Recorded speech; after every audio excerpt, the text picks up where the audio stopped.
Galw'r aelodau I drefn. Yr eitem gyntaf I ni ar agenda'r pnawn yma yw'r cwestiynau i'r prif weinidog.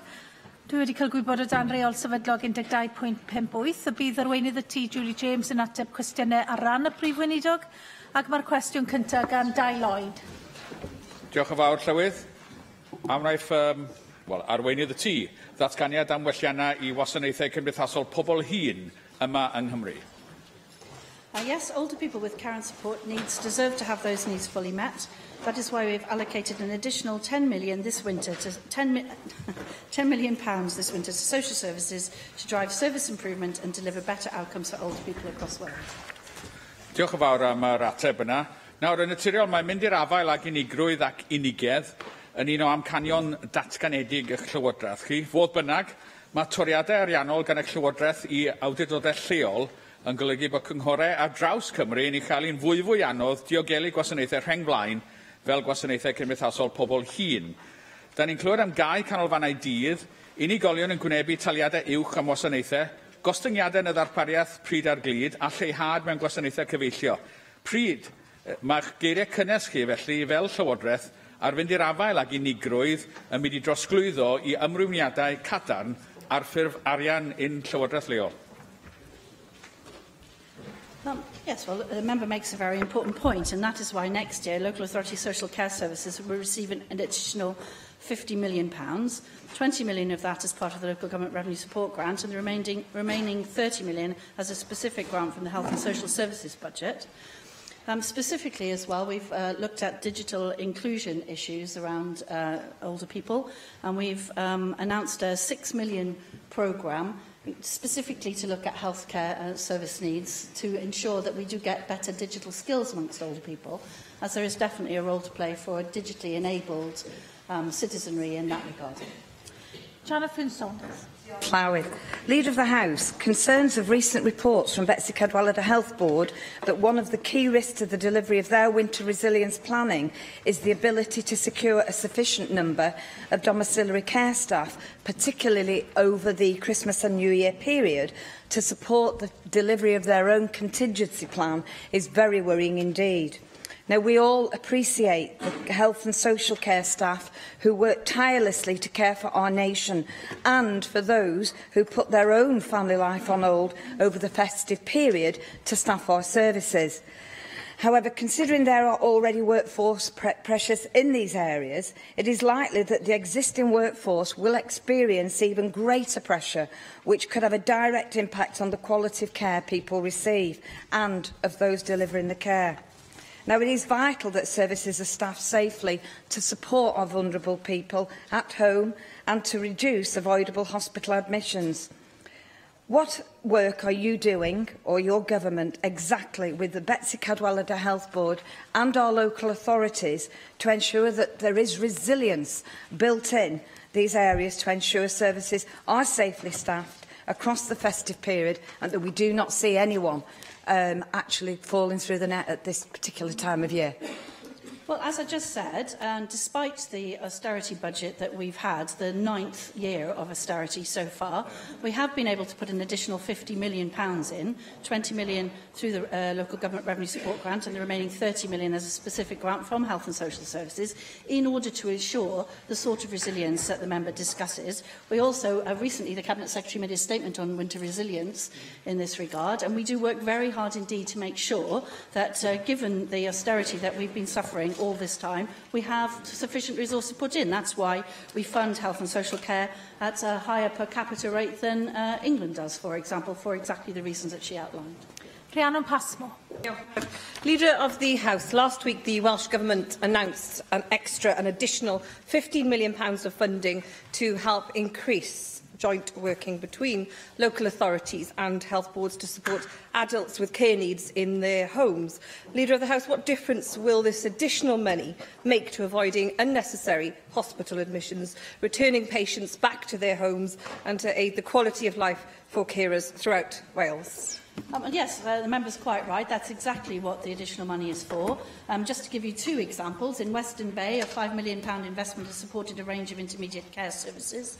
So far this year, over 900 hospital admissions have been avoided and 10,000 beds days saved, resulting in over 1 million in cost avoidance. And in Cwm Târ, for example, over 1.8 million to continue to develop the Stay Well at Home service. As a result of that service, emergency admissions for patients aged 61 and over has significantly reduced. Last year, for example, 13,000 bed days were avoided, which equates to 1.6 million in financial savings. So you can see that the investment pays dividends all round, and that's why the Welsh Government is committed to that kind of dual care. Cwestiwn 2, Lynn Eagle. Will the First Minister make a statement on the role sheltered housing can play in the future provision of high-quality housing for older people? Yes, sheltered housing is a well-established housing model for older people in Wales. It's important that all accommodation continues to meet people's needs, demands and aspirations, and to support this we are making record investment in housing of £1.7 billion, including providing affordable homes specifically for older people. Thank you, Leader of the House. Bronavon Community Housing are currently consulting on the closure of 3 sheltered housing complexes in my constituency, Glanwern House, Pen-y-Bryn and the Beeches. As you can appreciate, this is causing a huge amount of anxiety for the residents in those complexes. And is a particular worry given that we're in the run-up to Christmas. Would you agree with me that although housing associations have a duty to plan for future housing need, their paramount duty is to their current tenants? And what steps will you take to ensure that the needs of the older people affected by this consultation will be properly protected? Yes, I understand the member's concern. We do absolutely agree that tenant wellbeing and security is of paramount importance. I understand that that's your primary concern, as you've just said, and that was the reason for your meeting with Rebecca Evans, the Minister for Housing and Regeneration, about this issue last week. We are being assured by officials that the 73 potentially affected tenants are being kept at the heart of Bronavon's process in consulting on the matter. I also am told that no final decision has yet been made by Bronavon's board. But if the preferred option of closure and redevelopment of the 3 sheltered schemes was to be opted for example, then a full tenant consultation would then continue to take place. I think the member's absolutely right. We have to make sure that tenants are at the front and centre of any such consultation and that their needs continue to be robustly met throughout that process. We're advised that tenants will be rehoused within the local area wherever possible, identifying suitable alternative accommodation and so on, should that option go ahead, but I understand that no final decision has yet been met. David Melding. Cabinet Secretary, can I commend the Welsh Government for commissioning University of Sheffield and Sheffield Hallam University to look at housing needs of older people and other general care needs. They found that 18 of the local authorities in Wales expect an increase in the general housing needs of older people. 16 local authorities expected an increase in demand for extra care housing for older people. 14 local authorities expected an increase in demand for age-designated housing. And then 8 local authorities expect an increase in demand for sheltered housing for older people. What we need is really good, deep data and a coherent housing strategy for older people. So I commend you for doing the research. Now we need to really see some sort of action plan for the future. Yes, I don't disagree with the member. Sheltered housing, as he says, is a well-established approach to older people's housing, but it is one of a suite of interventions and accommodations that are possible. One of the purposes of doing the research is to do just that. And actually, more generally in the government, we are looking across the piece at what our data sets are able to tell us in terms of using them for better service planning, and that is very much part of the approach going forward. Caroline Jones. Diolch, Llywydd. Leader of the House, good quality sheltered housing can play a vital role in ensuring older people remain independent and can help tackle loneliness and isolation. Providing good quality sheltered housing can also help ensure that family homes become available as older people downsize. Recent studies have also found that utilising sensors in sheltered house accommodation can help predict and avoid falls, reducing reliance on our NHS. So, Leader of the House, what steps are your government taking to ensure that we have sufficient sheltered housing to meet future demand and that such accommodation utilises the latest health technologies? Yes, the member makes a series of good points there. So since 2002, with the support of £187 million, 43 extra care schemes have been completed, providing over 2,000 homes for older people where they can maintain their independence and avoid the need to move to residential care or admission to hospital. We're also investing £105 million capital in the Integrated Care Fund to develop accommodation-led solutions to health and social care. That will support older people to remain living independently in their communities. And every year we invest £106 million to support local authorities and housing associations to improve the quality of the social housing stock in Wales through the Welsh Quality Housing Standard. In particular, though, the member mentioned some technological advances that are of interest. We have a number of schemes around Wales which I've had the privilege to go and see using something called LoRaWAN technology, which allows you, obviously with the tenant's permission, to collect data around things like whether the lights have been turned on or whether a kettle has been boiled and so on, and allows you to be alerted to the fact that the person's pattern of movement has changed, and therefore somebody can call much more speedily than if you were just doing that as a routine check. So I'm very impressed so far with some of the schemes that we've looked at, and we've been supporting them from our digital budgets, actually, in taking forward such innovative schemes. And we're looking forward to being able to mainstream some of that technology in the very foreseeable future. Cwestiwn yn awr gan arweinwyr y pleidiau. Arweinydd Plaid Cymru, Adam Price. Diolch, Llywydd. Leader of the House, a month ago you told us that a meaningful and binding vote on the 14-mile M4 relief road would be taken here this week. Yet, hiding behind the inspector's report, which your government received in September, you remain paralysed by division among your backbenchers, by the opposition of the Future Generations Commissioner, and by the First Minister's seeming inability or unwillingness to make this call. Doesn't this prevarication over the biggest investment decision your government has ever had to make typify the gridlock at the heart of your government? On the contrary, I think your question shows a complete lack of understanding of the seriousness of a quasi-judicial decision. Llywydd, I have outlined to this House the constitutional position on this matter several times. I'm more than happy to do it again. It is absolutely paramount that the legal advice received at the same time as the local inquiry is what any First Minister making that decision takes into account. That advice is not yet ready. It is important that the advice is prepared correctly. Speed is not of the essence. Accuracy is of the essence. When that advice has been prepared, the First Minister will be able to take that preliminary decision on the traffic orders and the acquisition of land orders. And then after that, we will be able to look at the affordability issues. And it will be at that point that a vote can take place in this place. This is not now going to happen under this particular administration, but I said only last week that I would be recommending to any successor of mine that that commitment should be honoured, and I've been assured by all three candidates that it will be. Leader of the House, are you able to say now if you feel comfortable that the BINA £1.7 billion investment proposed for the relief road will largely benefit England? I mean, let me quote you some statistics. They're contained in your own government's wider economic impact assessment of the M4 corridor around Newport, published in 2016. It predicted that by 2037, the relief road would have the biggest extra annual impact on GVA within Wales, as we might expect in Newport and Monmouthshire, £12.3 million. However, for Somerset and South Gloucestershire, the impact was larger, £13.5 million. For Cardiff and the Vale, it was only £1.3 million. Even for the Gwent Valleys, it was only £1.3 million. And for the Central Valleys, it was a paltry £0.8 million. Yet for Bristol, it's £7 million, more than all of those put together.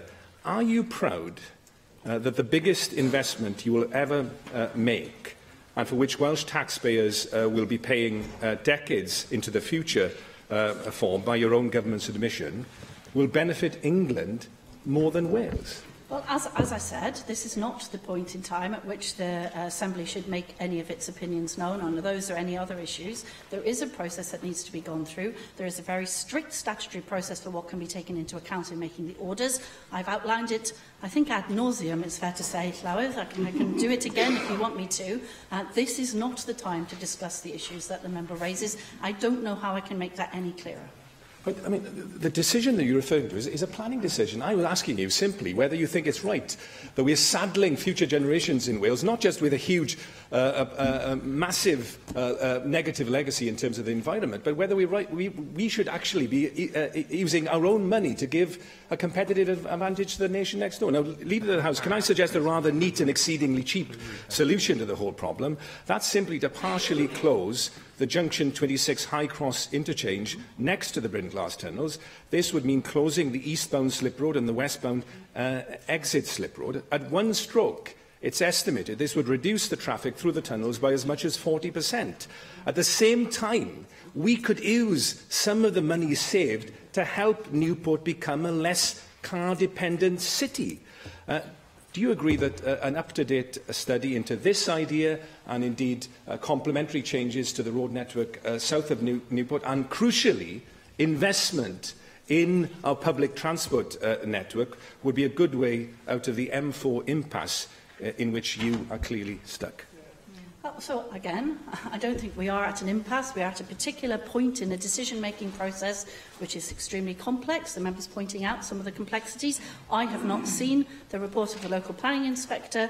That report needs to be accompanied by the appropriate advice. That needs to be taken by the appropriate decision-maker. And at that point, I'm sure that members will be able to put forward a number of points. He's raised some of them today. There are points from across the chamber, I'm sure, that will come forward in the debate at the appropriate time. Now is not the appropriate time. Arweinydd yr wrthblaid, Paul Davies. Diolch, Llywydd. Leader of the House, is Wales building enough homes? As you know, we have a large number of commitments on housing that the government is extremely proud of. We've taken steps, for example, to prioritise social housing, support for the most vulnerable and protecting our existing social stock. I personally am very proud that this is a government that took steps to end the right to buy, ensuring we do not lose any more precious affordable housing in Wales. I come from a council estate in North Swansea, which has largely turned from social housing into really very poor private sector housing. That is a step which I abhor and which the Conservative government foisted in Wales. I'm very proud we've been able to turn back that tide. Well, clearly Wales is not building enough homes, Leader of the House. And let me remind you that your government has been responsible for housing policy since 2006. Yet what you have done so far is completely inadequate. The new housing completion rate consistently falls short of the target set by the Welsh Government, with just 6,000 homes being built in the last 12 months, 19% fewer than the year before, as opposed to the target of 8,700. Now, according to Professor Holman, a leading expert on housing, who your government commissioned to look into this issue, Wales needs an additional 12,000 new homes per year between 2011 and 2031 to avoid people living in unsatisfactory housing.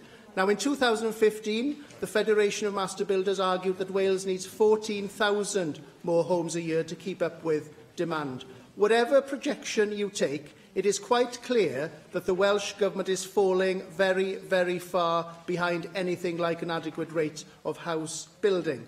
As a matter of fact, the last time any government met the real demand for new homes in Wales was in the mid-1990s by a Conservative government. You've been responsible for housing policy for the last 12 years. Do you agree that you are failing to build enough suitable homes to house our nation now and in the future?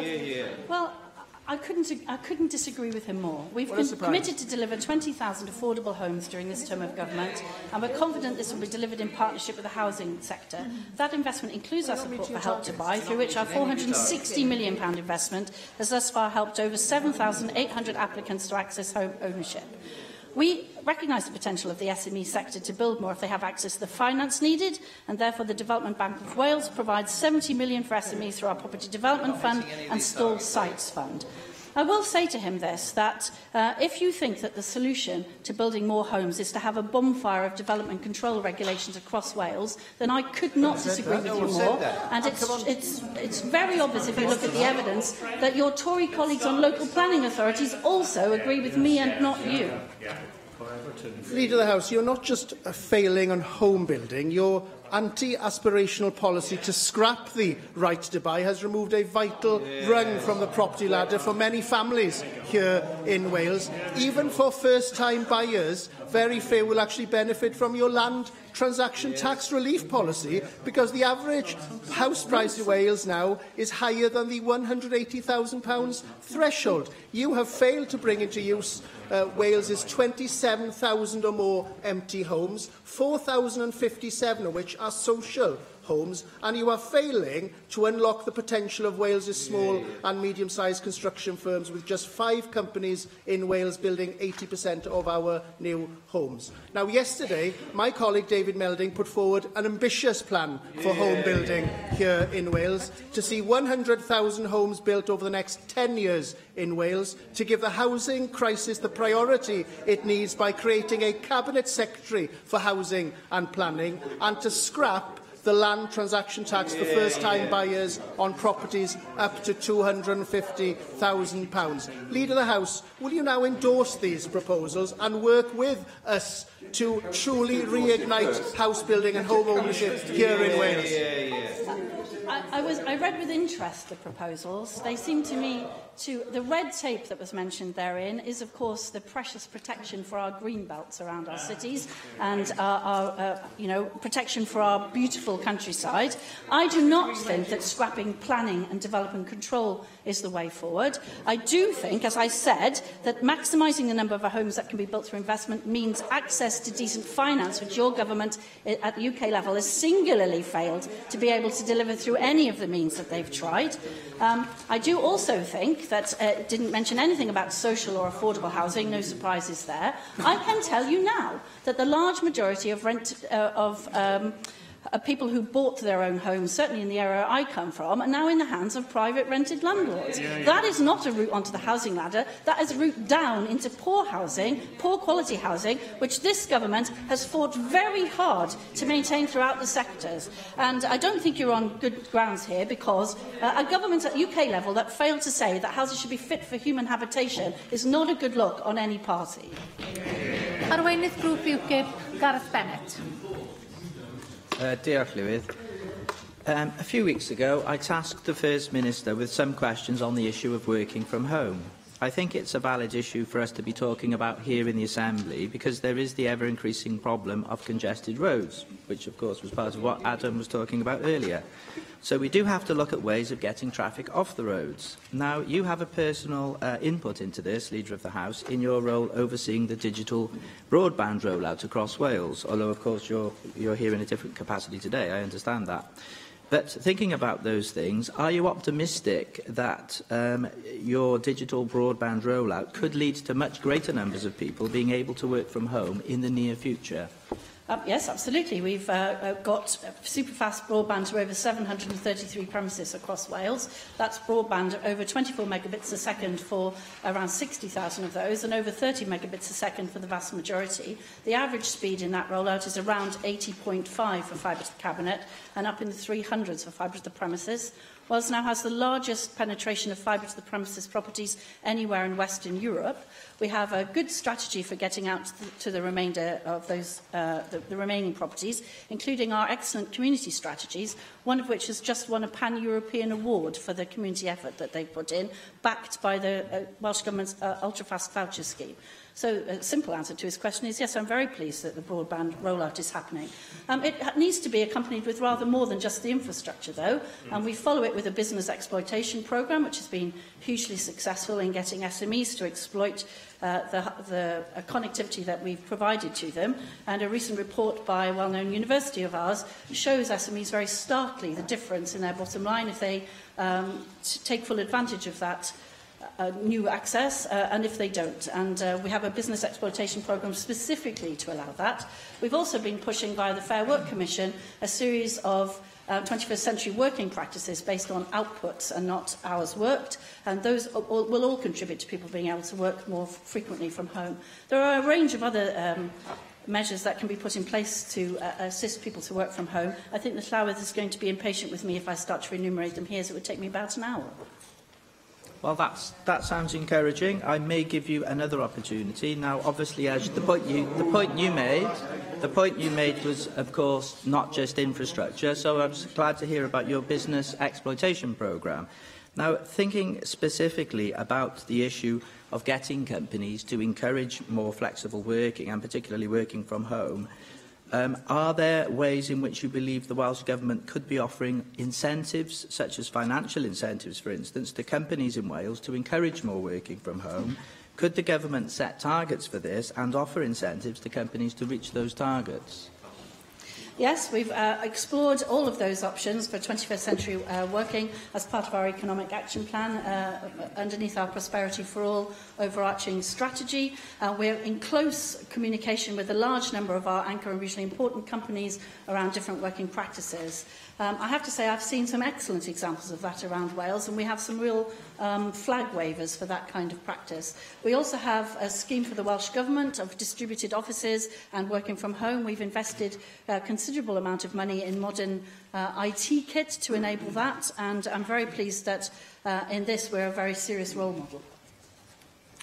Thank you for the details of that initiative. Now, another thing I know that you have been involved with in the past is travel plan coordinators who were supposed to be working with employers across Wales to encourage sustainable travel. And they were supposed to be encouraging things like car sharing and video conferencing, as well as flexible working and working from home. I have struggled to find much information on these travel plan coordinators.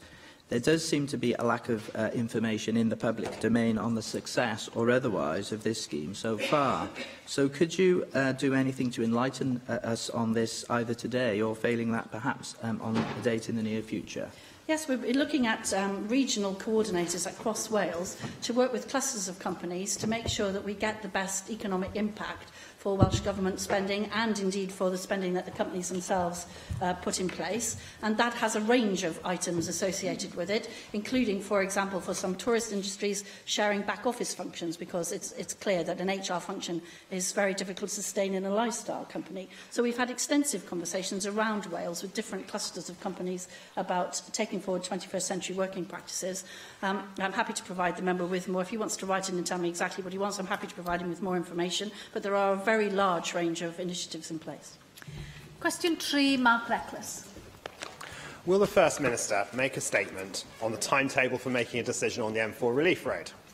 Yes, consideration of the inquiry report is ongoing to inform a decision as to whether to make the statutory orders for the scheme. A final investment decision would follow on from any making of the statutory orders.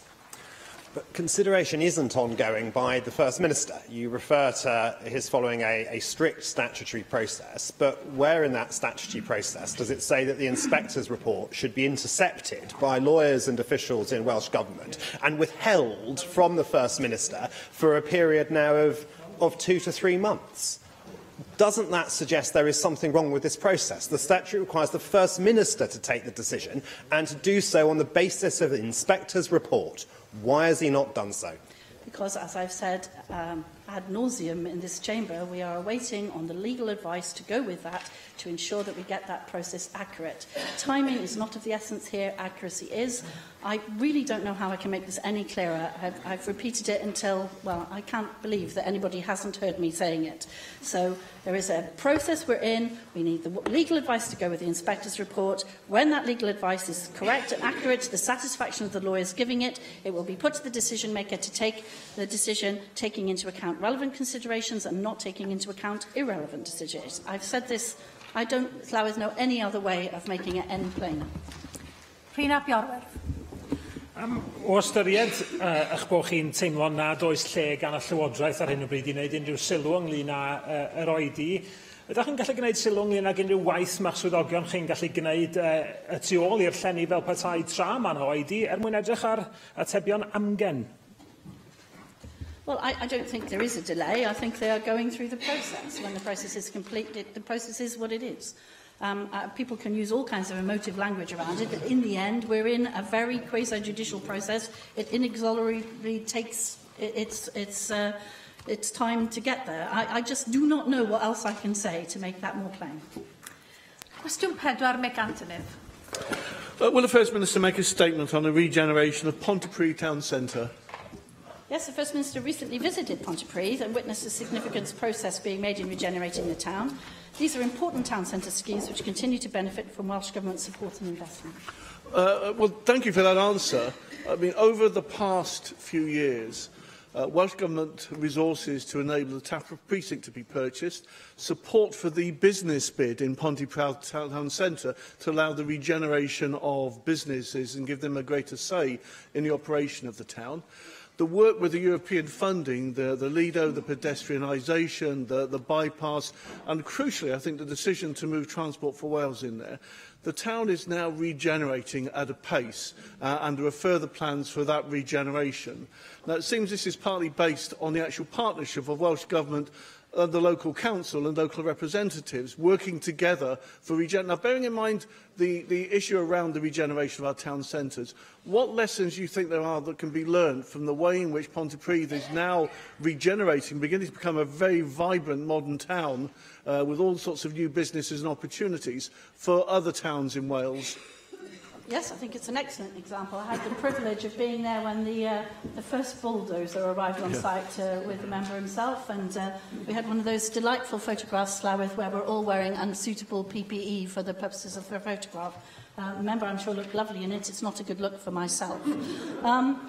It's been a phenomenal success since then. At that point in time, there was an eyesore in the middle of the town, and it was a very poor-looking centre. Now it looks completely different, so I think that's absolutely right. And the member's right, it's to say that this largely because we've had a targeted regeneration investment programme which commenced earlier this year, 100 million capital investment programme running for 3 years to support regionally prioritised regeneration projects such as this. Pontypridd is identified as a regional priority area. Officials are working very closely with the local authority on a number of projects. So I think that collaborative approach is essential to understand the place, if you like, because one size certainly doesn't fit all, and you can see that in Pontypridd and other areas that have been successful. I'm very fond myself of the BID initiative. Swansea was one of the first business improvement districts. It's been very successful in pulling small businesses together across the piece, and they're to be recommended for town centres that don't yet have them. We've got a town centre loans fund of £27.595 million, currently supporting town centre regeneration in 17 different areas of Wales. Rhondda Cynon Taf has got 1.8 million from the fund for the towns of Pontypridd and Aberdare. And we're also supporting investment in public libraries via the Museum, Archives and Library Division's capital programme. RCT got a Transformation Fund grant, for example, for the new Taff Vale Library in Pontypridd. And what's nice about that is that it's a mixed development. So you have some office building there, you've got some regeneration, you've got some nice feel of buzz around the city, you've got some public services, you've got a nice feeling of life coming back into the town centre. So I think the member's absolutely right. It is a very good project to show what can happen when you take into account the particular character of a place-based approach. Andrew Arty-Davies. Thank you, Presiding Officer. Leader of the House, in the Chancellor's recent budget, he made available £900 million to alleviate business rates in England. In Pontypridd and other town centres across my electoral region, business rates comes up time and time again. Has been an obstacle to regenerate those high streets and give confidence to people to invest in them.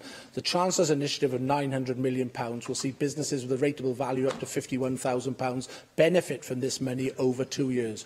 What assessment has the government taken here of the consequentials that will flow from that announcement, and will it make that money available to businesses here in Wales to alleviate the burden of business rates that are so cumbersome on the development of town centres the length and breadth of South Wales Central? Well, we agree that business rates is one of the main levers that you can use as a government to make sure that SMEs take their rightful place. And we have a series of Made in Wales schemes for that, which are very generous.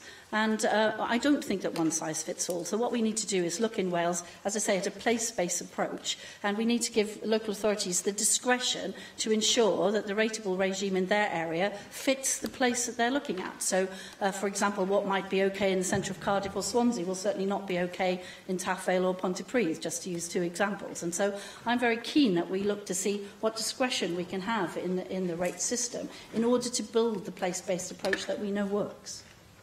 Cwestiwn 5, Llyr Griffith. Llywydd, pa asesiad mae'r Prif Weinidog wedi wneud o lwyddiannau'r gwasanaeth iechyd yng Ngogledd Cymru ers 2009? Yes, the First Minister continually assesses the performance, successes and challenges of delivering health services across Wales. In North Wales, we've made significant investment to deliver improvements, and we are clear on the further work needed to deliver services fit for the future.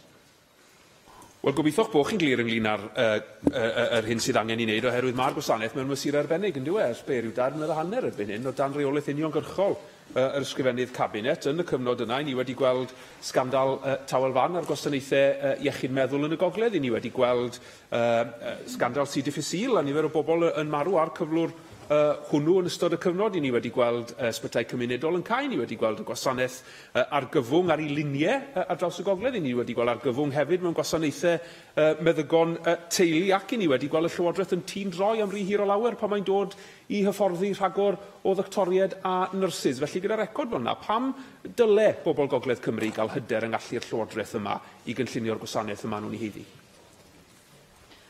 Well, under special measures, we've provided significant investment and support, which has resulted in progress being made in a number of areas, including maternity services being de-escalated as a special measure concern in February.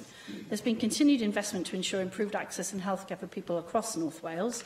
These include, for example, £17.9 million for the Cernic, which was opened in September 2018, following a recommendation for the Royal College of Paediatricians and Child Health that should be one centralised site for neonatal intensive care in North Wales. And, for example, also the Emergency and Urgent Care Department at Ysbyty Gwynedd has received £163 million for significant refurbishment work. There are a number of investments made across the piece, and we've continued to support Betsy Cadwaladr as it comes out of special measures, and we've made sure that the investment is there, and we've supported the board in order to ensure that we support the board in providing for the health of its population and provide care closer to home where at all possible. Mark Isherwood. Well, despite years of warnings by the North Wales Local Medical Committee, general practice in Wales received the lowest percentage share of the NHS budget of any part of the UK last year. That's the key reason why so many practices in North Wales have closed. How will you address that share of funding gap, as opposed to funding gap, and divert provision to deliver services bringing people who require care and support and the people who provide support closer together to provide social, emotional, medical care for people at the point of need, such as the Key to Wellbeing Cooperative led by Dr Anthony Downs in Connors Quay and the Community Care Collaborative Community Interest Company Hub in Wrexham led by Dr Karen Sankey. Yes, so as the member's right, there are good things happening, and as I said, I've read out a few of the good things that are happening. For example, over £14 million has been provided to develop integrated health and social care centre at Flint, Blaenau Ffestiniog and Toyn, and Tywyn Memorial Hospital, so I should have put my glasses on, Llywedd, providing a range of integrated co-located health, social care and third sector facilities. All local authorities in North Wales have seen increases in life expectancy between 2001 to 3 and 2014 to 16. And for example, the number of full-time equivalent staff directly employed by Betsy Cadwaladr University Health Board increased by 5% since 2008, and medical and dental consultants increased by 17.1%. Nurses, midwives and health visitors increased by 3.9%. The most recent statistics show that at the end of September 2018, there were 6,291 patient pathways over 36 weeks, which is a decrease of 1,000 or 14% compared to August 2018, and a decrease of 2,691 or 30% compared to September 2017.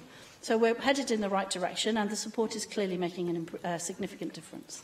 Question 6, Vicky Howells. Will the Leader of the House, on behalf of the First Minister, outline how the Fair Work Commission will contribute to enhance employment opportunities in Wales? Yes, the Fair Work Commission is currently testing the evidence about fair work in Wales. Its recommendations will inform our thinking about how best to take forward our ambition for Wales to be a fair work nation. Thank you. And the Bevan Foundation has described the gig economy in Wales as a triple rip-off, which hurts workers, drives up the benefit bill and deprives the state of tax revenues. I know that good quality work is a key aim within the Welsh Government's economic strategy, and in particular, I welcome the establishment of the Fair Work Commission. How will the work of the Commission contribute to tackle the most harmful effects of the gig economy? Yes, the report is an excellent one. The Commission has been engaging with a large number and wide range of organisations and individuals as part of its evidence gathering, including the Bevan Foundation that Vicky Howells has highlighted there. We recognise the pernicious effects of inappropriate use of zero-hours contracts. Those who earn a living through the gig economy, the uncertainty, instability and insecurity under which they work can weigh heavily on their lives. And there was a terrible report from the Equality and Human Rights Commission recently around what can happen to people's mental health when they suffer from pernicious debt. And the campaign, I hope everyone in the chamber has seen, Llywydd, about being careful about the cost of Christmas and telling people where to go for debt advice if they get into some of those difficulties is a very important one as people approach a festival season in which they might struggle to have even the basic necessities of life. We've asked the Commission to very seriously consider all aspects of unfair work and the use of zero-hours contracts, in particular for those very real reasons that the inability to plan or bank on any particular income can have really serious consequences in terms of mental health and debt and anyone's ability to live their lives as they wish to do. We've asked the Commission to report its recommendations in spring next year, and we expect those to shape our thinking about how we encourage and drive the Fair Work agenda right across Wales. Russell George. Leader of the House, I've just heard your answer. But can you outline what is the working relationship between the Fair Work Commission and the Welsh Government's economic contract and calls to action? Yes, we've asked the Fair Work Commission to take into account all government strategy in their work, but they're acting on their own. They're taking evidence at the moment. They're supported by a small secretariat from the Welsh Government, but we've asked them to look across the piece and to say how best that piece can meld together with our current set of priorities and strategies, and whether or not, what we need to do in order to make that jigsaw best fit. Cwestiwn 7, Janet Finch-Saunders. The question was, will the First Minister state what action he is taking to support economic development in Conwy? Yes, our Prosperity for All National Strategy and Economic Action Plan set out the actions we're taking to support economic development across the whole of Wales. Thank you, Leader of the House. It is an extremely sad fact that our 100-year-old historic Conwy mussel industry is now on the brink of collapse. Your government and its decision to enforce the provisions of the Sea Fish Licensing Order 1992, requiring all vessels used to have a costly licence as of 1st of September 2017, without any phasing in and without any notice, has now effectively placed those without licences out of employment immediately, and in doing so, there's a huge threat to our mussel industry. Currently now, there are only 2 gatherers left, and that's now making sure that the purification plant is very close to closure. Now, putting this into context, there were around 30 vessels in the 1960s, and we do have the best beds in Wales in Conwy. Conwy Town Council, thankfully, has decided to offer some financial support, and in a special Conwy County Borough Council meeting last month, the Cabinet resolved to explore and support an application by the Conwy Mussel Company for a several order. Leader of the House, this fishery is managed by your government and is a historic industry. Can you please state what support you will provide to this struggling industry, and will you give assurances that if an application for a several order is made, it will not take 3 to 5 years? That will be too late. The industry will go. So please, will you work with your Cabinet and your government, and please save this fishing industry and support that several order for Conwy? Yes, I'm not familiar with some of the statistics the member has just set out, so if she wants to write into the Cabinet Secretary, we'll make sure that you get a detailed answer to that. Thank you. Cwestiwn 8, Darren Miller. Will the First Minister make a statement on the performance of the Welsh NHS during his time in office? Yes, we are focused on the NHS as a priority at a time of austerity impacting on public services. The OECD report, Reviews of Healthcare Quality, United Kingdom 2016, found quality at the heart of the Welsh health system and highlighted that we prioritise high quality and patient-centred care. Leader of the House, many people will disagree with the statement that this particular government has given sufficient priority to the National Health Service. Under the leadership of this particular First Minister, the number of individuals which are waiting longer than 36 weeks to receive treatment has increased from 0 back in 2009 to 13,500. In that period, the 4-hour target for emergency departments has never, ever been met, And the 12-hour target, the number of patients who are breaking that has increased by over 4,000%. This is not a record of which to be proud, and alongside the fact that this is a First Minister who has been the only First Minister or only leader of a government anywhere in the UK to cut a health service budget, is a lamentable performance. Can you, as the Leader of the House, assure us that in the next First Minister's in-tray there will be a note asking for investment in our NHS, not this sort of performance that we've seen in the past? Well, I think that the Conservatives' ability to divorce their support for an austerity-driven political choice at UK level from the effect on the budgets of the Welsh Government is absolutely extraordinary. Llywydd, in terms of our record on the NHS, we continue to see very high reported levels of satisfaction with the Welsh NHS. Our last Fundamentals of Care survey, for example, showed that 99% of patients felt they were treated with dignity and respect, and 96% were satisfied with the overall care they received. 93% of patients rated their overall care positively in the 2016 Cancer Patient Experience Survey, for example. One of the most crucial outcomes when diagnosed with cancer is survival, and I, for one, am one of the people who has survived. I've just had my letter saying that I'm 5 years free of cancer. I'm extremely grateful to the doctors and nurses who worked with me, 2 of whom were not born in the United Kingdom. I'm extremely grateful that they chose to come and live and work in Wales. I owe my continued survival to them. I'm pleased to note the continued improvements in 1- and 5-year survival for all cancer patients in Wales. We're very proud of that, and rightly so. We are leading the way internationally with the Welsh Ambulance Clinical Response Model. Ambulance services in England, Northern Ireland, Scotland, Australia and Canada have now replicated the clinical response model approach pioneered here in Wales.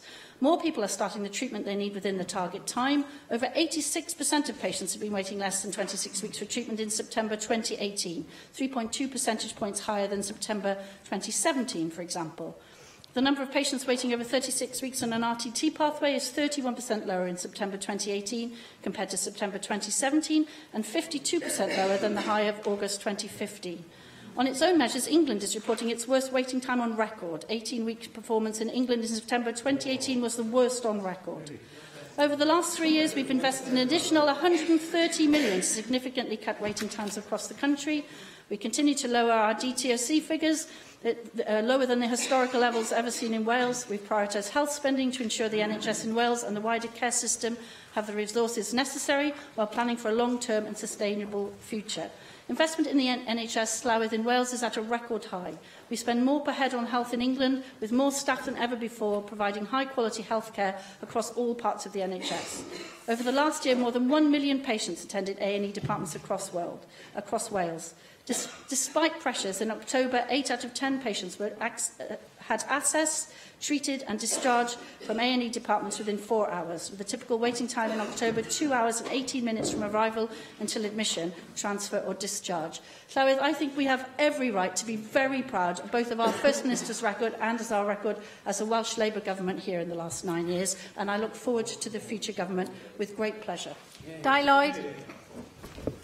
With 1 health board in special measures and 3 health boards, including Abertawe Bro Morgannwg in my own region, in targeted intervention, the picture is not rosy, however. Despite the talk of moving care into the community and of prudent healthcare over the past 10 years, do you not agree that your government's workforce planning over the past 10 years has simply not been up to scratch? No, I don't agree with that at all. I think that there's been a strong focus on recruitment and planning. Llywydd, I won't test your patience by reading out statistics yet again, but the statistics are plain for all to see. We are clearly doing very well indeed. We've done extremely well with the recruitment of doctors, for example, this year. The Health Secretary has made many statements to that effect and answered questions to that effect in the House on many occasions. Ac yn ola cwestiwn now, Mandy Jones. Diolch, Llywydd. Will the Leader of the House provide an update on the future of local government in Wales? Yes, the Cabinet Secretary for Local Government and Public Services set out the next steps for strengthening local government in his oral statement of the 17th of July. Thank you for that answer. Leader of the House, in March, your Welsh Government proposed 3 options for the merger of local authorities. The Cabinet Secretary stated at the time, radical change is needed. Yet he has failed to drive this forward due to pressure from the WLGA. Leader of the House, do you believe that radical change is needed, and if so, when? I think it's clear that there's an appetite amongst local government to work well together and to collaborate. Members across the Chamber today have mentioned things where collaboration has worked extremely well. Unlike in England, we've protected local government in Wales from the worst of austerity imposed by the UK government, and we've ensured that vital services can continue to be delivered. Our local authorities collaborate well together and should be very proud of their ability to withstand the onslaught of austerity. Diolch I arweinydd y tŷ. Yr eitem nesaf felly yw'r ddadl ar gytundeb ymadel i'r Undeb Ewropeaidd a'r datganiad gwleidyddol. Dwi'n galw'r ysgrifennydd y Cabinet dros gyllid I gyflwyno'r cynnig. Mark Drakeford. Diolch yn fawr. Llywydd, Brexit is undoubtedly the most serious political challenge to face the United Kingdom since the creation of this Assembly. And it is a challenge which has been turned into a full-blown crisis as a result of the inept and divisive way in which it has been managed by the current UK government. The motion before the Assembly sets out the Welsh Government's position on the withdrawal agreement and political declaration, and why these do not deliver the sort of Brexit which can secure Wales' future. For the avoidance of doubt, let me say right at the start that the deal that is before us is unacceptable to the Welsh Government and one which we believe should be rejected. I hope that the National Assembly for Wales will agree that position, so that those who are ultimately responsible for passing a verdict on the two elements of the deal struck by the Prime Minister, the withdrawal agreement and the political declaration, are left in no doubt of the views of this Assembly. The UK Parliament is about to embark on its 5-day debate. Our discussions this afternoon have been deliberately timed to ensure that the Assembly's consideration is able to influence the meaningful vote in which that debate culminates. And this Assembly also needs to influence what happens if, as now seems inevitable, the House of Commons rejects the Prime Minister's deal. The final part of the government motion before the Assembly points ahead and sets out the options we believe ought to be considered if that proves to be the case. I want to be clear at the start as well that the advice which the Welsh Government gave to the people of Wales in the run-up to the referendum of 2016 would be unchanged if we were asked to provide advice today. On the basis of all the economic evidence, Wales would be better off remaining within the European Union. And our prosperity is neither so deep-rooted nor so widely shared that we can readily volunteer for an act of economic self-harm. Yet it remains the fact that Wales and the UK as a whole voted to leave the European Union. And Llywydd, no matter how strongly we may feel as individuals on either side of the Brexit debate, that is not the focus of this afternoon's consideration. Rather, we are asked to come to our conclusion on the withdrawal agreement and the political declaration. I begin with the withdrawal agreement because it is very obviously the more developed of the two and also the closer of the two to the position of the Welsh Government. Indeed, if I contrast the withdrawal agreement with the content of securing Wales's future, jointly agreed with Plaid Cymru in January of 2017, and the Prime Minister's Lancaster House speech of the same month, it is striking just how much closer the agreement comes to our position than that of Mrs May. It contains a set of protections for citizenship rights. It provides for a transition period, so essential to avoid a massive dislocation of our economy, and allows for it to be extended if needed. It contains a commitment to pay our bills. It offers regulatory alignment for goods and agricultural products. It even, buried in the depths of obfuscatory language, provides for a customs union. But Llywydd, part of the reason why we are unable to support the withdrawal agreement this afternoon is because of that very obfuscation. Because the agreement demonstrates that even at this very last moment, the Prime Minister remains unwilling to spell out the realities of our situation. Instead, she tours the television studios, repeating mantras which convince nobody and rather succeed in persuading people of entirely opposing views that they are united at least in this, that they will not support the Prime Minister. So the failure of the withdrawal agreement is political as well as practical. But the practical flaws are real as well. Here are just 3 ways in which the withdrawal agreement fails to deliver an outcome which the Welsh Government could support. Firstly, in terms of so many of the level playing field issues, a technocratic description of things that really matter to Welsh citizens, such as environmental standards and workers' rights, the UK is committed only to non-regression, not, in other words, to keeping pace with evolving European standards. We believe strongly and have consistently argued that where the EU moves ahead in such matters, the United Kingdom should do so too. We cannot and will not support anything less. Secondly, the agreement fails to deal with issues of the services sector, the largest part of our economy and the one in which the UK has a clear surplus in trade with the EU. It continues to declare a separation of the services sector from goods, with no guarantees that the access to the EU single market will not be seriously restricted.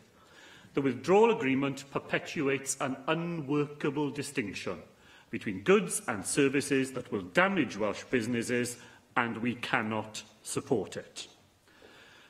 And thirdly, and practically, with the prospect of a regulatory border in the Irish Sea, with unknown consequences for the economic relationships of Great Britain with the island of Ireland, remains a sticking point for us. Now we accept the absolute priority of ensuring that hard borders do not return to the island of Ireland.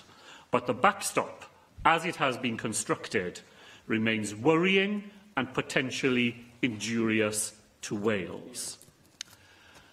So with our anxieties about the backstop issue could have been allayed entirely through the political declaration to which I now turn. Because the political declaration could have contained a firm commitment from both the EU and the UK to the combination of a permanent customs union and full participation in the single market, which would ensure that we needed no new barriers between any part of the UK and the EU 27, the solution, of course, advanced in securing Wales's future. Instead, the political declaration manifestly fails to contain robust commitments from both sides to develop a future relationship which will provide the greatest possible continuity of our economic links with the EU, compatible with no longer being part of its political construction. Rather, it is a cobbled-together, back-of-an-envelope document which tries to pay lip service to some of the language used by the UK government in its white paper, while moving not a jot from the EU's insistence that you cannot be part in and part out of the single market. The UK government has had to admit that it was not able to persuade the EU to make commitments to frictionless trade, and that salutary fact means that it is inevitable that the political declaration leaves us exposed to a dramatic reduction in access to markets compared to that enjoyed by Welsh businesses today.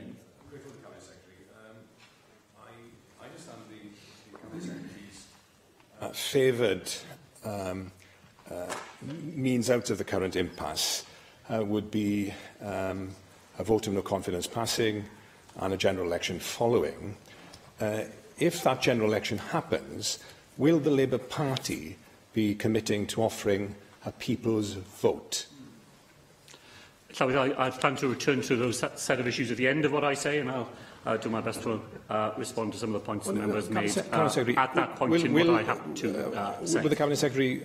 I'll answer the question in my way. It's up to you whether to take the intervention or not, Cabinet Secretary. I heard the question the first time. I don't need to hear it a second. What sort of security does that provide? What sort of security does the political declaration provide to Welsh employers and Welsh workers? particularly those in industries reliant on just-in-time supply chains or whose business model is based on embedding services in their offer. But at the end of the transition period, their investment and their jobs are safe. The political declaration contains less than a page on mobility, Llywydd, that fundamentally important issue to Welsh businesses, public services and our university. It confirms that the current UK government has unilaterally decided to end the current freedom of movement rights, simultaneously hobbling vital access to skills for our businesses and public services, removing rights for British citizens to live and work in other parts of Europe, and dealing a fatal blow to full and unfettered access to the single market.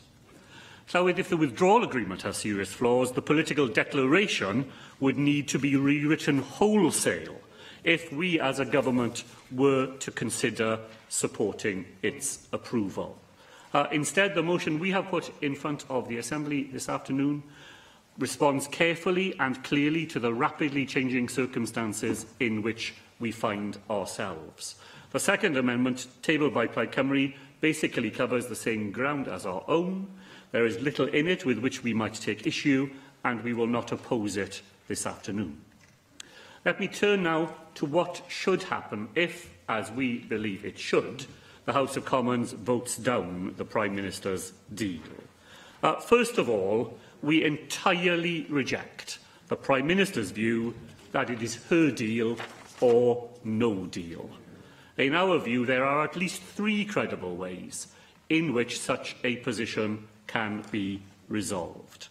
Firstly, it is still not impossible that this or an alternative government could negotiate a very different deal, one which meets Labour's 6 tests and the prospectus set out in securing Wales' future.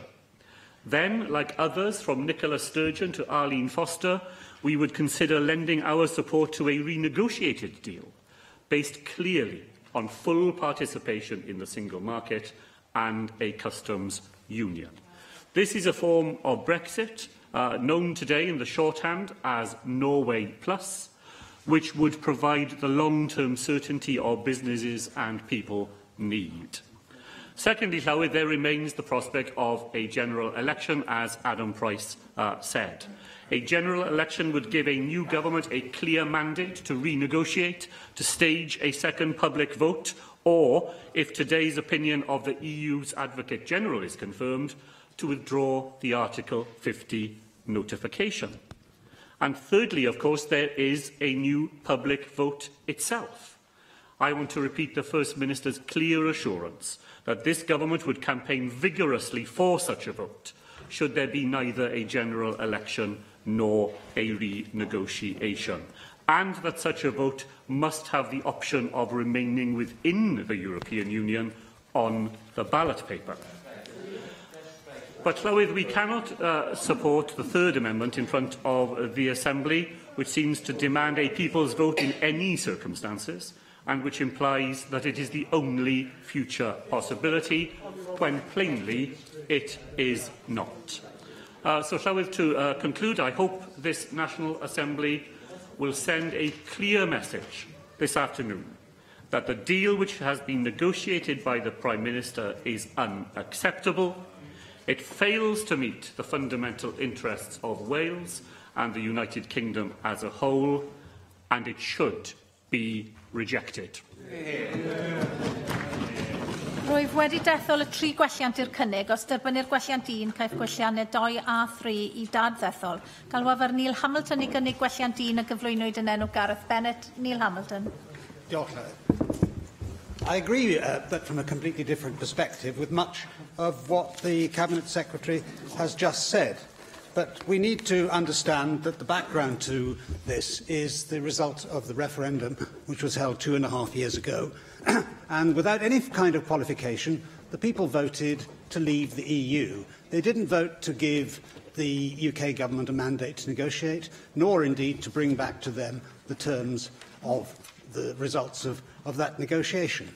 What this agreement does not do is deliver on that vote. In fact, it is, in political terms, a national humiliation, a capitulation which has given the EU everything and actually given the UK nothing.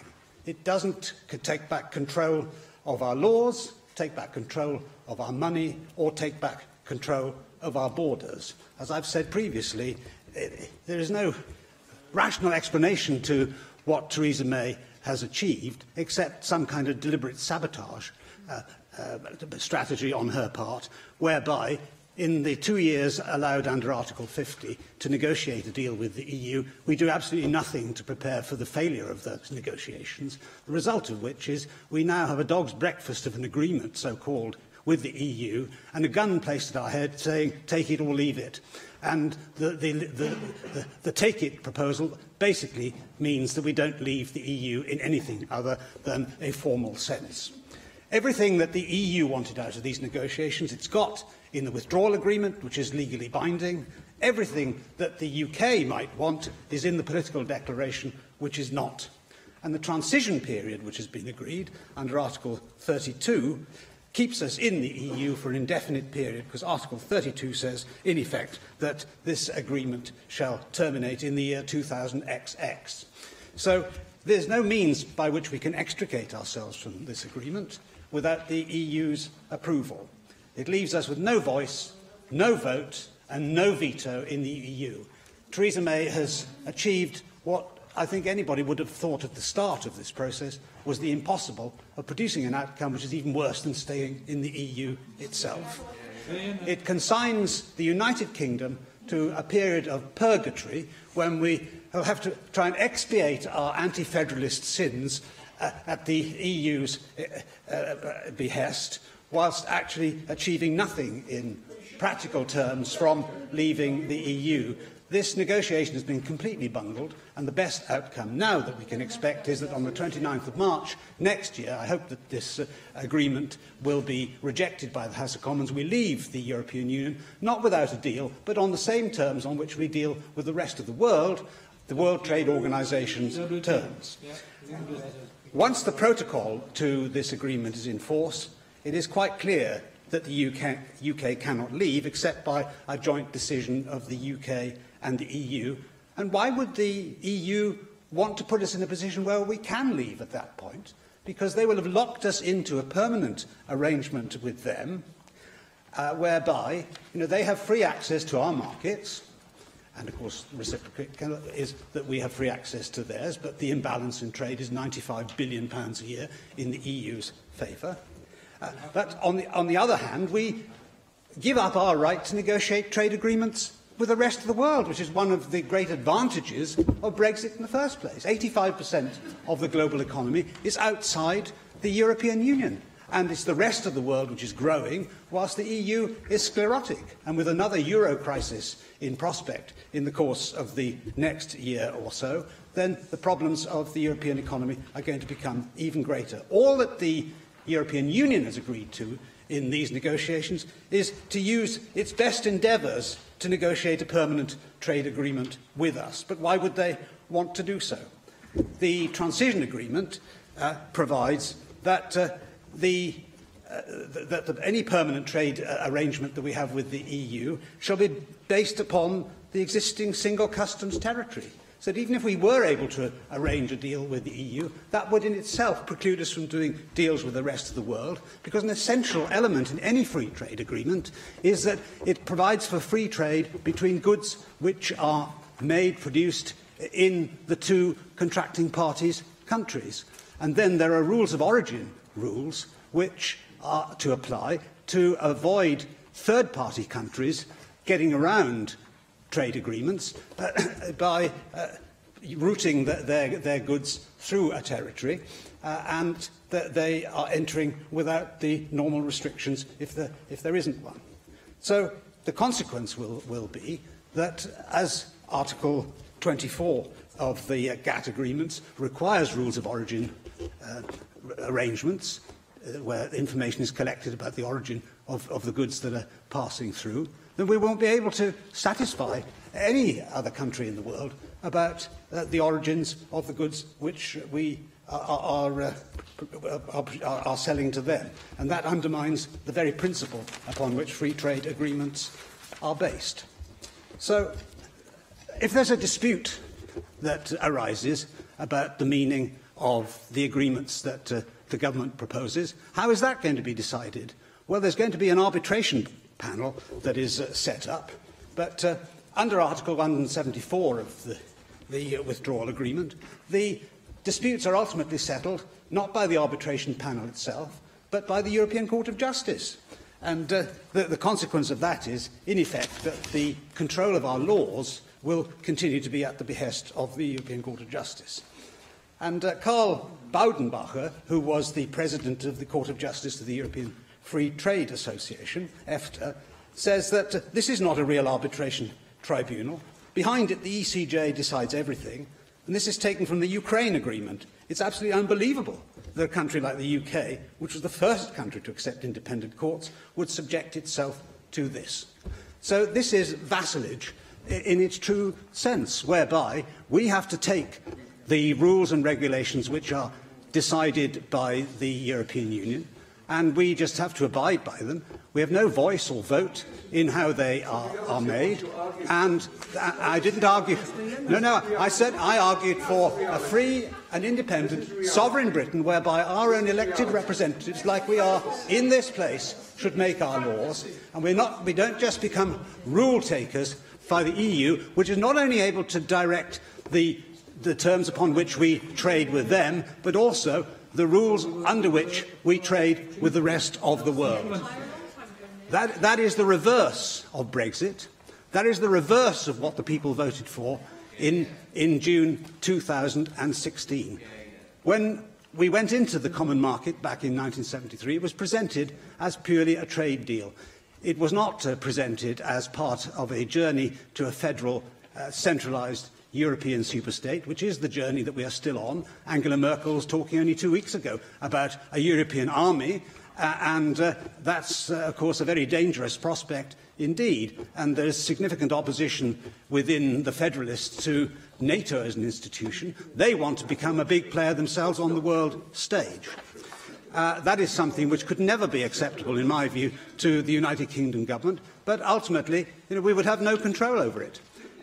If we are to deliver on the result of the Brexit referendum, we are going to have to face now a prospect which is more difficult than we could have imagined 2 years ago, and indeed much more difficult than was absolutely necessary. Theresa May has abjectly failed to play the good cards which were in her hand, which is, of course, the massive trade deficit that we have with the EU, the 10 billion a year that we have contributed net to the EU budget for the last 40 years, and our ability to negotiate trade deals with the rest of the world.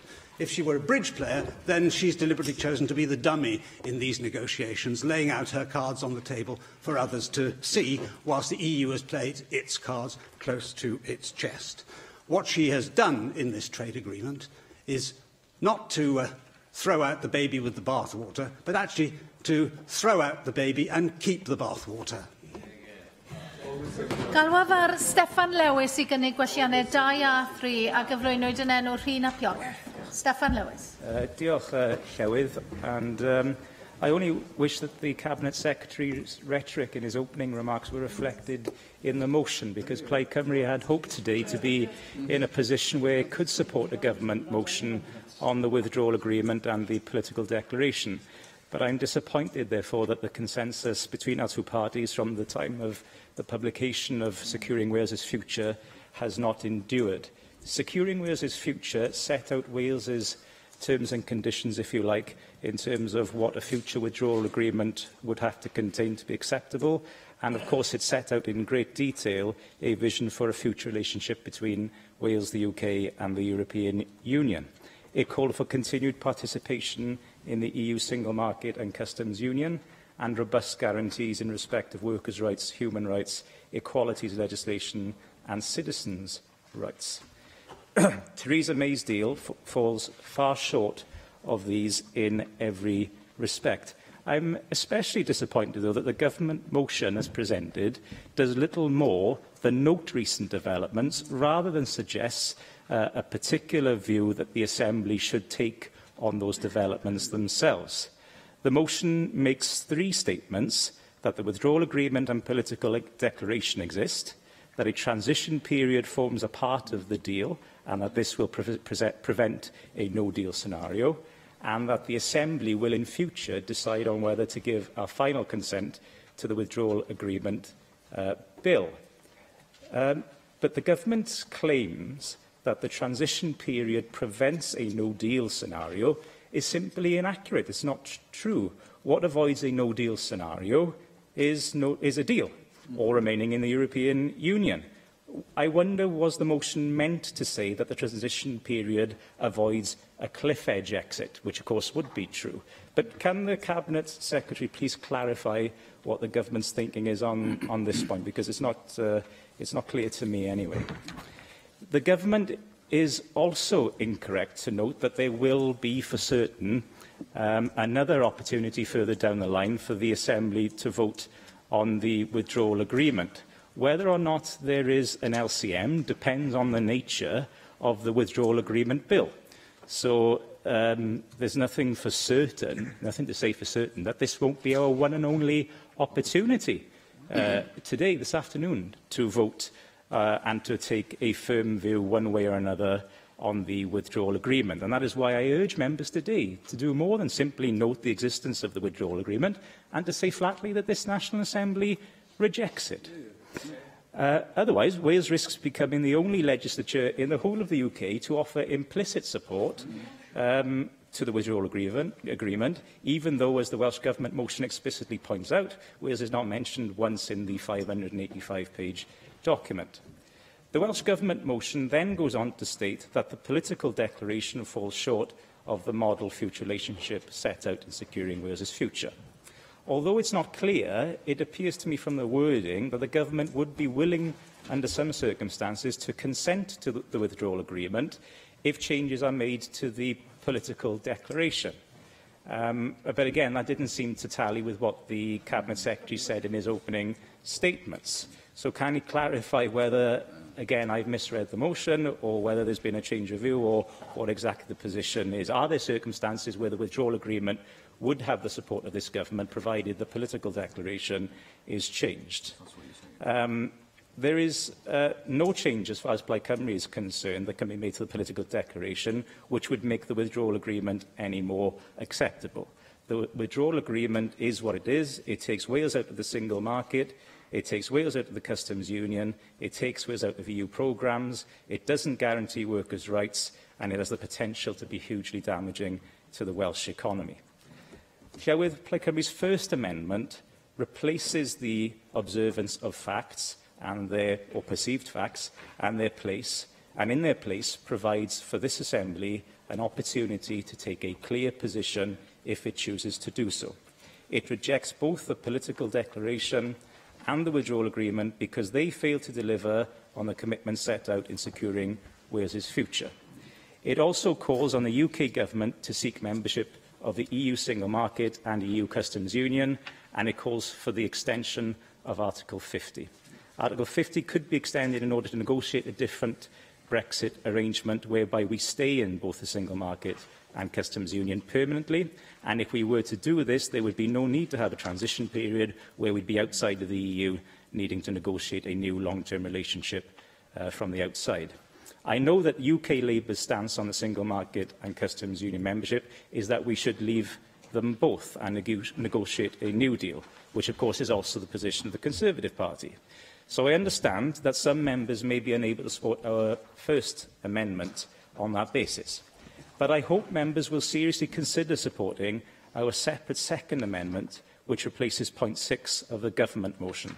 Point 6 of the government's motion calls for a general election or a public vote, while our amendment simply says that there should be a people's vote, which would include the option to remain on the ballot paper.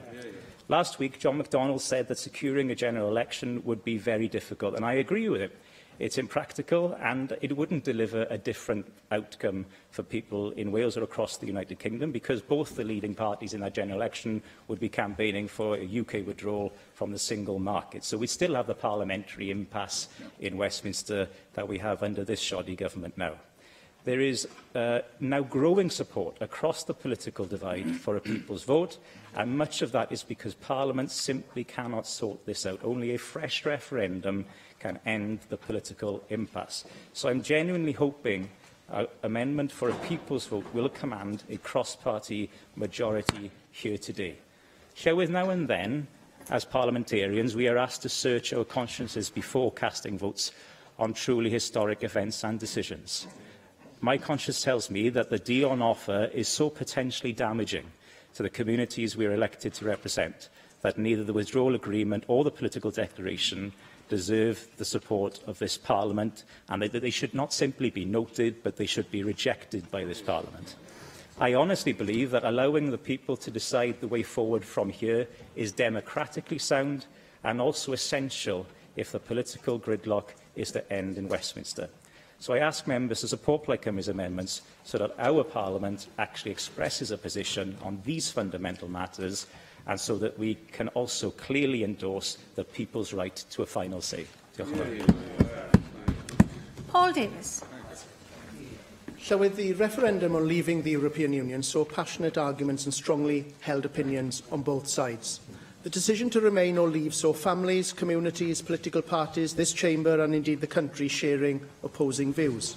47.5% of the electorate voted to remain, while 52.5% voted to leave. And each individual will have had different reasons for voting the way they did. Healing these divisions and building a brighter future for Wales and the United Kingdom family will not be easy.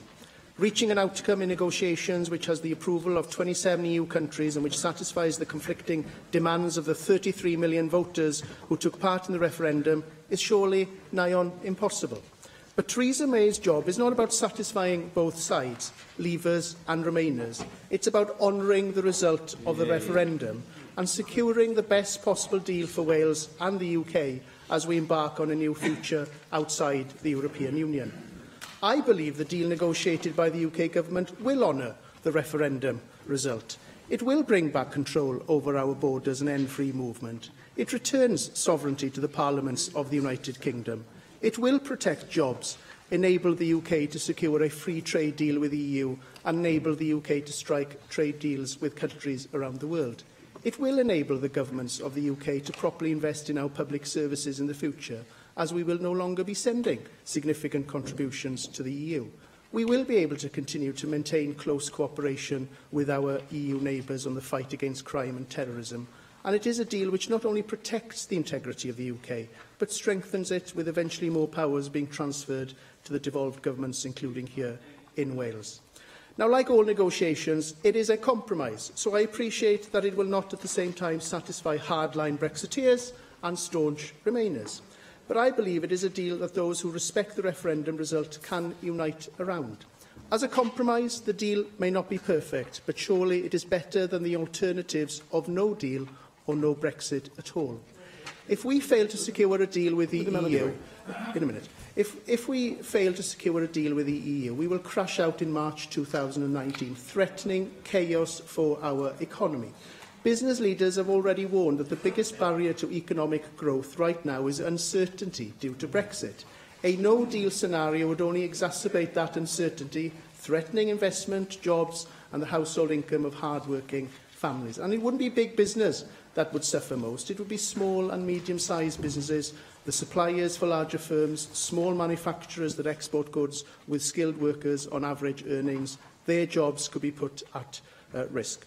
Holyhead is the UK's second busiest roll-on, roll-off freight port in the UK. A no deal could risk the free flow of traffic through the UK's airports and ports, including Holyhead, Fishguard and Pembroke Dock. And I give way to the Leader of Plaid Cymru. Very good, Paul Tim. Is it his view that Wales will be better off compared to the current position of remaining in the European Union if the government's deal carries the day? It's important that we honour the referendum result, and I think that this deal will respect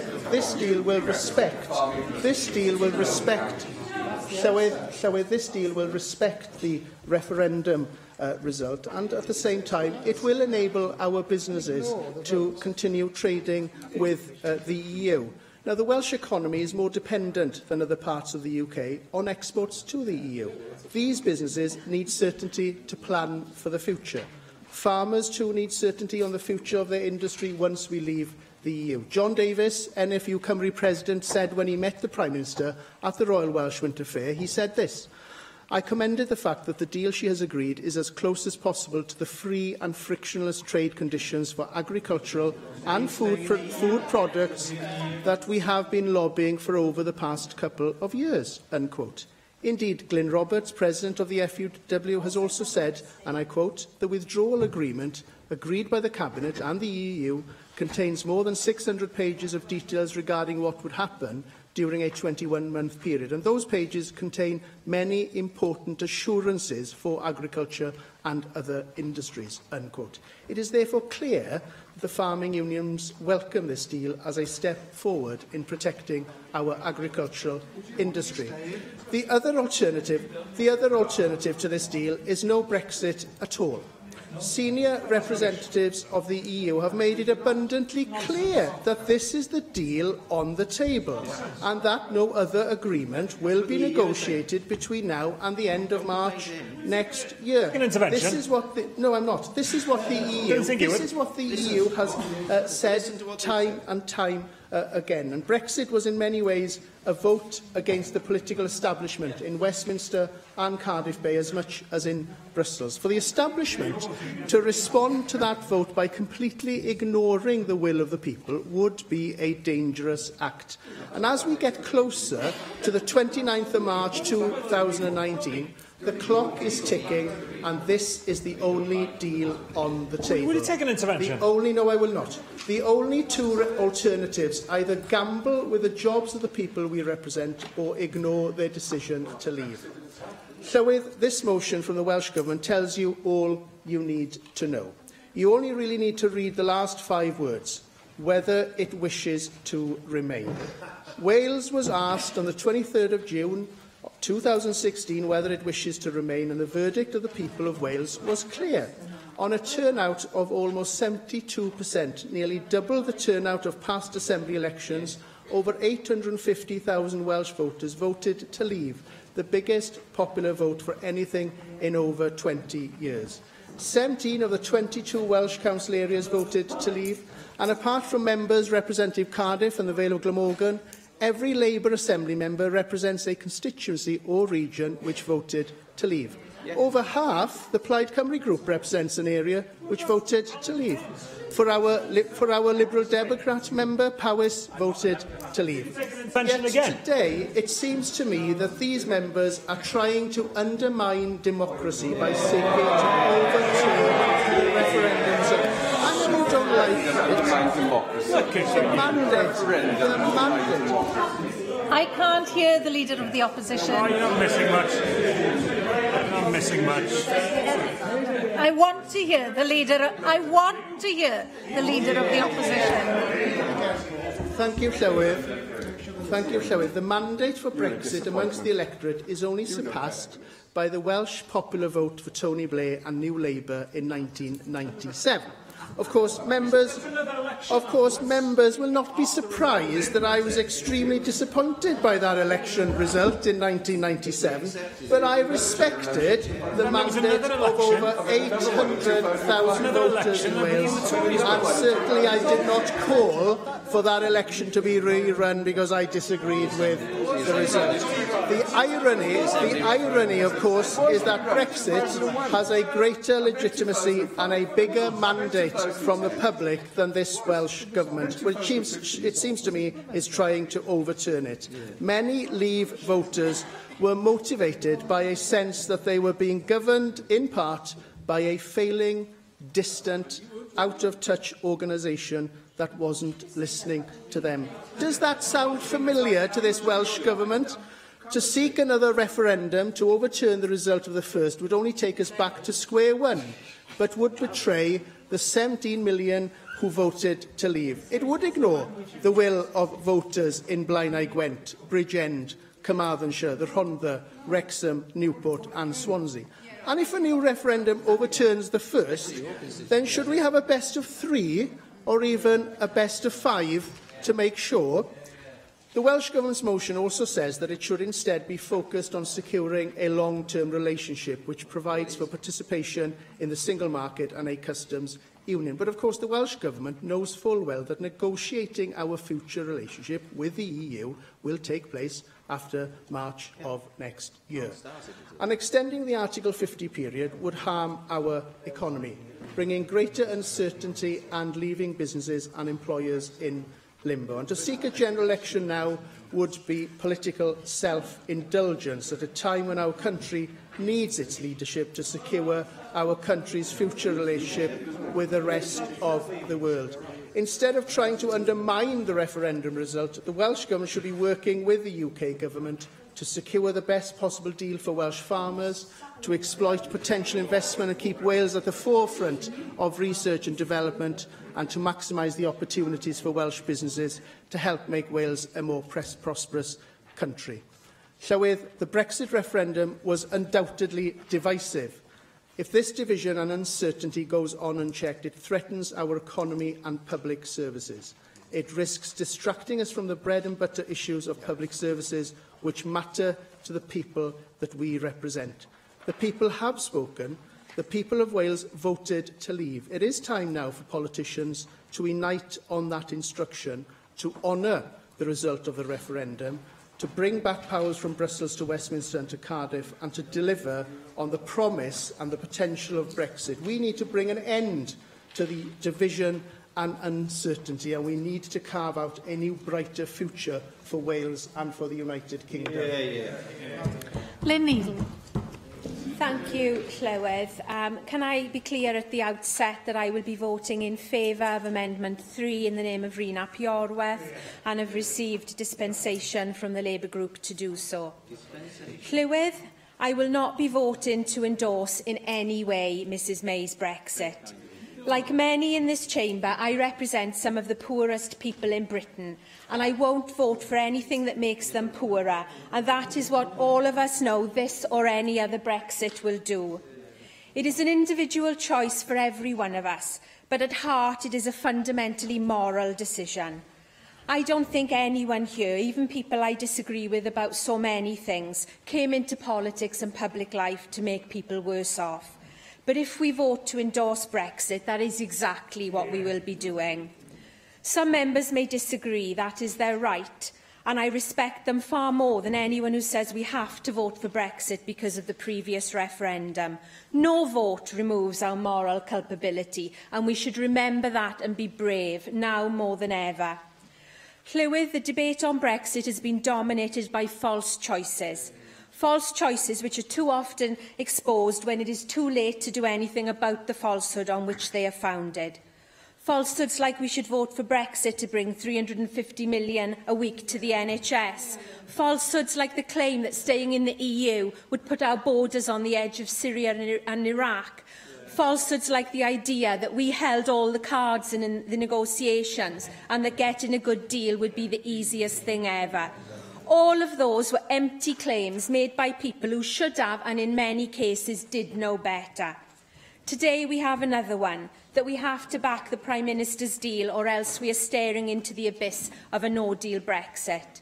So let me make it clear. If the choice ever was between Mrs May's Brexit and a no-deal Brexit, that moment has passed.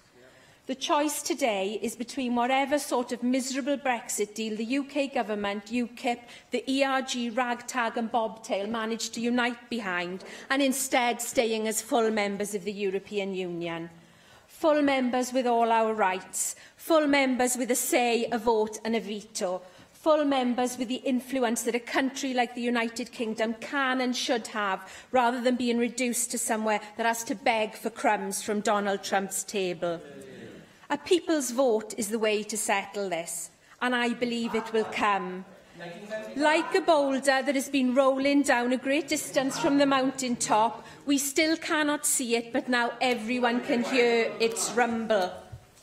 Would the member care to remind the Assembly how her constituency voted.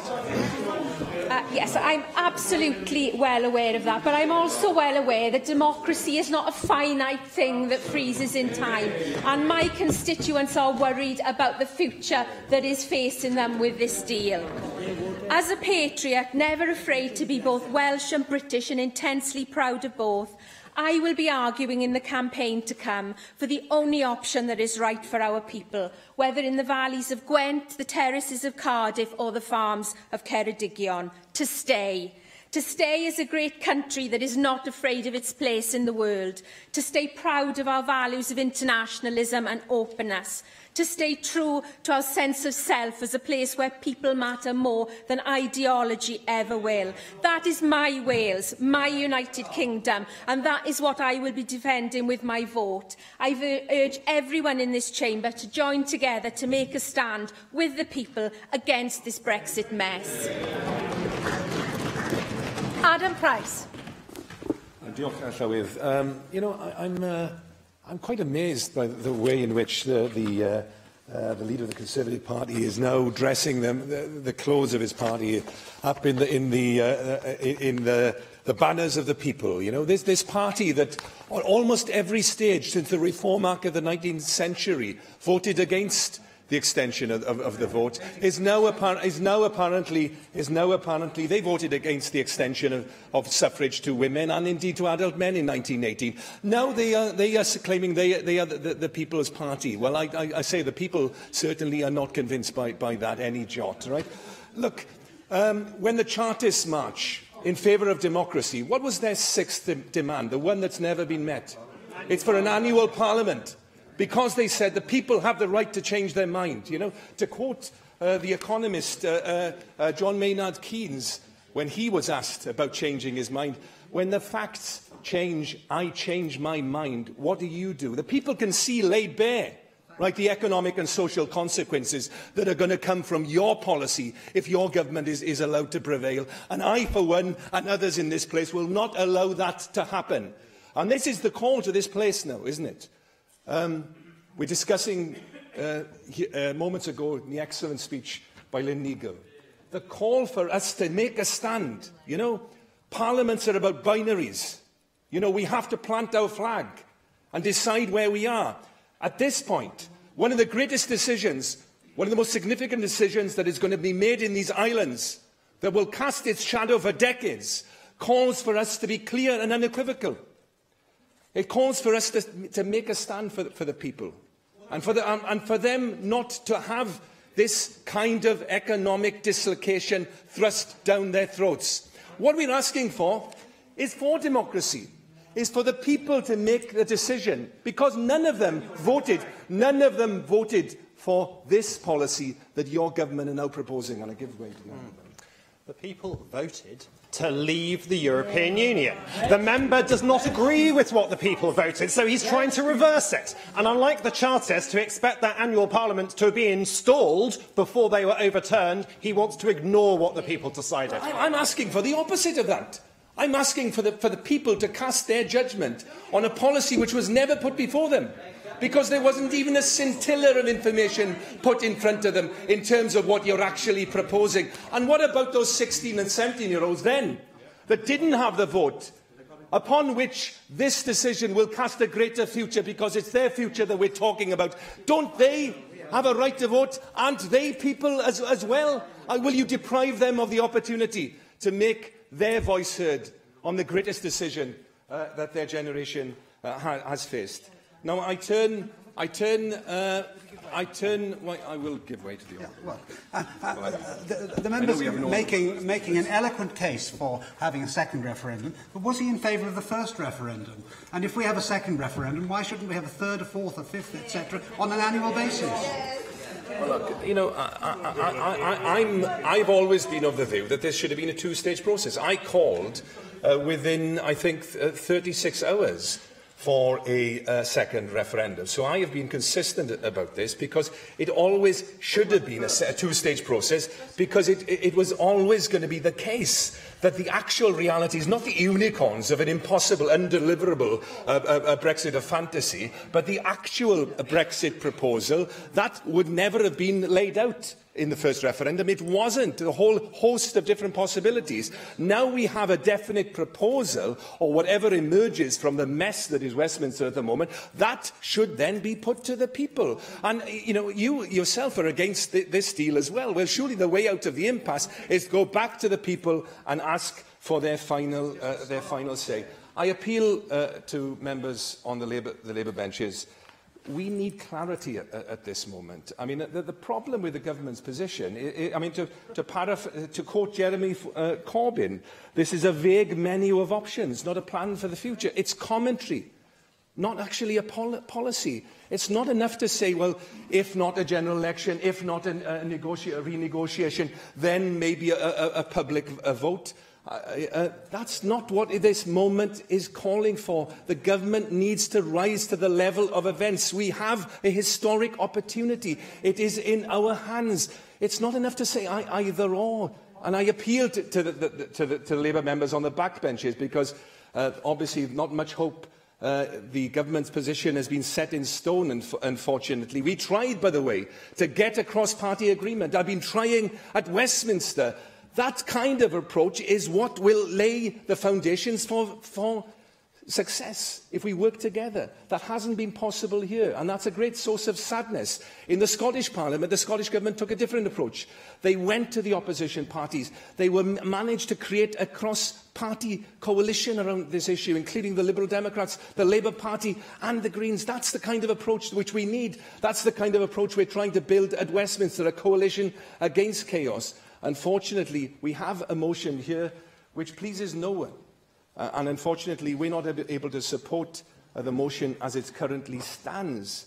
But there is an opportunity here for Labour members to back the opportunity, the historic opportunity, to pull the emergency cord on the train that is hurtling and taking us over a cliff edge. Let's work together, demand a people's vote, stand up together and prove this Parliament's worth. David Melding. I do believe the PM's deal is a good one, and it reflects the situation produced by the referendum result. That was 52% in favour of leave, 48% for remain. It's a nuanced position we now find ourselves in, an ongoing relationship with Europe, but also removal from its political structures. And I think that is a fair reflection of where we are as a people at the moment. Above all things, the danger of a disorderly Brexit is removed. This is an important achievement, and it's to the credit of the UK government and the EU that it's been produced. The business sector has welcomed the agreement and the political declaration. Dow Silicon's UK wrote to me this week. I think they wrote to all members. Many of us would have visited their plant in Barry. It employs 553 people. I quote from their letter. The government's publication of the long-term economic analysis of leaving the European Union rightly identifies the chemical sector as one of those most at risk of no deal. It goes on. We recognise that the withdrawal agreement and the political declaration are not perfect. However, if secured, they do ensure some much-needed certainty through the transition period, enabling our business to plan investment decisions with a greater degree of confidence than has been the case for the past 2.5 years. During that transition, our industry will also work with the government to help achieve the most appropriate future relationship with the EU. I think it's about time we had someone reading from the business sector actually what they think, and we should reflect very carefully on that. If Mrs May's deal is rejected, then two possibilities obviously come to the fore. A no-deal Brexit, greatly feared by business, as I've just referred to, or a second referendum that might cause deep damage to our democratic culture. It seems to me that a second referendum is not a reasonable course of action unless there is an overwhelming and visible demand for it, and whatever the likes of Adam Price think, there just isn't at the moment. And secondly, an expectation exists for a decisive outcome, and that means 60% plus one way or the other. And that certainly doesn't exist at the moment. There seems to be hardly any movement from where we were 2 years ago. Otherwise, I believe the most democratic thing for Remainers like me is to accept Brexit, allow it an opportunity to reach a final agreement, and then start the work to rejoin the EU, because I do believe that is definitely in our long-term interests. It is essential to think strategically and for the long term. The project I've outlined of remove and then return will probably take a generation, just as our current plight has taken a generation to develop. We have to win over the leavers. That's the most essential thing for those that want us to have a future in the EU to achieve. And we're not going to do that by rubbing their noses in it and saying they got it wrong last time and we better have another vote until they realise what is good for them. We have to inspire them with a new vision for the EU. And the EU needs to reform itself as well. Let's not forget the importance of that type of democratic renewal. Are we all blind to the protests that are occurring in all sorts of European states at the moment? Come on, let us read the signs of our times, because they are shouting very loud at us. And in the UK, we also need to refresh our democratic culture. I think probably this has been the most shocking part of the whole Brexit experience, to suddenly realise what a lot of our citizens think of us all in all the established political parties. We clearly need to be fairer to citizens. For all sorts of reasons, the social contract developed after the Second World War is weaker and in parts has broken down. We need to come up with a new version of that to win over all our citizens and to make them feel that they have a genuine place in our national life and prosperity. We need to be fairer to the home nations of the Union. This will be one of the biggest tests of Brexit, how we have intergovernmental relations within the UK and deal with those pressures. The situation in Scotland, where they voted so firmly to remain, ought to be a dire warning to all unionists who want to see the United Kingdom hold together. That is something that we, as Conservatives, need to remember. We are also a unionist party, and the various options that face us should be measured by how they affect the whole union, as well as they may affect various versions of purity on a particular policy. And we need a closer connection between the citizens and politicians. That's clearly important throughout the Western democratic world, but it's really pressing on us now. If we overturn Brexit by a small majority, we will be more deeply divided than we are today. Why? Well, unlike Remainers today, Leavers would lose all hope and confidence that the UK's political system can ever deliver their wishes on this most foundational issue. At least us Remainers have a chance to return to this matter and work for an attempt to rejoin the EU in the future.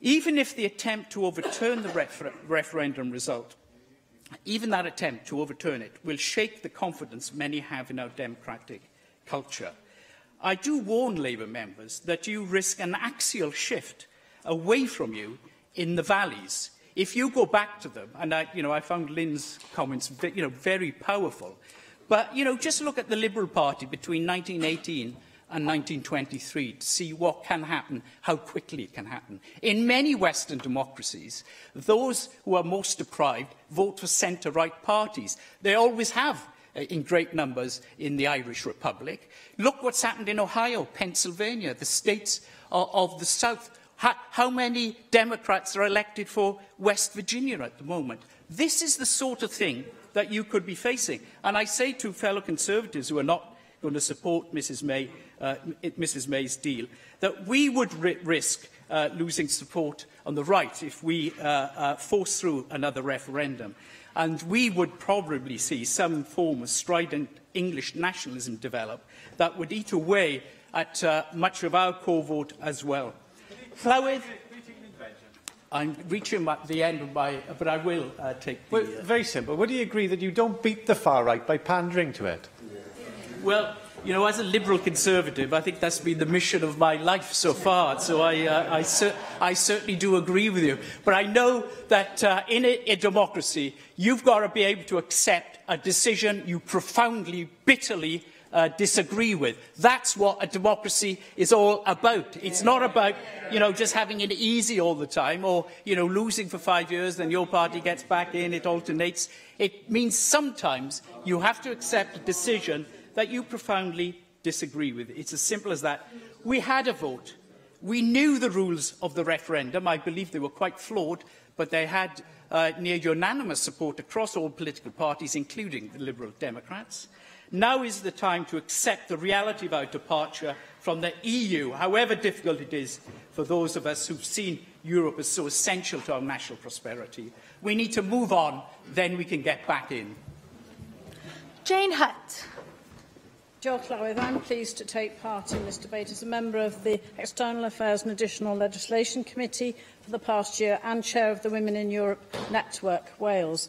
And you'll be aware of our committee's work preparing for Brexit, including the report published last week on the preparedness of the healthcare and medicine sector in Wales. Access to medicines is causing particular anxiety. Our report raised key issues of concern, including the continued supply of medicines, arrangements for reciprocal healthcare and alarming prospects relating to health and social care workforce after Brexit. This is just one example of independent evidence we've taken revealing the concerns about the adverse impacts of Brexit.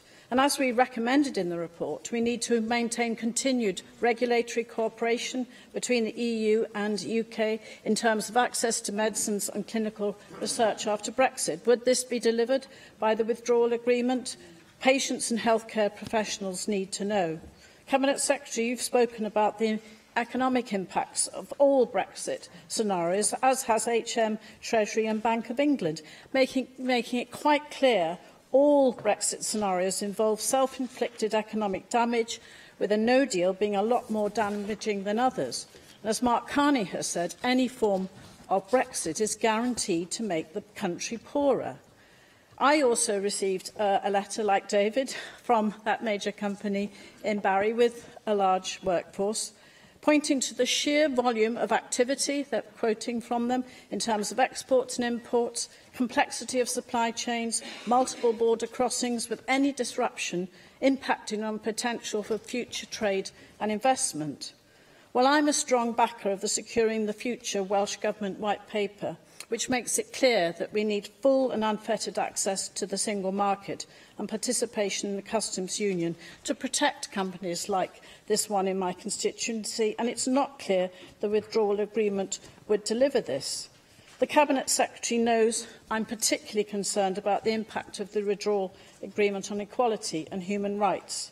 As the First Minister said in his written statement on the 27th of November, maintaining social and environmental protections, including workers' rights, has been one of the Welsh Government's 6 priorities laid out in securing Wales's future.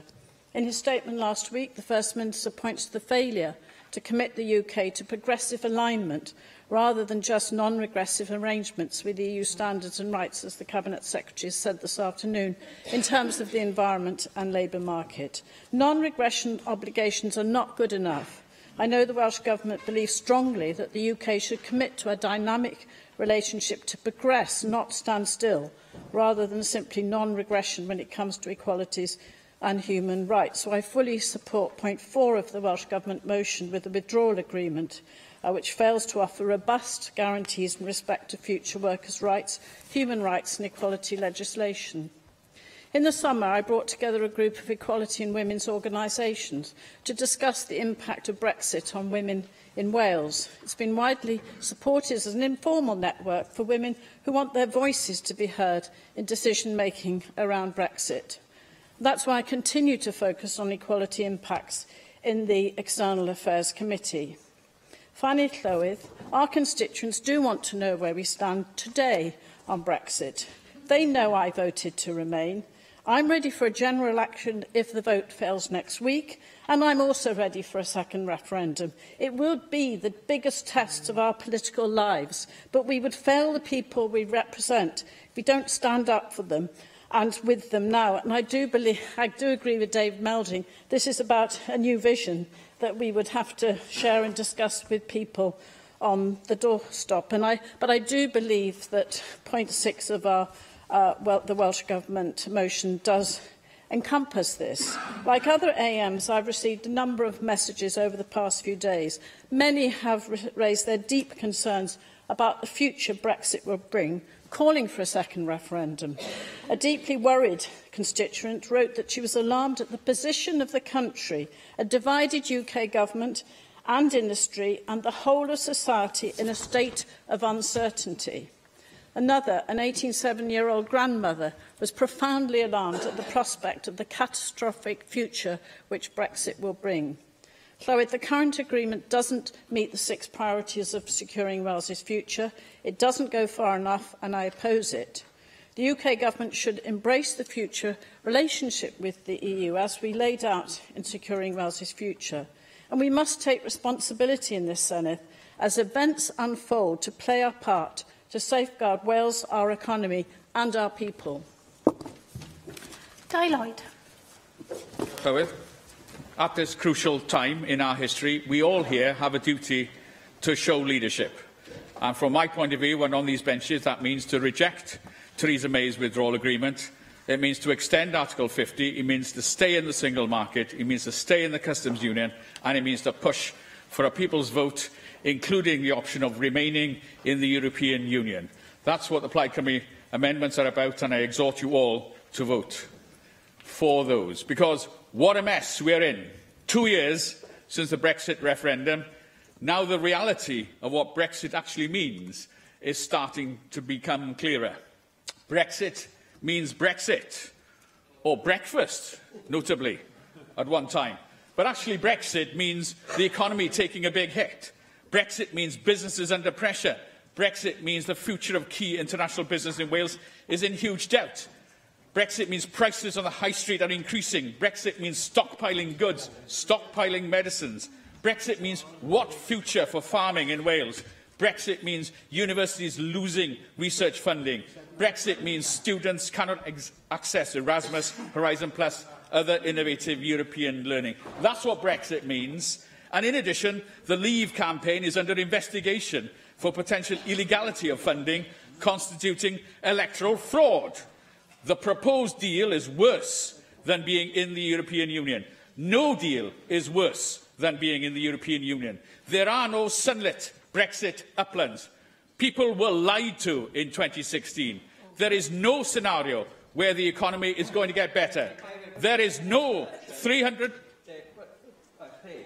You were saying people were lied to in 2016. What about the lies that took us into Europe? I'll name a few of them. Never a surrender of our parliamentary sovereignty. We'd keep full rights over all our fishing. We would never be asked to go into a single currency. There would be the supremacy of British courts. They are the lies that took us into Europe, David, and I fell for them because I voted for a free trading agreement with the European Union. It's morphed into something entirely different to that, and we were never told that that's what was going to happen. So who's told the lies? Not the people about getting people to come out of Europe. It was those who told the lies to get us into Europe. I can remember a big red bus, really. £350 million a week for the NHS. And it could still be. That is one massive lie admitted to by Nigel Farage on the day of the vote. 12 million. What shocking campaigning. David Cameron will go down as one of the UK's worst Prime Ministers ever. Mind you, it's a crowded field. There is no deal that is better than the one we currently have as members of the European Union. Labour's vote of no confidence and trigger of a general election is also a complete, irrelevant distraction, as well as Labour are equally divided on Europe. Now, in this chamber, 2 weeks ago, in trumpeting, ditching what I still call the Continuity Act and conceding powers by way of a non-statutory intergovernmental agreement, Labour here said they had full trust and respect in the Westminster Government and said Wales was trusted and respected too, despite all evidence to the contrary and the Cabinet Secretary's own experience in being sidelined. Now, if the bad deal from Theresa May is rejected, Labour want a vote of no confidence in a government that only 2 weeks ago they had full trust and confidence in, with Wales's fledgling powers gleefully conceded without a second thought. So we face a choice between a bad deal, a no deal, or a pointless general election. The people spoke in 2016. Yes, they did. The people were lied to in 2016. The people deserve a second chance to vote when the full gravity of the mess the UK has got itself into has become crystal clear to everybody. And it is obvious that it is beyond the wit of politics to sort this mess out. Vote for a people's vote and the option, oh, Mandy, some light. Yeah, a lot of you ask for a people's vote when you know Wales voted to leave, yeah? How can you go for a second vote, a people's vote, when the first vote has not been implemented yet? Secondly, if you did get a second referendum, a people's vote, and it produced Wales voting leave again, would you honour that result? The facts have become clear. We honour results. I mean, David Melding was saying, we've stood in elections, some of us. We've lost in elections. I've lost more elections than I've won. Of course I respect the result and no wittering on about what a sad failure I am. I just get up, dust myself down and stand again, much like David Melding would do, no doubt. But in terms of a people's vote, the facts have changed. The facts, in fact, have become clear. People were lied to. They deserve to have a vote on the facts as now presented and the fact that Westminster cannot sort this out. There is not a better deal in leaving. It is obvious that any deal from Westminster is worse than being a member of the European Union. So that's why I exhort people to vote for a people's vote and the option of remaining in the European Union. Diolch yn fawr. Mark Isherwood. Well, the Prime Minister has the horrendous task of reconciling many conflicting opinions and priorities, whilst also seeking to honour the referendum result, deliver a new, comprehensive, bold and ambitious free trade agreement, protect people, jobs and security, and maintain the integrity of our United Kingdom. As the UK International Trade Secretary said this summer, there had to be compromises, but Brexit had been backed by 17.4 million, and legislation implementing that decision had been approved by MPs. It is regrettable that some on both sides of the debate are now promoting worst-case scenarios only, rather than reflecting upon the potential of the withdrawal agreement to deliver the referendum result and take back control of our borders, laws, money and bilateral trade, whilst also delivering a mutually beneficial future relationship with the EU. Almost 2 years ago, Brexiteers and Remainers on the Assembly External Affairs and Additional Legislation Committee united in calling for a post-exit transition period after having taken detailed evidence. Quoting Mr Drakeford himself, our January 2017 report said, quote, "There must be no cliff edge to UK membership of the EU. The complexity of Article 50 negotiations means they will inevitably focus on how the UK will extricate itself from current arrangements. Future relationships with the EU and the rest of the world will have to be developed and agreed over a far longer period. Transitional arrangements, which remain as close as possible to the existing position, will provide the most stable platform for future negotiations," exactly as this agreement does. Our August 2017 report included the Road Haulage Association told us that transitional arrangements may be necessary to ensure supply chain efficiency for the UK and EU. The Freight Transport Association drew a comparison with the phased way in which the tariffs were harmonised when the UK entered the European Economic Community and argued that a similar phased process may need to be agreed for Brexit. In a similar vein, the Road Hauliers Association warned that the absence of transitional arrangements or an outcome that results in no deal could have serious negative consequences for Welsh ports. So negotiations have followed a staged process which was known and understood and agreed from the outset, but some choose to misrepresent this as time wasted. Future negotiations have to fit into the political clock, with EU elections in 2019. And even when the detailed future relationship is then agreed, time will be needed to put the new trade and customs arrangements in place. Last December, the European Council agreed that sufficient progress had been achieved in Phase 1 of the Brexit negotiations. On that basis, they adopted draft guidelines to move to the second phase of negotiations, where both parties started discussions on a transition period and the framework for the future relationship. The UK and EU agreed the transition period that will lead to the orderly withdrawal of the UK in March. In May, UK ministers accepted that once the future relationship with the EU has then been agreed, there would have to be an extended period of customs union membership for the whole UK, while technology was developed to monitor the border between Ireland and Northern Ireland without imposing more permanent structures. Some are therefore choosing to use what was agreed and accepted 7 and 8 months ago as an excuse for opposing the withdrawal agreement now. The legal text is clear that both parties want to avoid the use of the backstop and that Article 50 cannot establish a permanent relationship.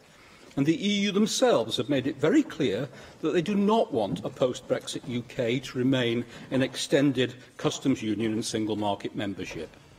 However, we now see the grotesque chaos of Labour MPs in North Wales saying that they will vote against the withdrawal agreement because the UK would remain subject to EU rules for a period beyond our membership, when, from the outset, Welsh Labour's joint Brexit white paper with Plaid Cymru called for the UK to remain subject to these rules forever. So even within Wales, the Labour Party seems unable to sing from the same song sheet. Wales voted to leave the European Union, not the United Kingdom. Yet Plaid Cymru tries to keep Wales in the EU and drag it out of the UK, despite the UK being Wales' biggest single market by many, many multiples. Plaid Cymru complains that Wales is not mentioned in the withdrawal agreement, but neither is Scotland, nor, excepting the Bank of England, England either. The only EU referendums to be rerun are those treaty referendums in both Denmark and Ireland which went against the EU. They severely damaged public confidence, they severely damaged the reputation of the EU. We don't want to see that sort of activity repeated here. UK funding to the EU is double the funding it receives back. This will, in future, be retained in the UK, and we all recognise that Wales should then receive the same quantum of funding as now.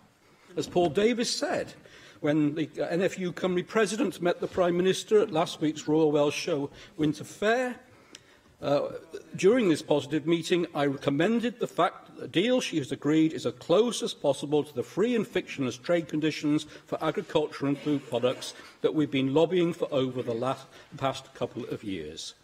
And the UK can also negotiate trade agreements with third countries, ready for implementation after the transition period. At the G20 summit last week, the Prime Minister discussed trade with a number of countries, with Japan looking forward to being able to discuss the UK's possible membership of the Comprehensive and Progressive Agreement for Trans-Pacific Partnership. No small players there. So instead of rejecting this deal, creating uncertainty and damaging jobs and investment, let us be big enough to build towards an outward-looking Wales within a global UK by acknowledging the arguments made by Paul Davies and recognising that this is a compromise for us all. I was a Leaver, David was a Remainer, but we recognise without compromise the whole of the United Kingdom, Wales, not least of all, will be severely damaged. Thank you. David Rees. This afternoon, I put my contribution into two parts, and the first part will be based upon my role as Chair of the External Affairs and Digital Legislation Committee. And I'm pleased that we've already had comments from Jane Hutt and Mark Ishwood reflecting upon some of the work we've done since we were established following the 2016 referendum with the purpose of considering the implications for Wales of leaving the European Union. And since that time, we've attempted to consider the implications across a wide range of sectors, and where we've considered it necessary, we've sought to influence the Brexit process, both in London and in Brussels, having the Welsh voice heard as much as possible. And I will try and consider this bit of my contribution balanced as much as possible when reflecting the committee's work. Now, following our work, we've spent 2.5 years gathering this evidence. We haven't just done this over short periods of time. So we were able to respond quickly to the withdrawal agreement and the political declaration and the analysis of that, and we came across 7 broad areas, and we've published a report which I hope members have had a chance to look at. 7 areas: economy and trade with the EU, ports and transport, agriculture, food, fisheries, energy and environment, healthcare, equality and human rights, institutional arrangements, all critical to the future of Wales. And we also, in that short space of time, managed to get the expertise of an external advisor, Dr Tobias Locke from Edinburgh Law School, who provided a legal analysis of the withdrawal agreement and its implications. So that's why that paper is so important for you to read. It is not our view, it is an external's view without any bias whatsoever. And it is crucial, this debate. And I also want to put on record, Llywydd, the excellent work of the Commission staff in turning around in such a short space of time the work that we've been able to read, because you've had 10 days since the publication of the draft agreement and draft political declaration, and this work has been produced by that staff, and it's tremendous work from them. So please, I think they should be credited for that work. Llywydd, return to the 7 areas of policy. Our analysis suggests, for the short term at least, the agreement will offer some much-needed stability of the Welsh economy, so it's been reflected in some of the comments. Due to the arrangements of the transition period, which we've all accepted and acknowledged. However, Mark Ishwood also highlighted the timescales that are facing us during that transition period: European parliamentary elections, a new commission to be appointed, and if we want an extension, to be done by July the 1st. So the reality is, you won't start negotiations until around about October, and you have to, by July the 1st, come to a situation on an FTA whether you want to extend the transition period or not. Everyone knows that you will not get an agreement in 10 months. So the reality is, we will be either seeking an extension or going into the backstop. That's the truth. And then we have to accept that. And whereas Neil Hamilton marked XX, we all know it's 2020 or 2022. That's the dates we've been quoted at. So that's the dates we've been quoted at, and that's the dates which we know, because it says 1 or 2 years and it says 2020. We will continue to operate under existing laws, so businesses do have that reassurance. They will work as they are today. They can offer the Welsh economy a far less disruptive outcome than if the UK had failed to reach any form of agreement. However, let's not forget something else. During that transition period, we've lost all our formal routes of influence over the EU law and our democratic representation in the EU. Our MEPs will be gone. We'll no longer have control in any of these aspects. We've lost our position on the Committee of the Regions and lost our position on other committees. We are losing our influence. And the backstop. Let's not forget the backstop coming to force, and that's part of the agreement to prevent a hard one. We all want to prevent a hard border between the Republic of Ireland and Northern Ireland.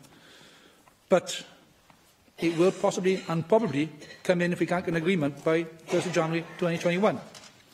And then it looks less good for Wales, because then we will probably have a regulatory alignment down the Irish Sea.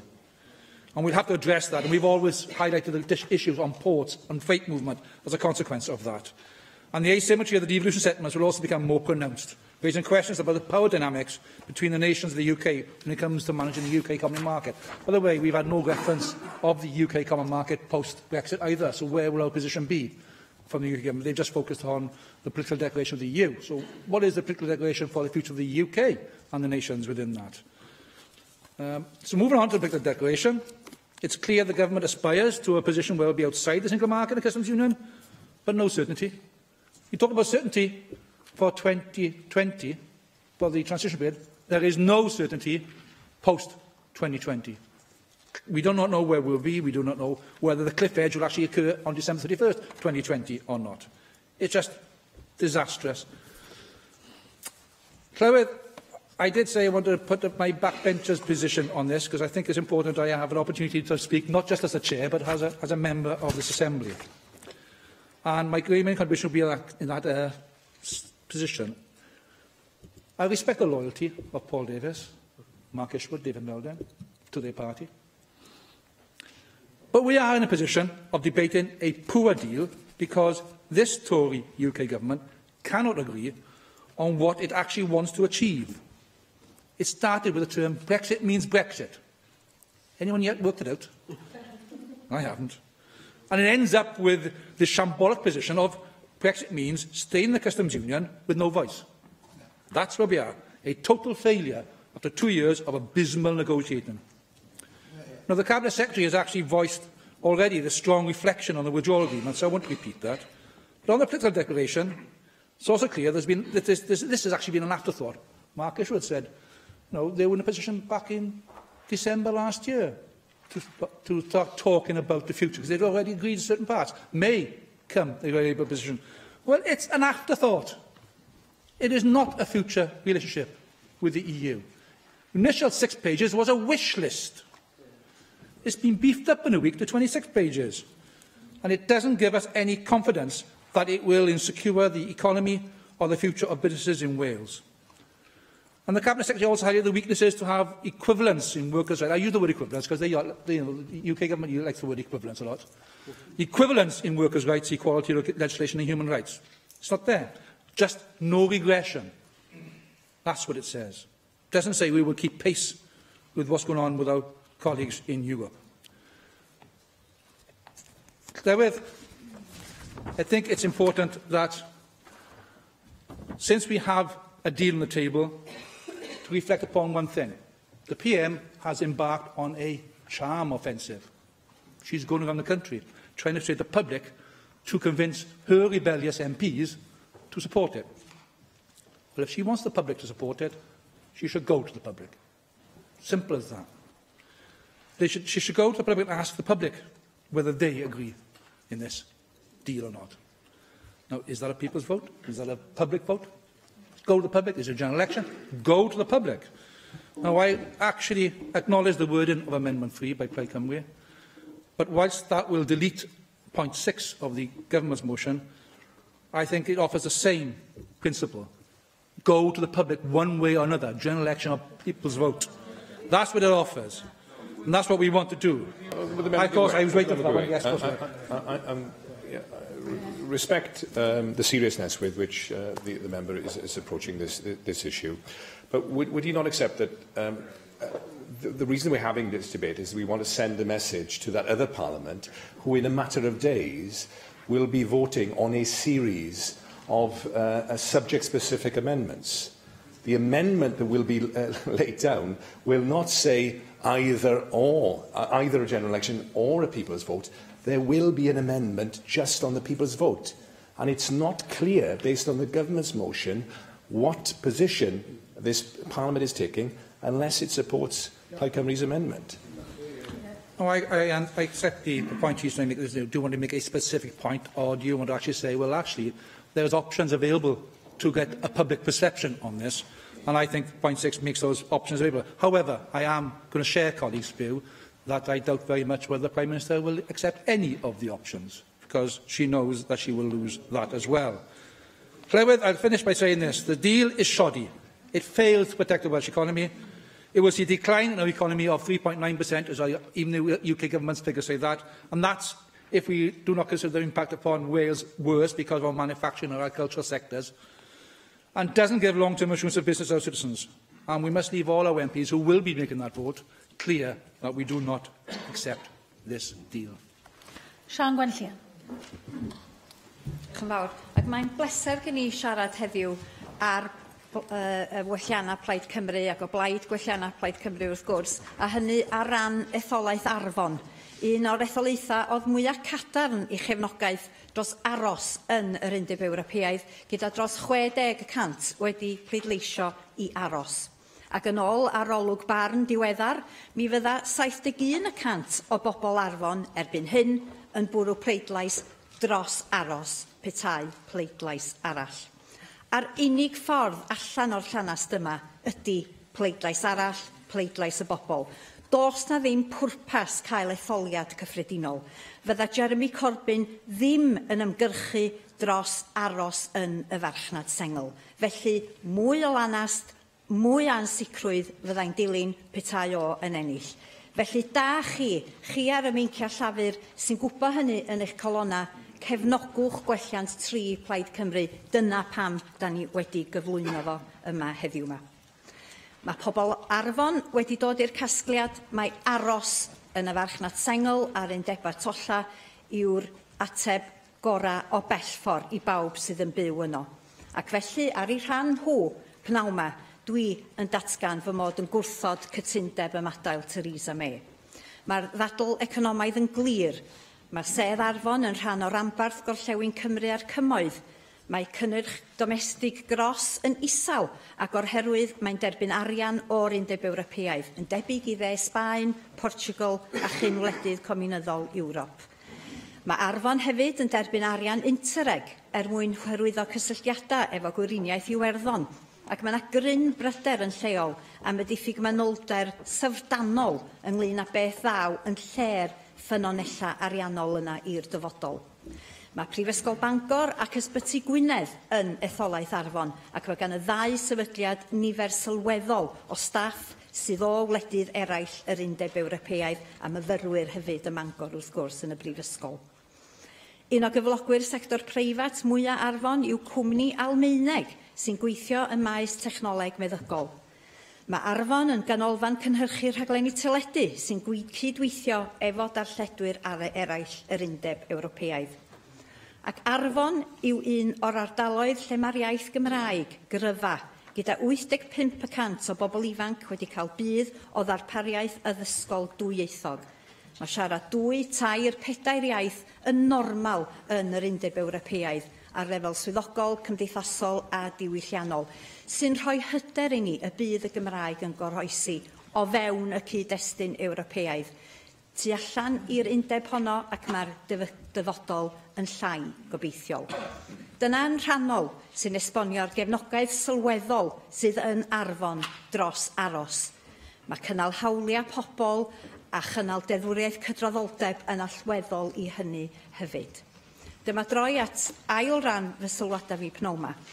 Mae'n fraint i mi gael cydweithio efo aelod seneddol Arfon Hywel Williams, sy'n rhan o dîm gweithgar a hynod effeithiol Plaid Cymru yn Llundain. Mae Cymru yn lwcus o'r 4 sy'n brwydro dros ein gwlad yng Nghoridora Grym Llundain. Mae Hywel wedi cymryd rhan lawn yn y drafodaeth ar Brexit, wedi cyflwyno nifer o welliannau i fil ymadael yr Undeb Ewropeaidd ac wedi cyfrannu'n eiddgar fel aelod o'r Pwyllgor Dethol ymadael ar Undeb Ewropeaidd. Mae o a Phlaid Cymru wedi bod yn gyfan gwbl gyson yn erbyn tynnu allan cyn y referendum ac o blaid aros yn y farchnad sengl ar Undeb Tolla. A dyna pam yr aeth Hywel gydag eraill i gymryd rhan mewn achos yn y Llys Ewropeaidd yn ddiweddar. A heddiw, fe ddaeth cadarnhad dros yr hyn mae Plaid Cymru wedi bod yn ddadla. Mae uwch gynghorydd y Llys Ewropeaidd dros gyfiawnder wedi deud heddiw ei fod o'r farn y gall y Deyrnas Unedig ddiddymu erthygl 50 ac aros yn yr Undeb Ewropeaidd heb yr angen am ganiatâd gweddill gwledydd yr Undeb, a mae hyn yn groes i'r hyn mae Mrs May wedi bod yn ddeud. Mae hyn, yn fy marn i, yn newid y gêm yn sylweddol ac yn galluogi'r Llywodraeth, nid Senedd San Steffan, i ddiddymu'r broses, os ydy nhw am osgoi Brexit heb ddel, neu os bydd pleidlais y bobl yn dangos fod y farn gyhoeddus wedi newid ers 2016. Mae disgwyl cadarnhad o hyn yn y Llys Ewropeaidd cyn y Nadolig, a coelwch i fi, fe all hyn fod yn arwyddocad sylweddol i fetholwyr i Arfon, i bobl Cymru ac i ddyfodol y genedl. Felly heddiw, dwi yn gofyn i chi ymuno efo ni yn y meincio hyn i anfon neges hollol eglur o'r Senedd Genedlaethol yma, ac felly dwi'n gofyn i chi gefnogi gwelliannau Plaid Cymru. Mark Reckless. Diolch, Llywydd. The Cabinet Secretary opened this debate by saying we were voting before the House of Commons, that he wanted to influence MPs, that Welsh Government believes the House of Commons should vote down the withdrawal agreement. And he concluded by saying he hopes this National Assembly will send a clear message that the withdrawal agreement is unacceptable and should be rejected. Inspiring words, but they aren't reflected in his motion.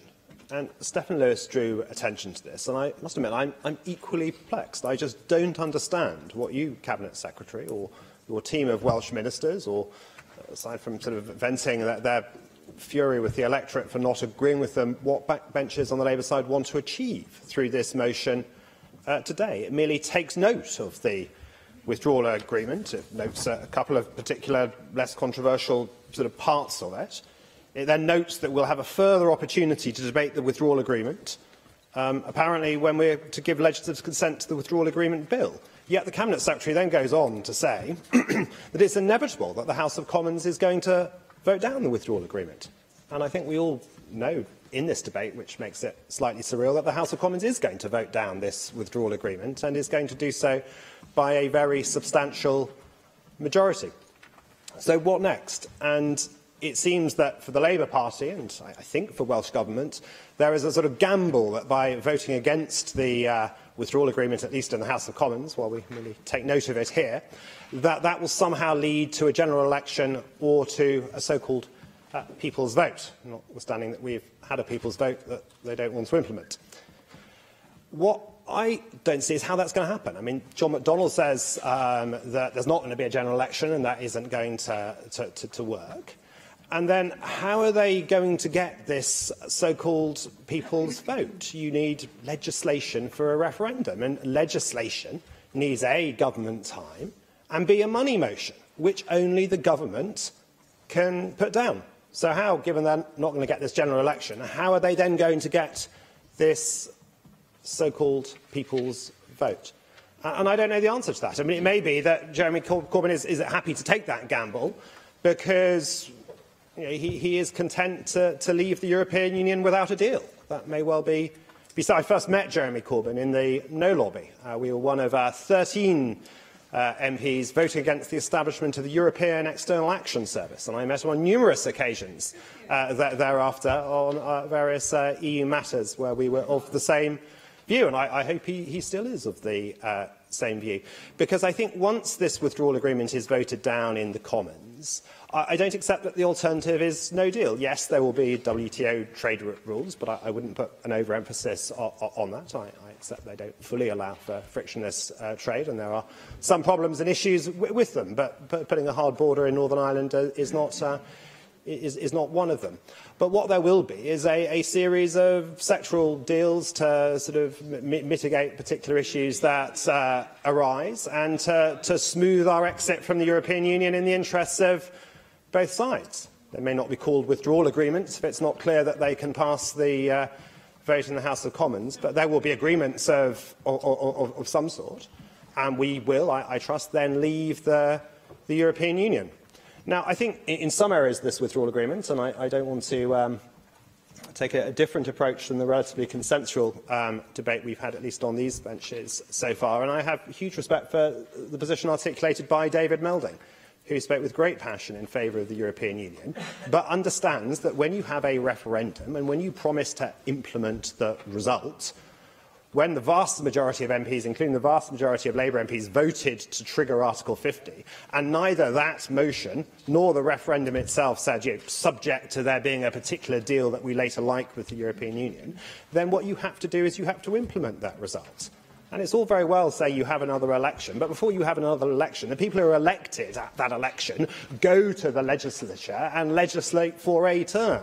The result of the election is thus respected. The result of this referendum was to leave, and we need to leave. I would prefer it was with a deal. I would prefer it was with a better deal than this one. But in some areas, this deal delivers on things that at least some Leave voters wanted. Broadly on freedom of movement, it does provide for the end of freedom of movement. And also after the transition period, which unfortunately might be extended, it would then provide for at least less money and probably not great sums of money continuing to go to the European Union. So in that sense, there are some positives. But for me, the negatives are overriding. And they are, first and foremost, that we can't get out of it. At least with the European Union, there is Article 50. With this, we cannot get out of it without the agreement of some other body. And I do not think that as a sovereign United Kingdom, we should be putting ourselves in that position. And also in terms of trade. Now, there was some debate in the referendum as to whether we should leave the single market, and I think the Leave campaigners were clear that we should, and particularly Michael Gove. There was not the same debate about the customs union, because it was taken as a given we were leaving the customs union. The customs union was the founding project of the European Union. And the arguments for the customs union are much weaker than the arguments around the single market. We pay much more in customs duty than other EU countries because we import more from outside. And broadly, those customs duties hurt the poor, both in other countries who can't sell to us as well, and here because the poor proportionally spend more of their income on the goods to which the tariffs are applied. If we stay in a customs union as proposed in this withdrawal agreement, and certainly within the backstop, then the European Union will decide our trade policy without our having any say in it. They will be able to use our UK market and go to third countries and say, hey, give us a reduction in your tariffs for EU exporters, and if you do, as a bonus, we'll give you access to the UK market on better terms. Yet in return, those markets will not have to open up their countries to UK exporters. It is that unfairness that just makes no sense. It is a hugely unattractive thing to do. And I'm just perplexed that Labour members in the House of Commons, or potentially here, do not seem to understand that. The single market versus the customs union, people here may take a different view, but in Westminster, perhaps they just don't like the sound of it being a market and they like the sound of it being a union. But actually, if you think about it from first principles, the idea of being in a customs union where you have absolutely no power of it and can be used by others in their trade negotiations is a deeply unattractive one. It is what we're offered in the backstop, and we can't get out of it without someone else's agreement. So for those reasons, I oppose this withdrawal agreement, but I welcome the tone of the debate we have had on the Conservative benches, and because, for reasons I don't entirely understand, the Welsh Government say it's terribly important to send a message that we're against the withdrawal agreement, while not actually offering us an opportunity in the motion to do that. I look forward to opposing their motion, as well as the amendments. Rhiannon Passmore. Diolch, Llawydd. It is right that this chamber represents the very passionate and strongly held views of the people we represent. They deserve no less, but they also deserve far more as we approach the most pivotal point for our citizens and our economy. The deal negotiated by Theresa May is bad for Britain, it is bad for Wales, and it is bad for Islwyn. It is often repeated these days that contemporary politics is so unpredictable. Well, let me give the Chamber two facts that are clear. The Welsh public are fed up with Brexit and the way that the UK Tory government have ineptly handled the matter, from Cameron to Boris and to May. The majority of members of Parliament from across all sides of the Palace of Westminster oppose Theresa May's Brexit plans. So how did the UK Tory government end up with a deal that pleases no one and nobody? It is not often that I quote Tory politicians in this place, and I'm sure Marcus Sherwood AM will forgive me if I get shouty, but I must accurately quote Michael Heseltine, who is the boy from Swansea who became the, as you know, Tory UK Deputy Prime Minister, interviewed on Sunday Politics Wales show this weekend. When asked what advice he would give the strong and stable Prime Minister, he stated, "You can't expect to change your mind on the most important issue of peacetime politics in my lifetime and have credibility talking about unifying the country." Michael Heseltine, the man who brought down Thatcher, goes to the heart of the matter, I think. Do you remember Theresa May's contribution as Home Secretary to the 2016 Brexit referendum? Because I frankly don't. We know that Theresa May was nominally campaigning for Remain, and I suppose we know from the 2017 general election that the Prime Minister is, even if she has had her chips, no natural campaigner. So is it any wonder we are where we are with May in charge, even after Cameron and Osborne's rapid nosedive from their listing ship? I do almost feel sorry for her, but I don't. In contrast, the Labour Party have been clear throughout the negotiations that the deal must meet our test for a jobs-first breakfast. Jeremy Corbyn and Keir Starmer actually have been very, very clear that any deal would have to include a permanent customs union with the UK, having a say over future trade agreements, a strong single market deal, and guarantees on workers' rights, consumer and environmental protections. I, as a Democrat, respect the decision of the people in 2016. And that is why I have supported the process of negotiating with the European Union. However, I will not stand idle and allow the people of Islwyn to suffer further economically by the Tories in England, who have a Victorian utopian fantasy of creating a low-tax, low-regulation economy, even after the last crash, ably supported by Osborne's Mansion House speech. For the working-class people I represent, I know what that type of economy means. Misery, as the rich get richer and the poor get poorer, as they continue to give tax breaks to the rich and prosecute and persecute the poor. Ask the UN. So the message from the communities of Islwyn is loud and clear to the Prime Minister. If the House of Commons votes down your so-called deal on the 11th of December, do the honourable thing. Dissolve Parliament and call a general election. Michael Heseltine summed it up succinctly when asked what practical advice he would offer the Prime Minister. And I quote, "You have to move over. It's all over." And I support the motion proposed by Julie James AM. Diolch. Gareth Bennett. Diolch, Llywydd, and thanks to the Minister for bringing us today's debate on Brexit. Thanks also to David Melding, who I thought made many pertinent points. He often does. Now, if I can look first at the wording of the Government's motion, it states that the Welsh Government regrets that neither Wales nor Scotland are mentioned in either the withdrawal agreement or the political declaration on the future relationship between the UK and the EU. End quote. Now, why do Wales and Scotland need to be mentioned? They are both regions of the UK.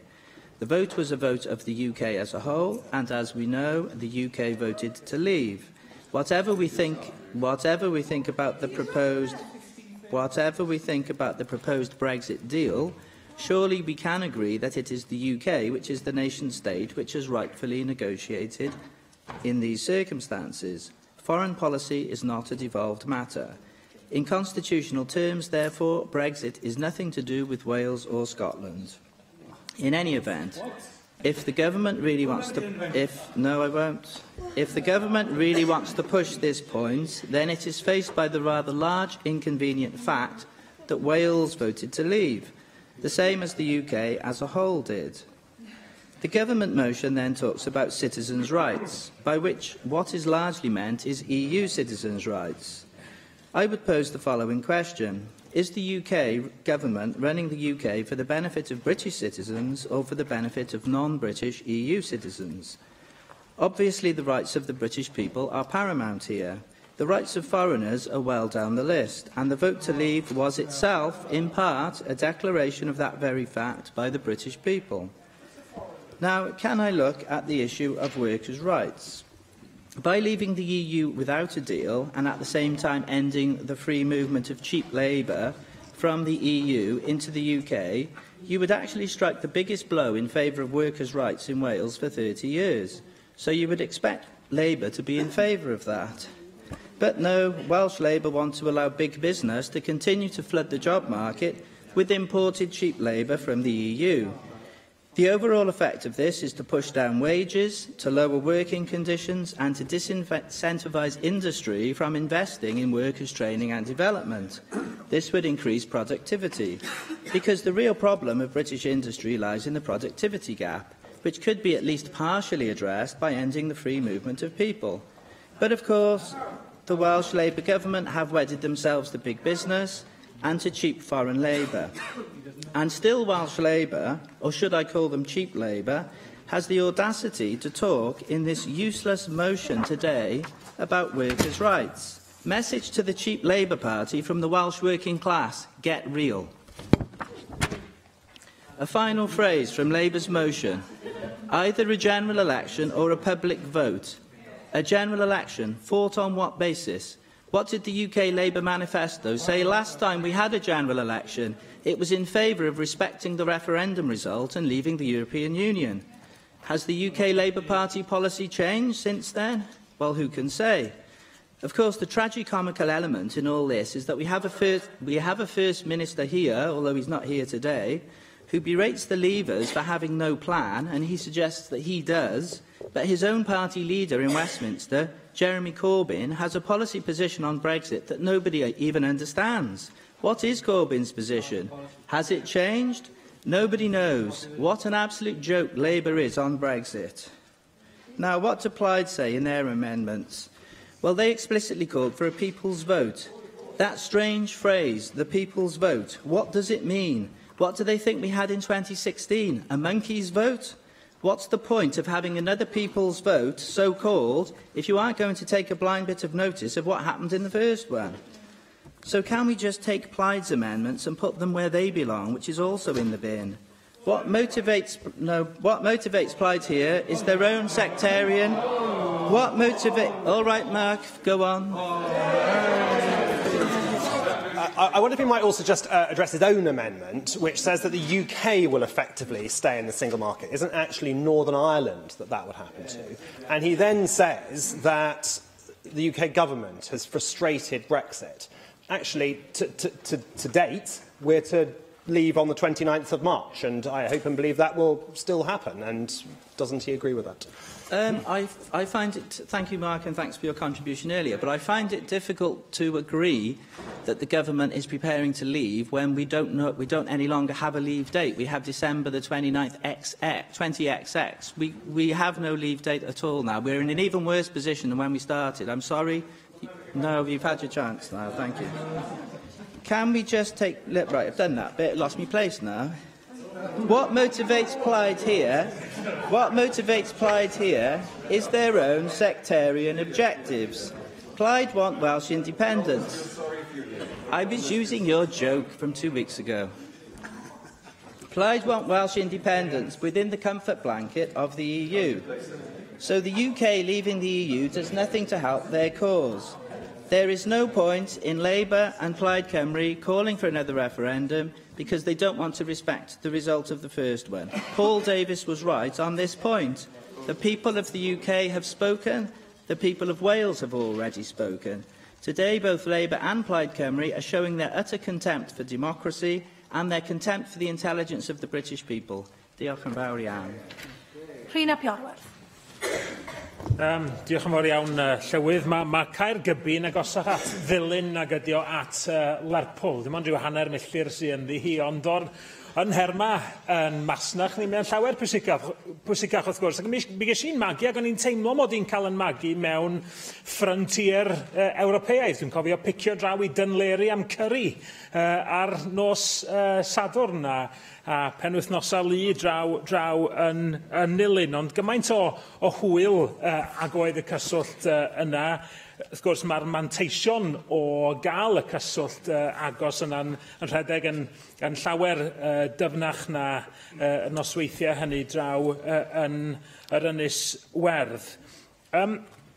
Mae'r hyn dyn ni'n ei drafod heddiw, ac y tundeb y madail yma, yn wahanol iawn i'r hyn gafodd ei addo nôl yn 2016. Ac mae'r ffaith yn bod ni wedi cyrraedd at y pwynt yma rwan yn dangos I fi camgymeriad, os da chi am fod yn garedig, neu y twyll fel y byddwn ni yn ei weld o beidio bod wedi cynnig cynllun i bobl cyn y referendwm, oherwydd rwan yr ydyn ni'n darganfod y gwirionedd o geisio tynnu ein hunan oddi wrth berthynas sydd wedi gweithio mor ffafriol i ni drwy gydol fy mywyd i.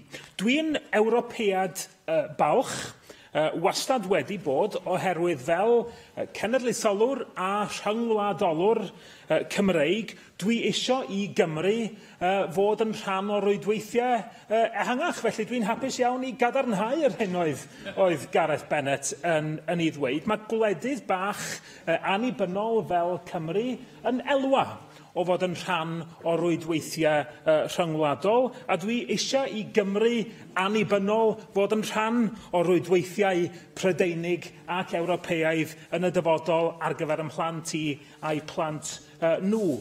Ac nid rhyw rwydweithiau haniaethol ydy'r rhain. Maen nhw'n rwydweithiau go iawn sy'n cael effaith go iawn. Dwi wedi crybwyll Caergybi yn barod.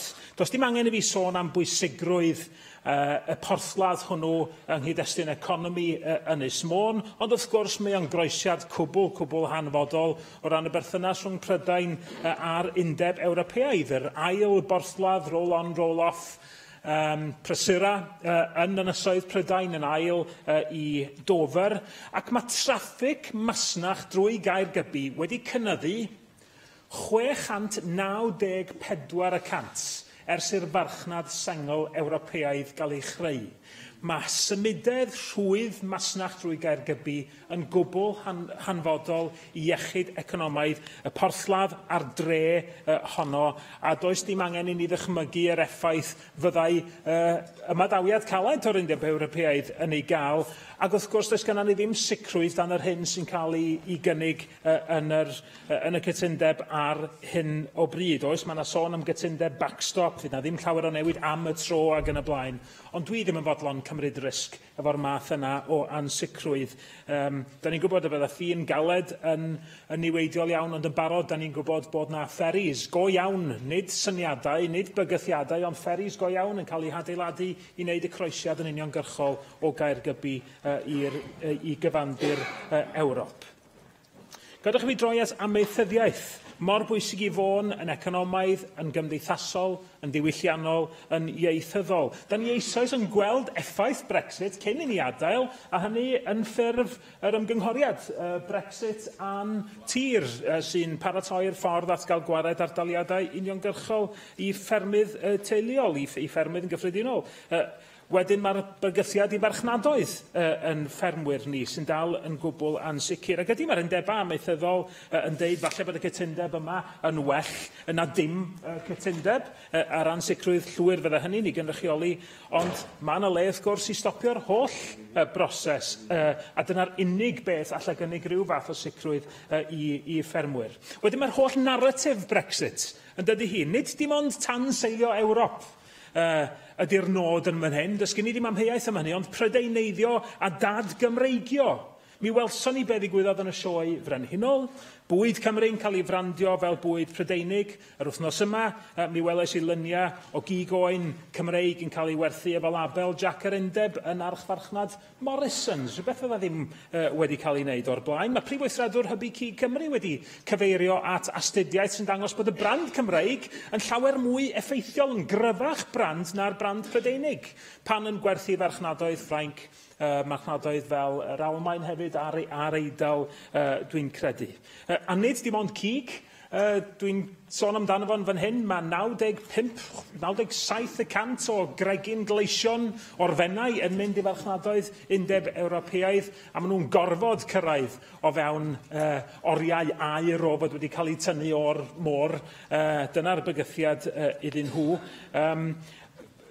Halen Môn, halen gora'r byd heb amheuaeth, yn falch iawn o fod yn gynnyrch Cymreig ac Ewropeaidd, ac wedi manteisio yn helaeth o gael statws Ewropeaidd gwarchodedig. Mae yna gymaint mwy allwn ni gyfeirio ato fo ran perthynas Môn a'r Undeb Ewropeaidd. SECAMS, yr adran o Brifysgol Bangor sy'n arloeswyr y maes technoleg yn ymwneud â'r môr, sy'n cyfrannu llawer i faes ynni môr, ac wedi manteision fawr iawn o arian Ewropeaidd. Orbital, cwmni arall o'r Alban, yr wythnos yma'n arwyddo cytundeb efo parth ynni Morlais.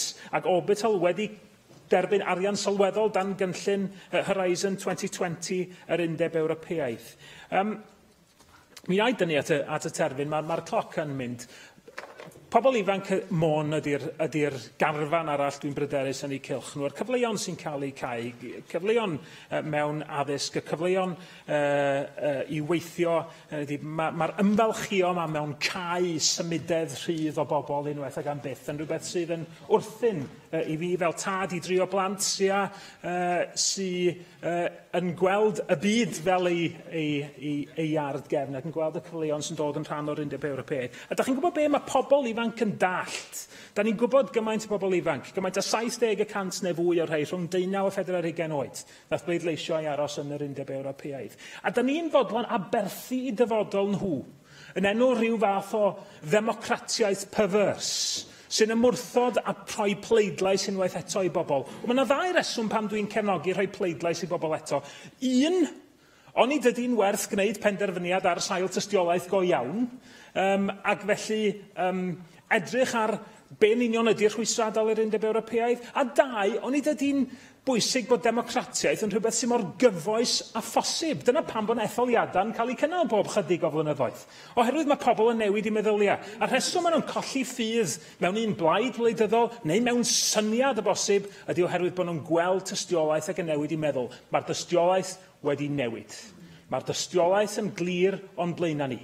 Gadwch i ni fesur yn gyfoes a dangos yn bod ni fel Cynulliad Cenedlaethol Cymru yn ddifrifol ynglŷn â democratiaeth heddiw, nid democratiaeth yn seiliedig ar gelwydd ychydig o flynyddoedd yn ôl. Joyce Watson.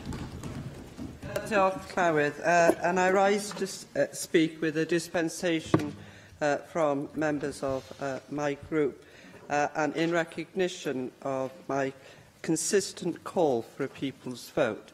And I will therefore be supporting Amendment 3. And what I want to say here is I'm going to quote a politician that I would normally be loath to quote. And that politician talked about the known unknowns and the unknown unknowns. And that, I think, is where we are today with this whole Brexit scenario. We have more unknown unknowns than ever before.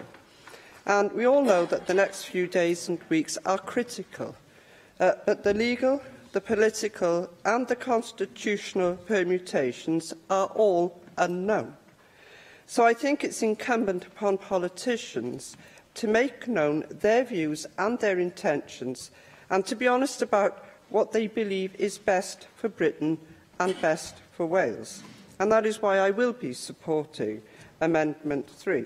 I will call for a people's vote on the final agreement between the UK and the EU, including an option for the UK to remain a member state of the European Union.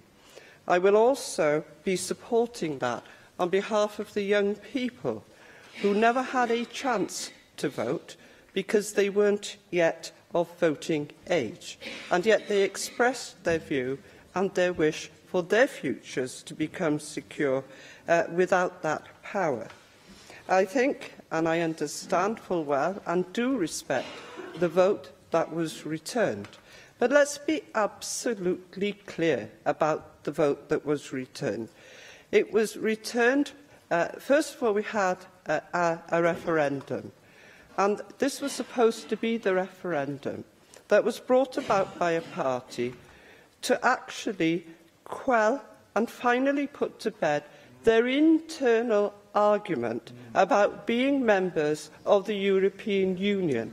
So confident was the then Prime Minister that he was going to get a vote to remain in the European Union, he actually didn't bother to do any work whatsoever to promote that idea.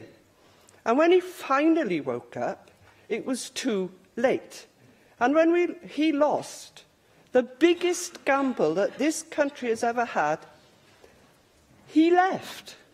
he left the country to its own devices.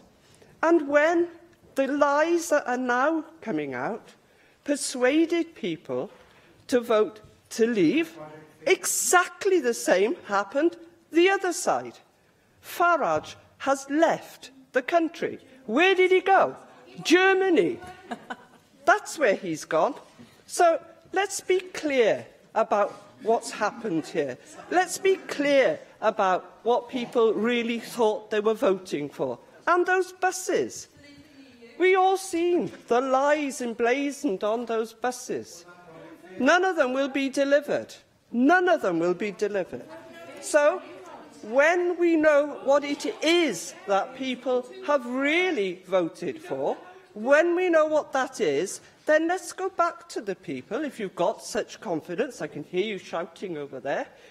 If you've got such confidence that people are going to support what the reality is, then give them a chance to do that.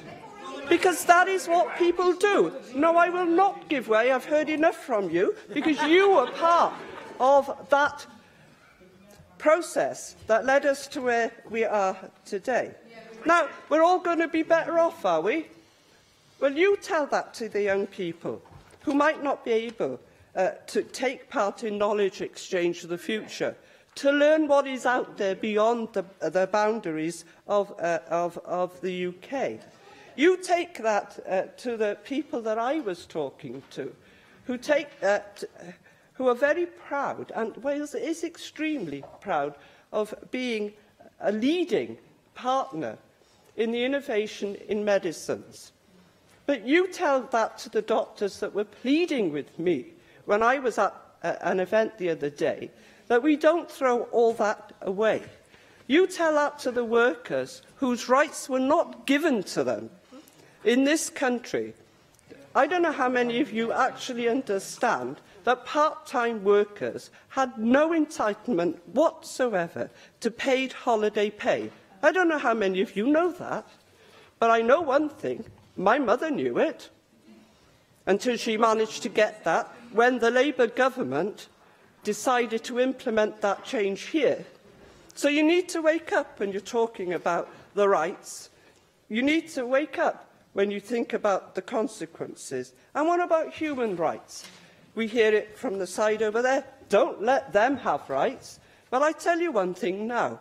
When you remove rights from people, you remove your own rights. And you don't know what rights you need until you need them. You don't know what protection you need until you're in that position.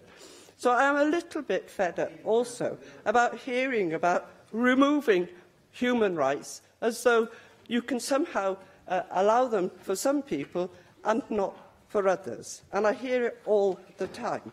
And if anybody really believes that there aren't gaps between the current status that we have now and the Bill of Rights, what I suggest is they mind the gap, because I'm really concerned that people are going to fall through that. So I clearly want to put it back to the people. I want them to have an opportunity that when they fully understand what this is going to mean to them, not the lies and the innuendos that we've heard, but the real choice of what they will be letting themselves in for, and then I think that we can all get on and move forward and at least give people a real chance to say, now we know what we voted for, now we've made our choice. Madam Presiding Officer, after listening so many good speeches, I don't think I left much to say. But the fact is, I will say a few things.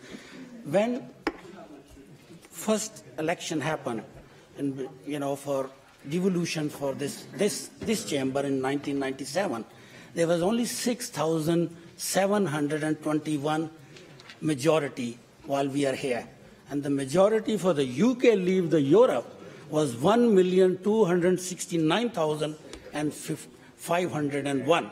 So actually, there was a clear majority for people to leave Europe. There is no quibble. I met a lot of people before May 2016 and meeting so many constituents, including farming communities. I can't explain in this chamber the language they used when I went to Raglan Market to meet so many farmers, and they were so much anti-Europe. I met so many teachers, so many doctors, so many taxi drivers, so many shopkeepers. There's a long list, presiding officer.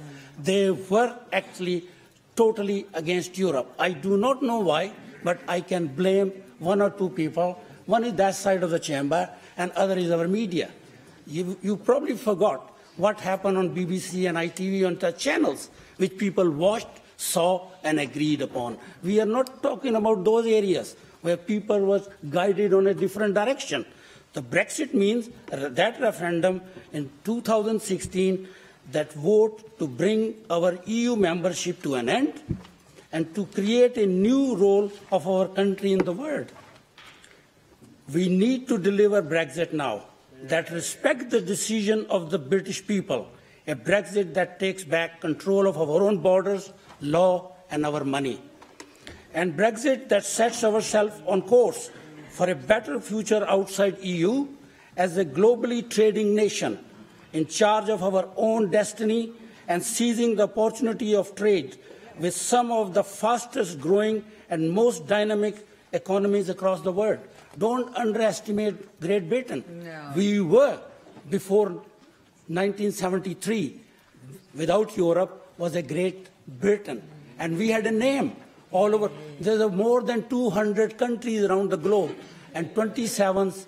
Mike, I got no much. Go on. If things were so good in 1973, why did both Prime Ministers between all Prime Ministers in 1959 and 1973 all attempt to join the European Union?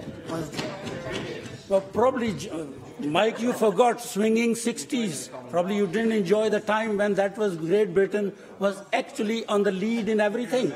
And they were leading the world in all walk of life. Wait a minute. We will control, after Brexit, presiding officer, we will control our own borders and end free movement of once and for all. That is in Brexit. We protect our jobs in this country, whether in Wales, Ireland, Northern Ireland, Scotland, or England. We will control our, no longer send vast, the money has been mentioned, £300 million a week. It will be stopped. And we probably use that money for our social services there, or the different areas. Our government will use it, and we will be able to trade freely around the world with TWA. The thing is, Europeans are only 27 countries, not 200 countries. So remember, we will be growing bigger. Bowden. Thank you, Llywydd. And can I be... I just gave him back. Oh, I'm sorry. I gave him Sorry, back. I thought that was your flourish and your finish. I'm sorry, Mohammed Ashkar. Giving way to Stefan. Thank you, Chair. I think we were all getting rather excited that maybe the member had reached his climax at that point. It certainly looked like that from where I was sitting. But the member has just said that the UK will be free to trade with the rest of the world. At the moment, I keep hearing Brexiteers on the radio telling me that our biggest trading nation is the United States of America. How on earth does being in the European Union prevent us from trading with the rest of the world? Listen, wait till Brexit on 29th of March next year. We will be trading with China and other nations, Japan, another Brazil. Don't forget, you are talking about Welsh lamb. We have the best commodities, Welsh water even, we can sell to Arabs. You forget these areas. Look, go on. As a journalist, I once accompanied a former First Minister on a trade mission to China because Welsh businesses are already doing businesses with countries the length and breadth of the world, as well as being part of a single, totally open and transparent market of over 500 million people. I'm glad to know that, but when I went there 10 years ago, me and Plaid Cymru, at that time leader Yayan, asked him, you know what Chinese told us? What is Wales? Where is Wales? I'm glad this chamber have promoted our part of the world. London have promoted Wales, and now we are, and don't forget, there are over 1 billion population there. And we are like a little village for them. And the trading they will do with the United Kingdom, not Wales alone. Remember this. And Wales have an opportunity. Don't forget that. And saying, we will keep our safe. We will be safe against crime and terrorism. Don't forget, after this Brexit, people are staying in France and everywhere, crossing all Europe to come into this country. Why? Because no. Because there are people like you to come out, do nothing, and will still pay you. That is not the right way to do things. All the right people must come in. The people must come on the right way here. And also, referendum means, in our language, we say, in our language, I translate in a minute, I translate, Zabane khalq ko nakara hai khuda samjho. It means in Indian, when people say, is the word of God. So remember this, when people decided Brexit, you must agree with, and we are all here elected members, because even if by 1 vote or 1,000 votes, you are elected, you must respect Brexit. There is no way out. And listen, what your leader is saying. Mr. Corbyn, he himself, you know what he said, is not acting in the interest of Brexit. He said he was opposed to the deal before even he read it. That is your leader. And also Jeremy Corbyn promised to respect the country's decision to leave, but now open to door to rerunning the referendum, which would take all of back to square one. So there is uncertainty and also uncertainty and division if we listen to Jeremy Corbyn. That is, presiding officer, our Prime Minister is actually, I wish her long life and everything, she's virtually be as equal or better than Joan of Arc. She will be doing better job for United Kingdom, and she's doing it. And you forgetting it. We have achieved a deal. We have achieved a deal with European Union to deliver the referendum. And deal that nation can unite behind one parliament should be back.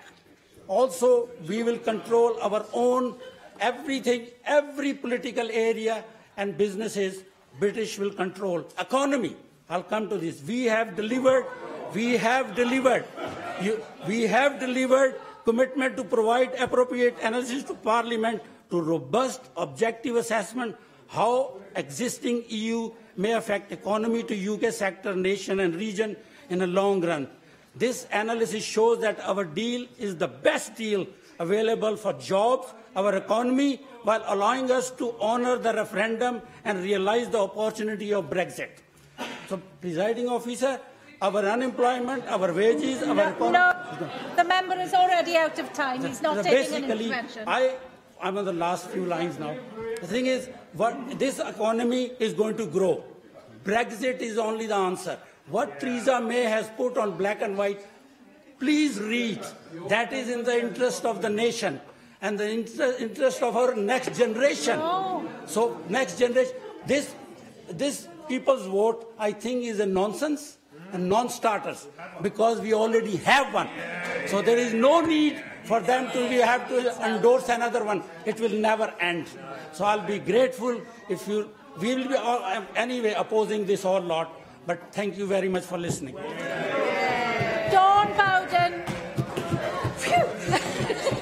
Well, thank you. Well, thank you, Llywydd. And after that speech, I'm going to change my vote. Anyway, can I be clear from the start? This current deal, it fails us. It simply isn't good enough. It's unclear.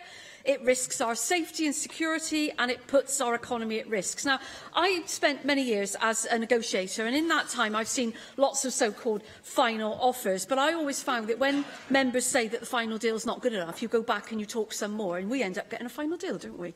So that's what you do. Now, I also know that people will be saying, well, time's running out, and, you know, where are we going to get this time to go back and speak some more? Because I also don't believe that a no deal is any kind of realistic option, and the clock is ticking. So where is the time going to come from? Well, in this chamber some months ago, I did ask some whether it was time to pause the clock. I felt it was necessary then. I feel it even more now. And the legal advice, I think, as Sean Guntlian touched on earlier, the legal advice that the UK government now appears to have indicates that there is no impediment to seeking this. So we should do that, and we should allow more time for those discussions to continue, because Brexit is uncharted waters for everyone, including the EU 27, and the issues at stake are just too big to be rushed. So before we set out to sea, let's at least try and be agreed on the map that's going to guide us to this new destination. Now, Llywydd, I've always thought that our position in the EU was something to be proud of. Our ability to influence and shape the market and the policies of the great continent of Europe. We had standing and we had respect. We are now being consigned to the status of bystander and observer. Now, I've always been, as others have said, I've always been proudly European. I'm a Remainer.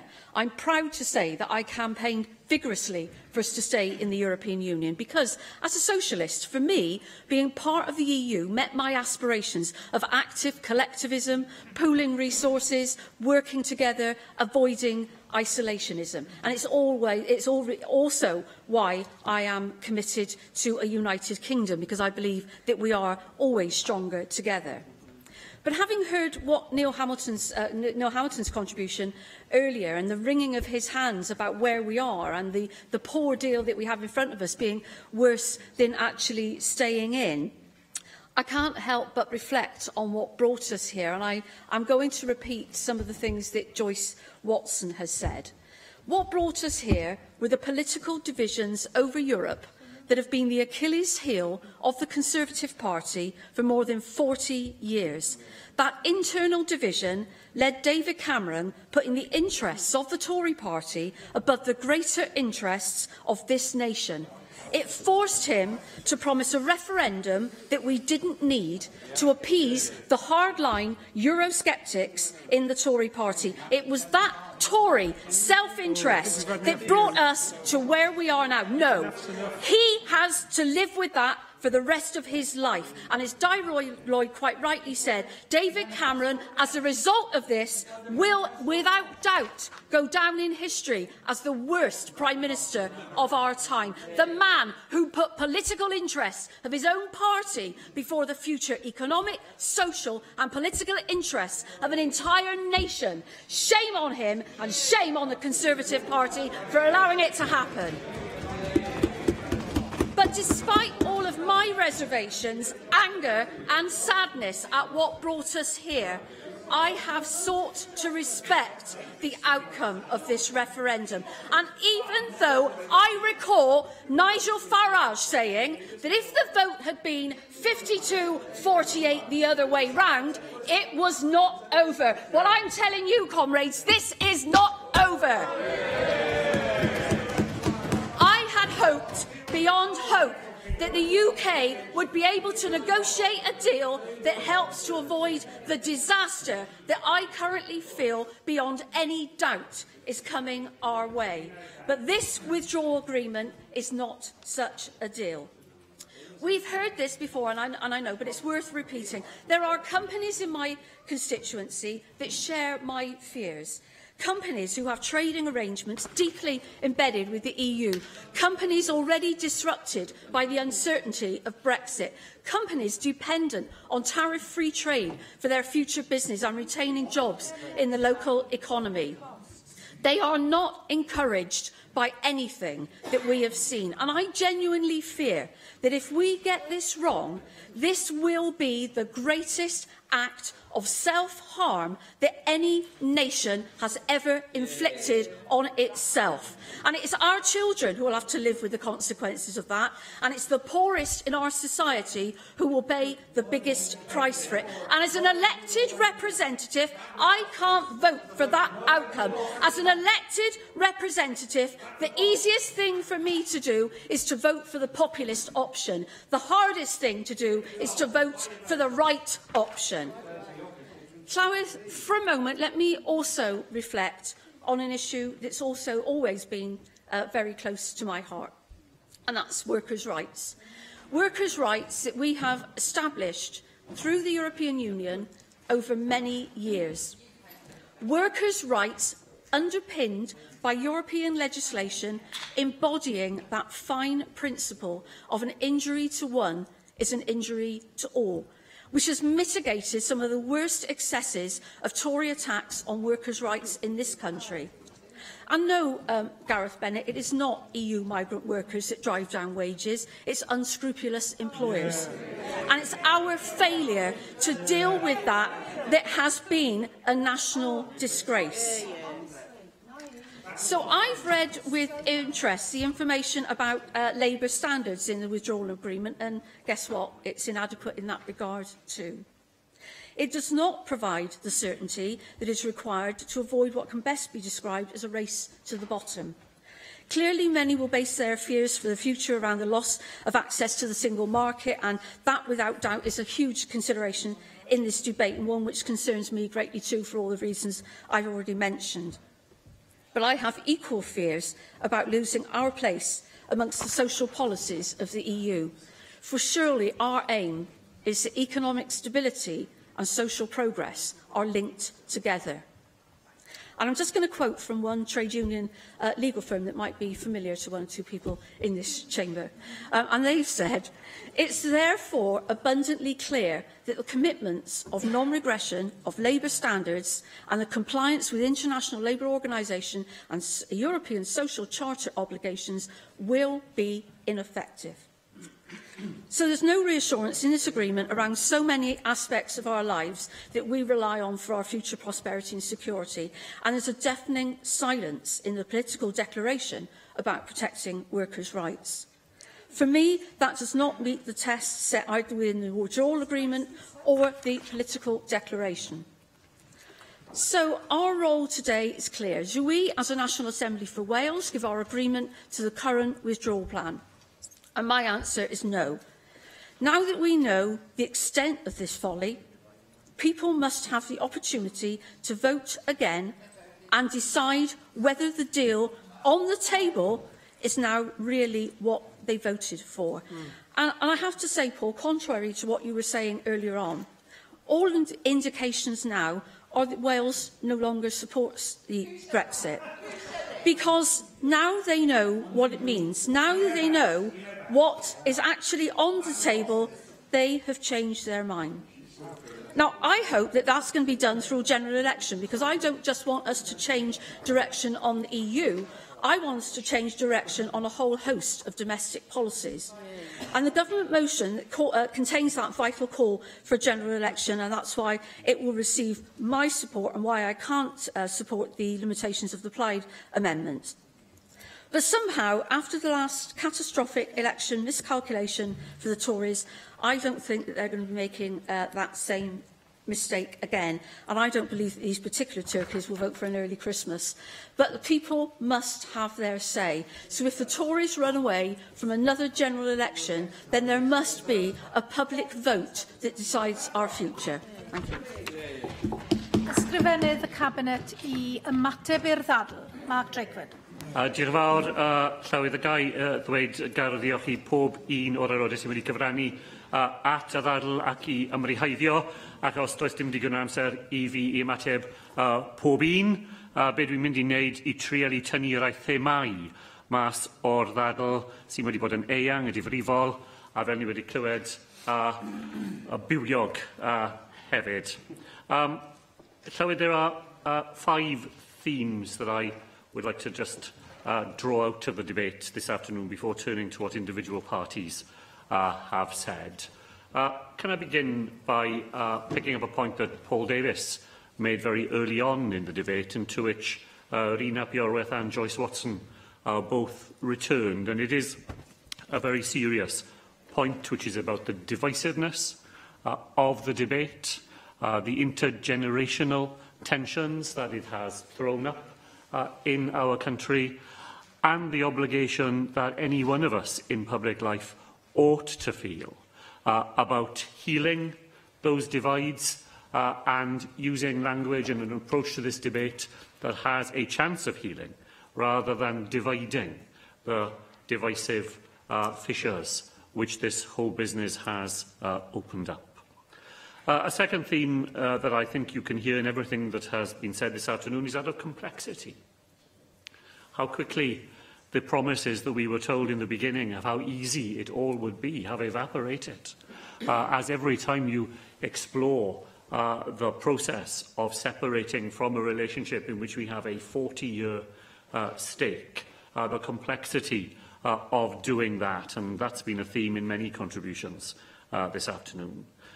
Certainly, in a third theme, a whole series of members, and not unexpectedly, members of the EAL committee, in particular, Jane Hutt and Diarys, its chair, have pointed to the seriousness of what is at stake in this whole debate and the deal that we're asked to pass a judgment on, the flow of medicines into the United Kingdom, the impact on supply chains or prospects of economic growth, the impact on equalities, whether that be for workers' rights, as Dawn Bowden said, or the impact on women, as Jane Hutt pointed to, on ports, on energy, on environment, on our standing, our security and our respect in the world.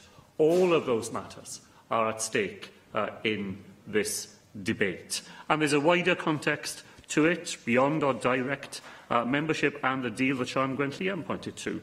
Our membership of Interreg, our membership of Creative Europe, those other networks from which we have gained so much and contributed so much as a nation during our time in the European Union. And beyond the European Union, the point that David Rees and David Melding both made about the future of the United Kingdom itself, beyond the European Union as well. These are profoundly important matters, and this wide-ranging debate has touched on them all. But in the end, Llywyd, what we are voting on is an expression of the views of this National Assembly in advance of a meaningful debate on the House of Commons on the deal that Mrs May has struck, the withdrawal agreement and the political declaration. Neil Hamilton said that for UKIP there would be a rejection of the deal for very different reasons from all the others that have been aired across the chamber. For the Conservatives, I heard Paul Davies do his best, I thought, to set out the case for Mrs May's deal. I began to wonder why he hadn't put down a motion so that his party could vote for that position. But of course, I soon realised why not, because with Paul having said that this was a compromise around which we can all unite, I heard David Melding say that he would fight for a generation to overturn it, and Mark Reckless to point to the inevitability of its defeat. So I suppose we know why there was no Conservative amendment to the motion. The 2 points on which I thought Paul Davies's argument was weakest was when he tried to say to us that this was a binary choice between Mrs May's deal or no deal at all. He couldn't even answer Adam Price's simple question of whether leaving the European Union would leave Wales better off. And I seriously say that the argument we've heard in the chamber, that to ask for a second consideration of this most serious issue is somehow to undermine democracy, it is the weakest argument of all. I'm with Di Lloyd on this. I've spent a lifetime voting for causes on which I've been defeated. Does that mean that I say, well, in that case, democracy has made this decision and I can never speak up for that cause again? Well, of course, I don't. Because if you are really a Democrat, then you understand that arguments are always there to be had and to be had again. Isn't that the real issue, that we haven't implemented the result? And did he not listen to David Melding and what he said? However strongly you back Remain or the EU, first of all, you have to actually do what the referendum said, which is leave. No, well, I did listen very carefully to what David Melding said, of course, and he made a very important point, that as a Democrat, you have to sometimes accept decisions with which you profoundly disagree. but I've never seen it as a rule, Llywydd, that says that you have to wait for a generation in which to fight that good fight a second time. And I don't agree. I absolutely do not agree with the argument that says that you have to implement a disaster before you can attempt to avert it. If you believe, and of course people have different views, but if you believe seriously that this will be a disaster for our country, then of course you're not going to say, let's have the disaster first, and then we'll argue against it. Of course, you are going to try to avoid the disaster in the first place. And in many ways, that is what divides parts of the Conservative Party here this afternoon from Plaid Cymru and the Labour Party here. I thought Plaid Cymru had to strain quite hard, Dipri Llywydd, to find differences between what we say in our motion and what they have said in the debate. We agree on the fundamentals here. And I say again, we are at our most powerful and influential as an institution when we send the most united message we can. Here's clarity for you. This is what our motion is intended to convey. I said it in opening the debate. But I hope that this National Assembly will send a clear message this afternoon that the deal which has been put forward is unacceptable. That's clear for you, I hope. It is unacceptable. It fails to meet the fundamental interests of Wales and the UK as a whole, and it should be defeated. We have an opportunity this afternoon to send exactly that message to the UK Government. I hope that we will do our best to take it together. Thank you. The proposal is to agree Amendment 1. Does any member object? Chair. Therefore, we defer voting under this item until voting time. We now move on to item 3 on the agenda, which is the business statement and announcement, and I call on the Leader of the House, Julie James. Thank you, Deputy Presiding Officer. There are no changes to this week's business. Draft business for the next 3 weeks is set out on the business statement and announcement, which can be found amongst the meeting papers available to members electronically. Thank you. Andrew Arty-Davis. Thank you, Presiding Officer. Leader of the House, could I seek two statements or clarification at the very least? The first one is a letter I received from the First Minister in relation to the environmental impact assessment that was promised on the Barry incinerator by the Minister for the Environment back in February of this year. I received this letter on the 21st of November from the First Minister, and he says in this letter that the decision will be made by the end of November 2018. That decision has not been forthcoming. When I looked at the calendar, the date of the end of November was Friday of last week. I've had numerous residents contact me wondering why there's no decision in the public domain at the moment. So in the first instance, could I have clarification whether the decision has been taken? And in the second instance, could I understand when that decision will be relayed to members and to constituents? I happily share the letter with the Minister, because I see she's indicated that she has no sight of this letter. But this letter was sent to me by the First Minister on the 21st of November, which is only 2 weeks ago. And he was quite categorical that at the end of November that would be in the public domain, that decision would be made. So some clarification on that would be greatly received. The second point I would like to understand is the interaction between senior civil servants and special advisers within the Welsh Government. Last week at the inquest that was held in North Wales, there was a point of evidence given that the head of the Cabinet Division took instruction from the senior special adviser Joe Keenan at the time to look at Carl Sargent's diaries. I have that here as well, and it's part of the record that was in the inquest. It was my understanding that special advisers were not in the position to instruct civil servants to undertake work on their behalf, and that civil servants worked exclusively to ministers or cabinet secretaries. Could I seek a point of clarification as to exactly what role special advisers have in instructing civil servants to undertake specific pieces of work, because I do believe that's a breach of the Civil Service Code? On the first one, the Minister is indicating to me that the decision hasn't been taken, that she's proposing to take it as soon as possible.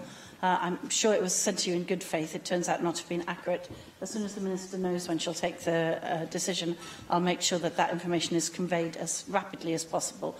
On the second one, Deputy Presiding Officer, I have no intention whatsoever of commenting on any of the processes going on at the inquest, since it's adjourned and not completed.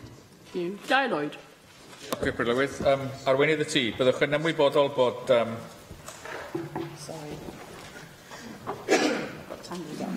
Byddwch yn ymwybodol bod ysgrifennydd y Cabinet dros Lywodraeth leol a gwasanaethau cyhoeddus yr wythnos dwytha wedi cyhoeddi datganiad ysgrifenedig ar ôl cynghorau cymuned a thref yng Nghymru yn y dyfodol. Yn amlwg, wrth ystyried darpariaeth Llywodraeth leol ac unrhyw ddiwygiadau yng Nghymru, mae'r sector yma y lefel agosa o ddemocratiaeth i'r bobl yn allweddol. Byddai llawer yn dadlau bod y sector wedi cael ei anwybyddu dros yr 20 mlynedd gyntaf o ddatganoli yng Nghymru, gyda braidd dim ffocws a braidd dim newid. Nawr, mae'r panel adolygu annibynnol wedi cynnig set o argymhellion, rhai ohonynt o bosib yn bellgyrhaeddol, yn enwedig o ran pwerau, ymgysylltu ac atebolrwydd. Rwy'n credu bod angen trafodaeth bellach anynt yn y lle yma, gyda hynny mewn golwg am wnaeth yr ysgrifennydd Cabinet dros Lywodraeth leol, felly ddatganiad llafar ar y mater a fyddai'n rhoi amser ni wedi drafod ac i ddatblygu'r ffordd ymlaen. Thank you for that. I think that will be part of any piece of legislation that goes forward on local government, and it's not going to be the subject of a separate oral statement. Rhiannon Passmore. It's an unfortunate reality that over the past near decade of UK austerity, a shrink in local government budgets has resulted in a cutback to non-statutory services provided by councils across the UK.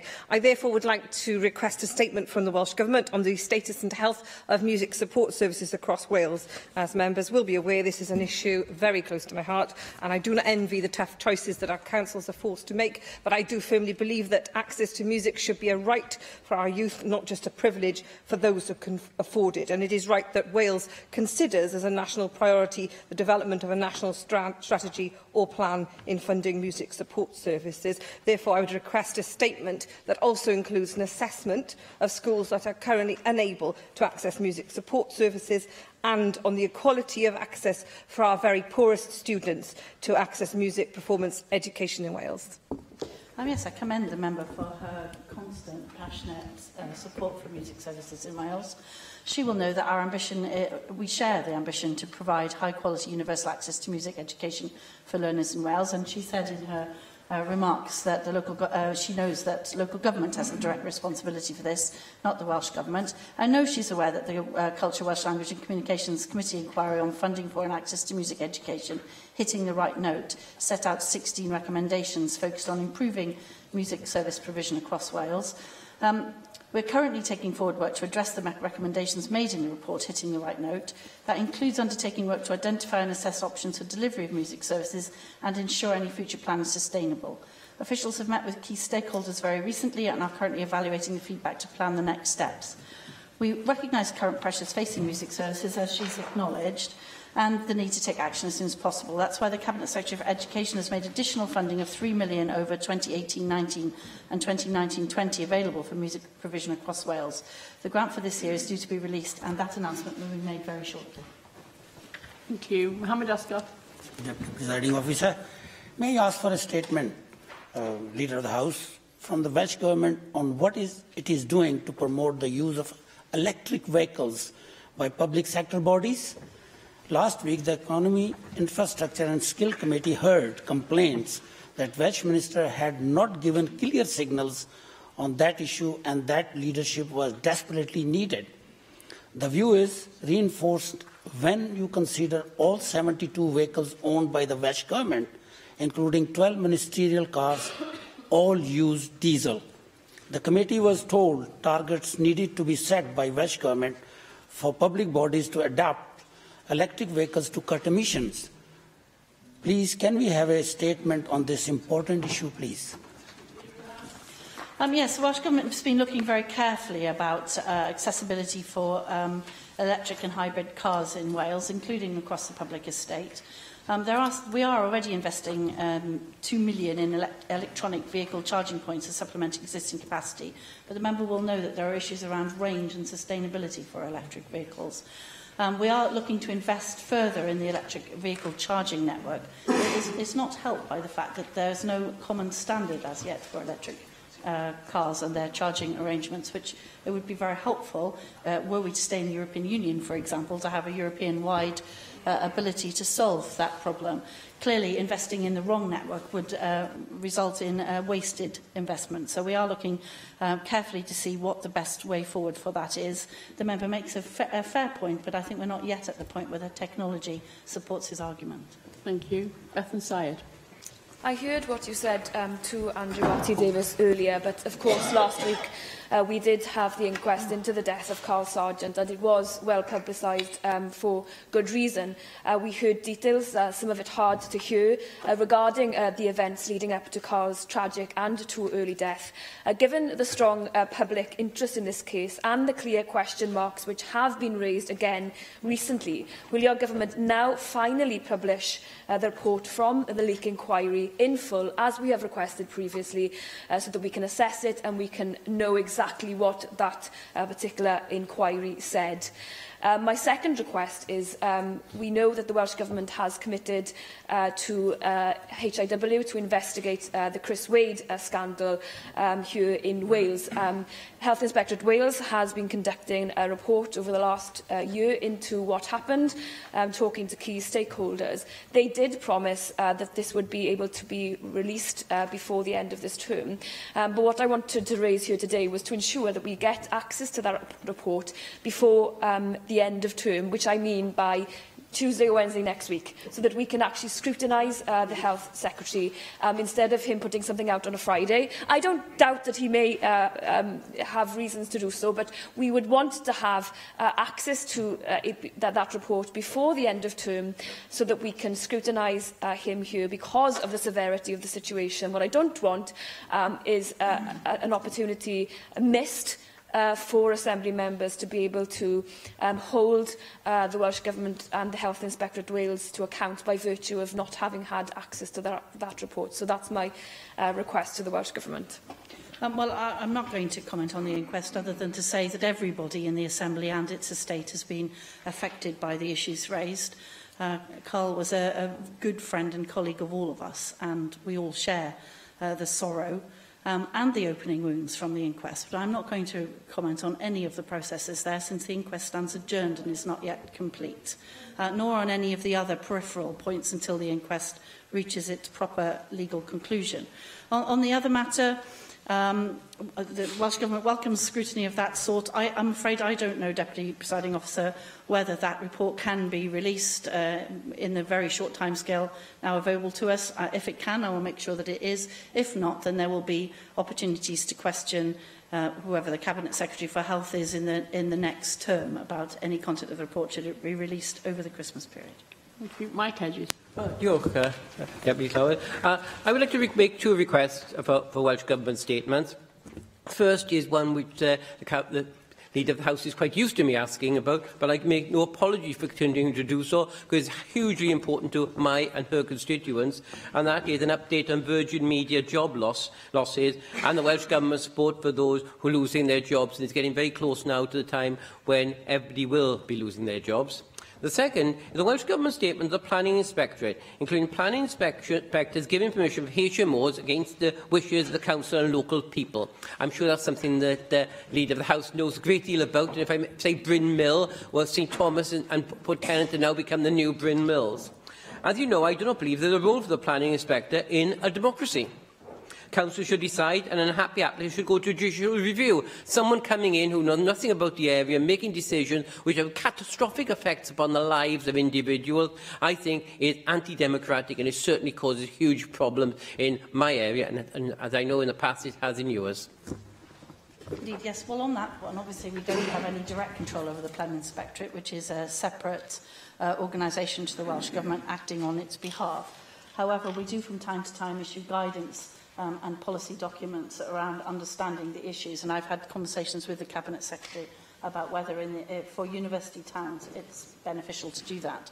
I certainly share his concern in that regard, and the enforceability of any density policy that any local authority would want to put up, and what effect that might have on subsequent appeals. In terms of Virgin Media, the first tranche of redundant staff left the company in November, as I know he's well aware. There are 2 phases planned for next year as well. we've managed to get outplacement support. The outplacement support team has taken on responsibility for providing staff with on-site access to key partners of the task force, including Careers Wales, the DWP and local employers. The Welsh Contact Centre Forum, who's a key partner in our task force, has arranged job fairs in October at the Virgin Media site and brought recruiting employers to the site, as well as providing careers advice for those staff seeking alternative employment. It's too early for me to provide specific details of those who have been successful in securing alternative employment as a result of the job fairs, but we are holding further job shares to coincide with the additional tranches of staff leaving the company next year. So our involvement continues in order to make sure that all of the staff who are affected by this have the best possible outcome. Thank you. Darren Miller. Diolch, Deputy Lewis. Leader of the House, can I ask for a statement for the Welsh Government Cabinet Secretary for Energy, Planning and Rural Affairs on woodland and forestry management in Wales? As I understand it, felling licences can be issued in Wales but cannot be refused on wildlife protection grounds. I understand that that is also the situation in England. In Scotland, they've recently changed the law so that considerations in respect of wildlife can be considered prior to felling licences being issued. And, of course, this is adding to the protections of a variety of species, including the red squirrel, which I'm the species champion for. So I wonder if we could have a statement on whether the Welsh Government has any plans to improve protections for wildlife in that regard. Can I also ask for clarification from either the Council General or an appropriate government minister in respect to the extent of legal indemnity for ministers and indeed former ministers of the Welsh Government? I've had some recent questions which have emerged in my inbox in recent days regarding the extent of legal indemnity which is afforded to ministers, and I would be very grateful for a statement clarifying the situation and particularly whether that indemnity applies to former ministers. Thank you.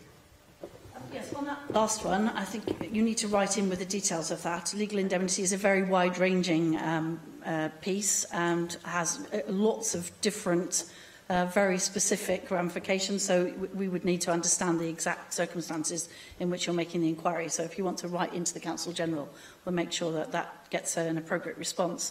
In terms of the woodland wildlife protection, Darren Miller makes a very good point. I don't actually know what the situation is at the moment. I will take that up with the Cabinet Secretary and come back to him. Thank you. Jack Sargent. Diolch, Deputy Clywyd. I'd like to pick up on the issue of mental health, which is something that the Leader of the House will rightly know that I've raised on many occasions since being elected earlier this year. Last month, business leaders across the UK urged the UK Government to make provision for mental health first aiders and mandatory in the workplace. And I completely agree with campaigner Natasha Devon behind the letter to the UK Government when she says employers have a duty of care for staff. And she quite rightly highlights that success will also ensure that all employees everywhere can access a trained member of staff to receive initial support and guidance if they are dealing with mental health issues at work. So firstly, is this something the Welsh Government would consider for workplaces in Wales? And secondly, there has also been a lot of attention recently in the media on the role of the wider community in tackling the epidemic of mental ill health and the prevention of suicide. An example of this is like Cornwall-based project, the WAVE charity, and they provide surf therapy to young people suffering with mental health illness. And a little closer to home, I recently was able to experience and visit Hound's Barber Shop with my colleague Jane Bryant in Newport. And just like that shop, my own barber, Sam from Sam's Barber Shop in Flintshire, he is a brilliant example of a barber who helps those suffering with mental ill health like myself. So I praise people like Sam in Flintshire and Paul in Newport, those people who have taken it upon themselves to provide pastoral care to those in need or simply those who are feeling blue. And again, for reinforcing that message that it is okay not to be okay. So finally, the second statement I would like to know is, would the Leader of the House join me in paying tribute to those people and every single person out there who aren't councillors but believe that they are in a fantastic position of trust to look after others and one another throughout their difficulties in their daily lives? Jack Sargent, as usual, makes a series of very good points. It does take a whole community to ensure that people feel supported and loved within it. And we all know that having somebody to listen to us, whether they're a trained counsellor or not, can be very, very helpful in terms of our just general feeling of well-being and obviously mental health. We have reconfirmed our commitment to providing mental health generally by positioning as one of the 6 priority areas in the National Strategy Prosperity for All, and we take every opportunity to raise awareness of mental health issues, even when they might seem at first to be tangential. So members will have heard me, for example, talking about the This Is Me campaign, which is the anti-gender stereotyping. Unfortunately, sometimes it's thought to be aimed at women, but actually, of course, it's aimed across the piece because we know that men suffer very badly from having gender stereotyping, feeling that they have to live into the role of breadwinner or family support or whatever, and they can find it very difficult when that isn't working well for them. So I absolutely agree with Jack Sargent that we need to have a holistic and whole society approach to this, and it's something, Deputy Presiding Officer, that we all need to take account of in our everyday interactions with one another to make sure that we also listen to what other people are saying to us. Dawn Bowden. Thank you, Deputy Presiding Officer. The Leader of the House, hopefully you'll have seen some of the current campaign work being undertaken by Housing Women Cymru to highlight the need for the end of sex for rent. And as we know, any arrangement involving sex for rent is illegal, no grey areas. We now know that that's been confirmed. And can I thank the Housing Minister for her statement on this support yesterday for the campaign that was issued yesterday. But in light of the campaign, can I please ask that the Government bring forward a statement in the new year to update the Assembly regarding their actions on this issue, including any discussions with the Advertising Standards Authority, the police, the housing sector and other devolved governments? Yes, I couldn't concur more with the campaign. I thought the Housing Minister endorsing the very clear statement, and somebody asking for sex instead of rent is not a landlord, they are a criminal. I mean, it could not be any more straightforward than that. And of course, we share yours and many other people's concern that vulnerable people are put into this position, driven there by some of the debt issues that I discussed earlier. And in the run-up to Christmas, people are particularly vulnerable for that. I think it is very important to send that very clear message. Any landlord who thinks that that's okay is fooling themselves. It is not okay. It is a criminal act. And I think we cannot be any clearer than that. I know that we're working very hard to make sure that any advertisements are picked up, though that's not devolved to us. I know the Housing Minister has this concern very much to heart, and we certainly will be taking forward a range of measures to see what we can do to stamp out this really absolutely vile practice. Neil McAvoy. Diolch, Pwyll Llywydd. Leader of the Chamber, I'm asking for a government statement to support Safia Saleh and her family. Safia was unlawfully abducted as a child and is trying to get back to Wales. I know her mother, Jackie Saleh, would be very grateful for a statement. The public has been really generous in supporting the crowdfunder to buy flights for the family, but the one roadblock is bureaucracy.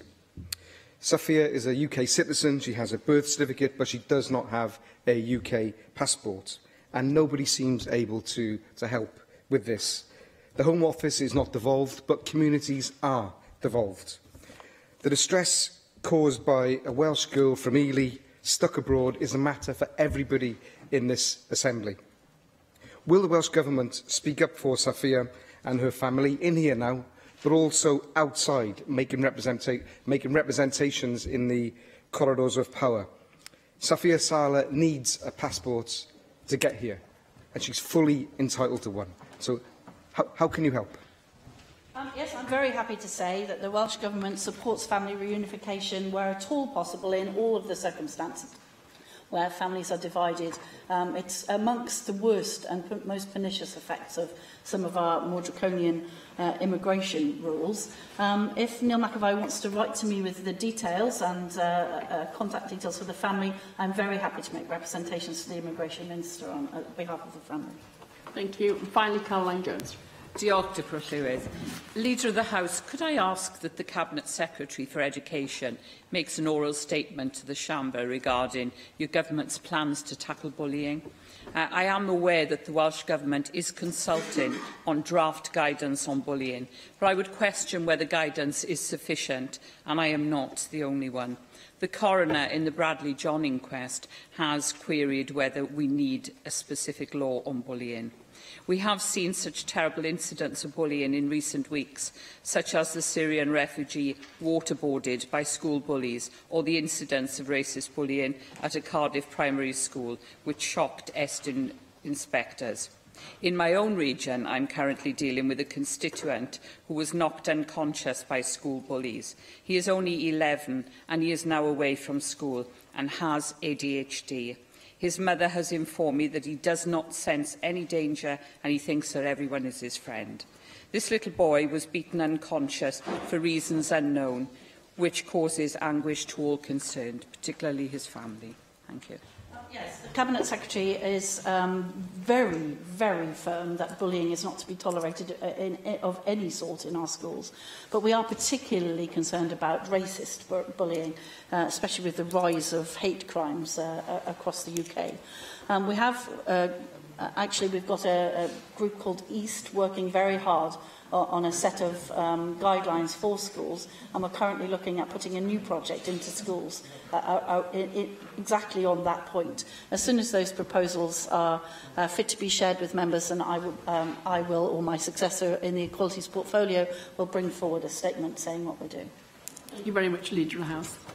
Item 4 on the agenda is a statement by the Counsel-General of the Legislation Wales Bill, and I call on the Counsel-General, Jeremy Miles. Diolch, Dirprwy Lywydd. Mae'n bleser mawr i mi gyflwyno bil Deddfwriaeth Cymru i'r Cynulliad Cenedlaethol ei ystyried. Mae hyn yn foment arwyddocaol iawn yn natblygiad ein deddfwrfa, oherwydd am y tro cyntaf, rydyn ni'n cyflwyno deddfwriaeth sydd yn ymwneud â'r gyfraith ei hun. Diben y bil yw gwneud cyfraith Cymru yn fwy hygyrch, yn gliriach ac yn haws ei defnyddio. Mae natur y bil yn golygu taw fi fel y Cwnsler Cyffredinol sy'n ei gyflwyno, rhywbeth sydd heb ddigwydd erioed o'r blaen.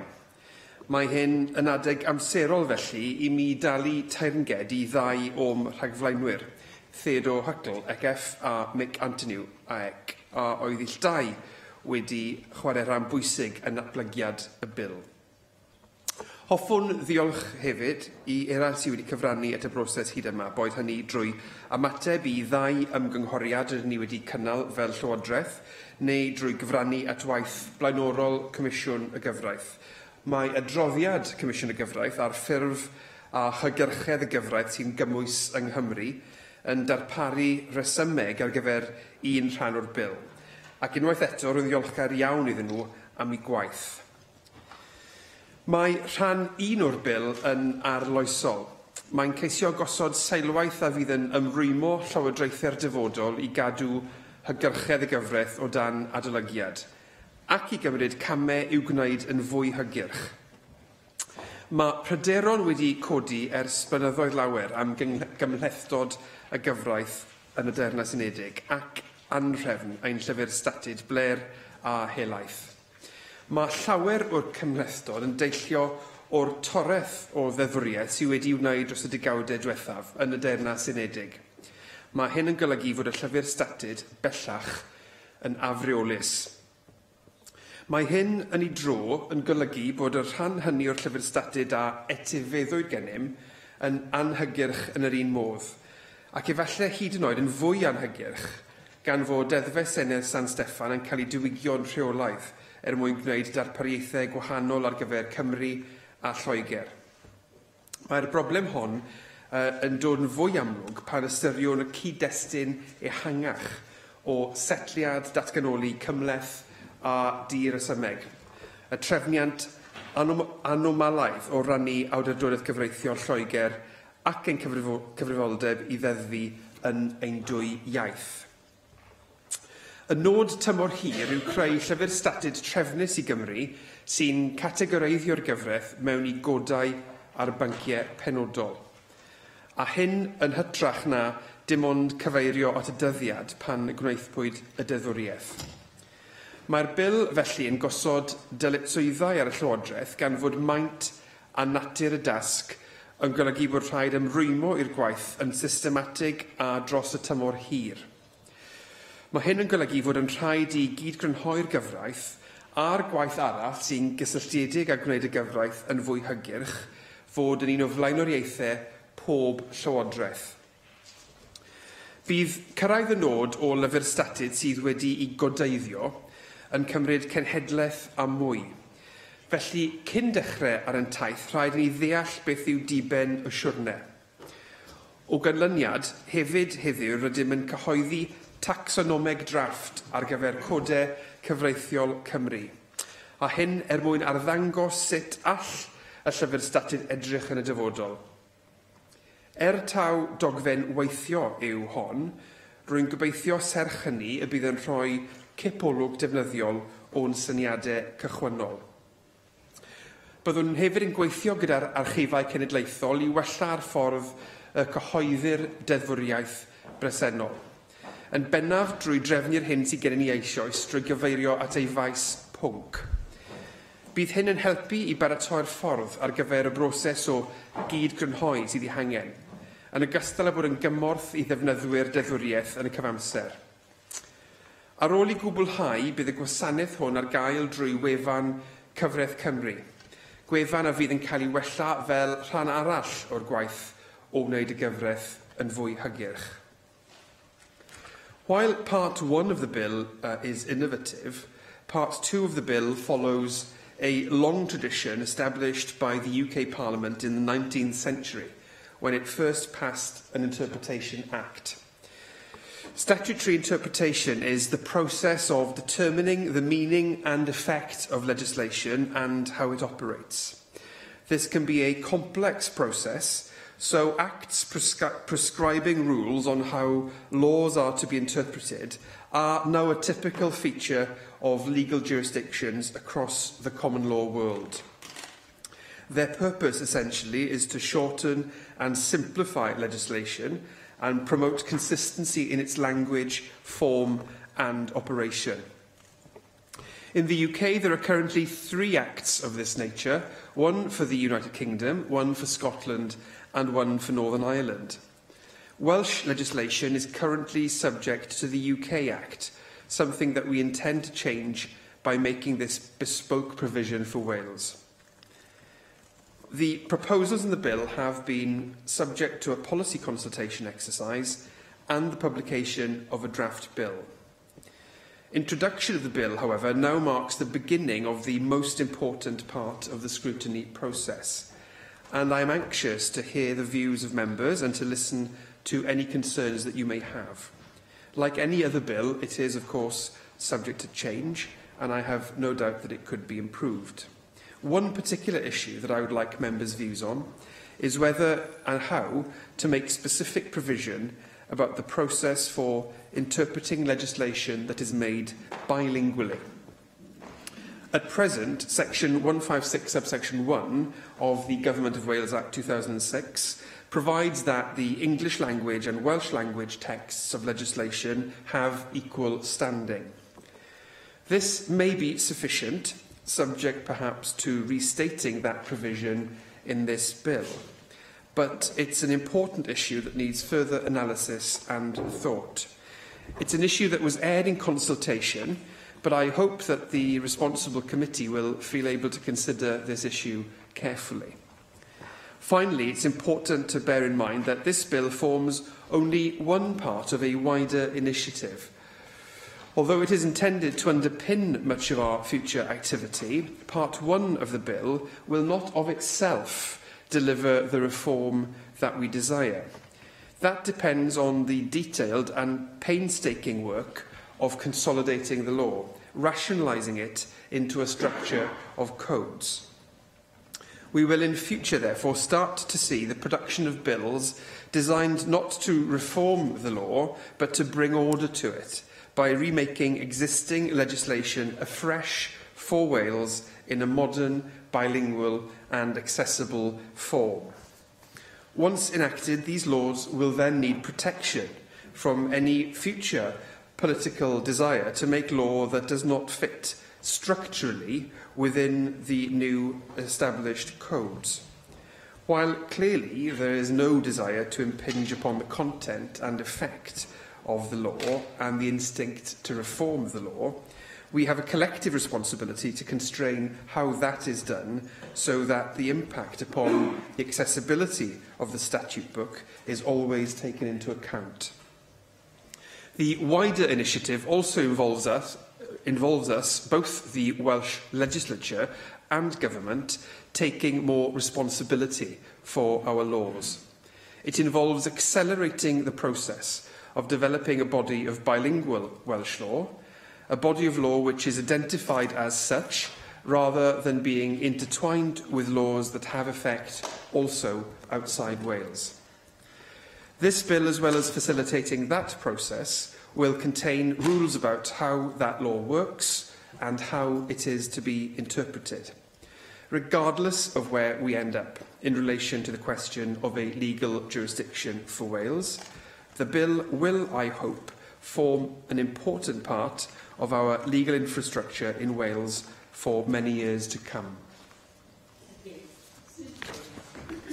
Diolch, Lywydd, and thank you, Counsel General, for the statement and also the comments towards the end there, that this bill will stand alone regardless of political differences of view about jurisdiction and so forth, and so that we won't get sidetracked by that during the course of the passage of this bill. I hope you won't mind, but I'm not in a position to answer the very question you've asked us as Assembly members about what advice we can offer you on how to restate bilingual legislation. But once this has been through the committee stages, I'm sure we'll be able to assist you on that. Yes, you're quite right to say that the UK statute book is vast and unmanageable, and I agree with you, and it's why I and other Assembly members in the past have been very keen on Welsh law which consolidates, even if we haven't had our way on a number of these occasions. I'm thinking of Park Homes and the Historic Environment Act. But we've also failed in the past as well to persuade Welsh Government to reference other statutes within its own bills where such references are necessary to understand those bills. So, for example, a definition can be included in a Welsh bill by referring to its existence in a different bill. And in fact, we've got a situation arising tomorrow with the childcare funding bill where that's a possibility of solving a problem. So I'll start with a question of definitions, if I may, both of codification and even consolidation, because to me, codification means the embodiment in statute of common law that's been created through judicial decisions, but it seems to me to mean something else in this context, a little bit more along the Roman law lines of, quite sensibly, filing law under subject headings, if you like. So, do you agree that with Bangor Law Group that the bill should, that's not Bangor Law, that's Bangor Law, that the bill should contain a definition of codification and consolidation, just to avoid the kind of uncertainty that I've already fallen foul of? I absolutely support the remaking or the restating as well of existing law in modern bilingual and accessible form. This does mean restating existing law interpreted under older legislation, 1978 I think it is it? And of course it's not the intention of this bill to affect or undermine anything in the way it's already interpreted. So how can you reassure us that if we're going to be, excuse me for characterising it like this, but if we're going to be cutting and pasting from other laws and putting it into our own law, how can we be sure that the meaning and understanding will not be lost or changed as a result of coming into our bespoke Welsh law, which I welcome, because words and phrases could have acquired different meanings over time, and if you've got two interpretation acts sitting side by side, I'm sure it's an issue that you've already identified and thought about. Particularly as our new Act would probably be taking precedence in those circumstances. And then conversely, if it's not going to be cut and paste, how can we be sure that the original meaning and original interpretation will be successfully recreated in any new Welsh statutes using the new Welsh Interpretation Act? You say in your statement that Part 2 of the bill is about shortening and simplifying the law. And of course I see the argument for that. It promotes accessibility. And we should use modern language where it doesn't confuse. I think this is your chance, for example, to clarify the the meaning of the word may in modern drafting. You do refer to it in part of this, but part of the draft, but not this specific problem. But do you also accept that the word simplification has got more than one meaning, and that we must be cautious between balancing the easier to understand, if you like, with the potential problems of lack of precision, and how do you expect to manage that? The Learned Society of Wales in Evidence told us that the duty for Welsh Government to keep Welsh law under review is not clearly prescribed in the draft bill. It doesn't say what Welsh Government must actually do to keep that under review, and it also has a question about what codification means. And it says, it is not, and I'm quoting here, it is not and should not be the purpose of legislation to signal good intentions. And I would like that statement on T-shirts, posters, mouse mats, screensavers, on the foreheads of your beloved, anywhere really that the Cabinet Secretaries in this place might see it, because this is your chance, Counsel-General, to improve the quality of our statutes as well as their accessibility. So will you be using this opportunity to ensure that Welsh Government moves away from a routine choice of Swiss cheese bills, which express policy intention, but require a significant cadre of regulations, subject to much less scrutiny, of course, in order to make them function as legal instruments? And ensure that accessibility includes the concept of clarity about what affected parties are supposed to do in order to comply with various laws. And I was very glad, of course, to see the provision on sunset clauses in the draft bill, which helps accommodate that. Two more questions, Presiding Officer. Your closing comments on the structure of codes. What exactly did you mean by these laws will need protection from any future political desire to make law that does not fit within the new structure established? We have a collective responsibility to constrain. And you did say constrain, how that is done. I appreciate it's about impact on accessibility, but that really does need further explanation, because no government should be seeking to constrain the legislature. For me, it's completely foreseeable that statutes we make in the future might cross your taxonomy lines, fit in under more than one heading. So I just want confirmation that any opposition amendments brought forward to future Welsh Government bills will not be rejected on the grounds that they are outside of a particular taxonomy heading. And then finally, any statute's out of date the day it's made. We're all familiar with that. So what are your thoughts on how we need to deal with what used to be the old Nota Repara, but I think is now LexisNexis and Lawtel updates, for any changes that are made to legislation, even affected by this bill? How will they be fitted into your series of codes? If that makes sense. Thank you. Counsel-General. Thank the member for a wide-ranging number of questions there. I hope I'll manage to respond to most, if not all, of them. On the question of the definition of codification and consolidation, the basic point of the legislation is to secure more accessible law, and I think one of the key principles there is to allow definitions to have their dictionary definition as far as that is possible. So I think in the context of consolidation, my view is that's probably well enough understood. On the question of codification, the member mentioned the codification of the common law as being a kind of paradigm that she might have in mind. We're not, generally speaking, talking about codifying the common law here. There might be, at the margins, some examples where statute has taken on a particular meaning very well established in common law, but that is absolutely not the intention here. This is a question of codifying statute law. She mentioned the taxonomy, which is a sort of work-in-progress document at this point, just to give a snapshot of what those subject headings could look like. But the basic point of a code within any of those headings would be to consolidate the primary legislation and then to publish that together with consolidated secondary legislation and soft law and guidance within each particular subject heading. So the code, if you like, doesn't have a separate legal identity in law. It is the process of the culmination of a process of consolidation and co-publishing, if I can put it like that. The point that she makes at the end is very important, and I'll take that opportunity that she's provided to clarify what I'm intending there. The act of codifying is the first stage. It's a big task in itself, but clearly, if a code is to maintain its value, it needs to be maintained as a code. so that when amendments are brought forward, when legislation is brought forward to amend a particular subject area, the expectation would be that that would happen within the code. Now, ultimately, that is a question for the standing orders of the Assembly, and work is underway in relation to that. And to go back to the point of definition, there will need to be some clarification within the standing orders of what sort of legislation goes through any consolidation provision here in the Assembly. But essentially, that's a matter for Assembly process, really, rather than anything above and beyond that. But I think it's really essential for us to have in mind the fact that codifying is the first step, and maintaining the codes is where the value accrues over time. You mentioned the interrelationship between the 1978 Act and what's proposed in this bill. The cutting and pasting which you refer to is not something which we are proposing.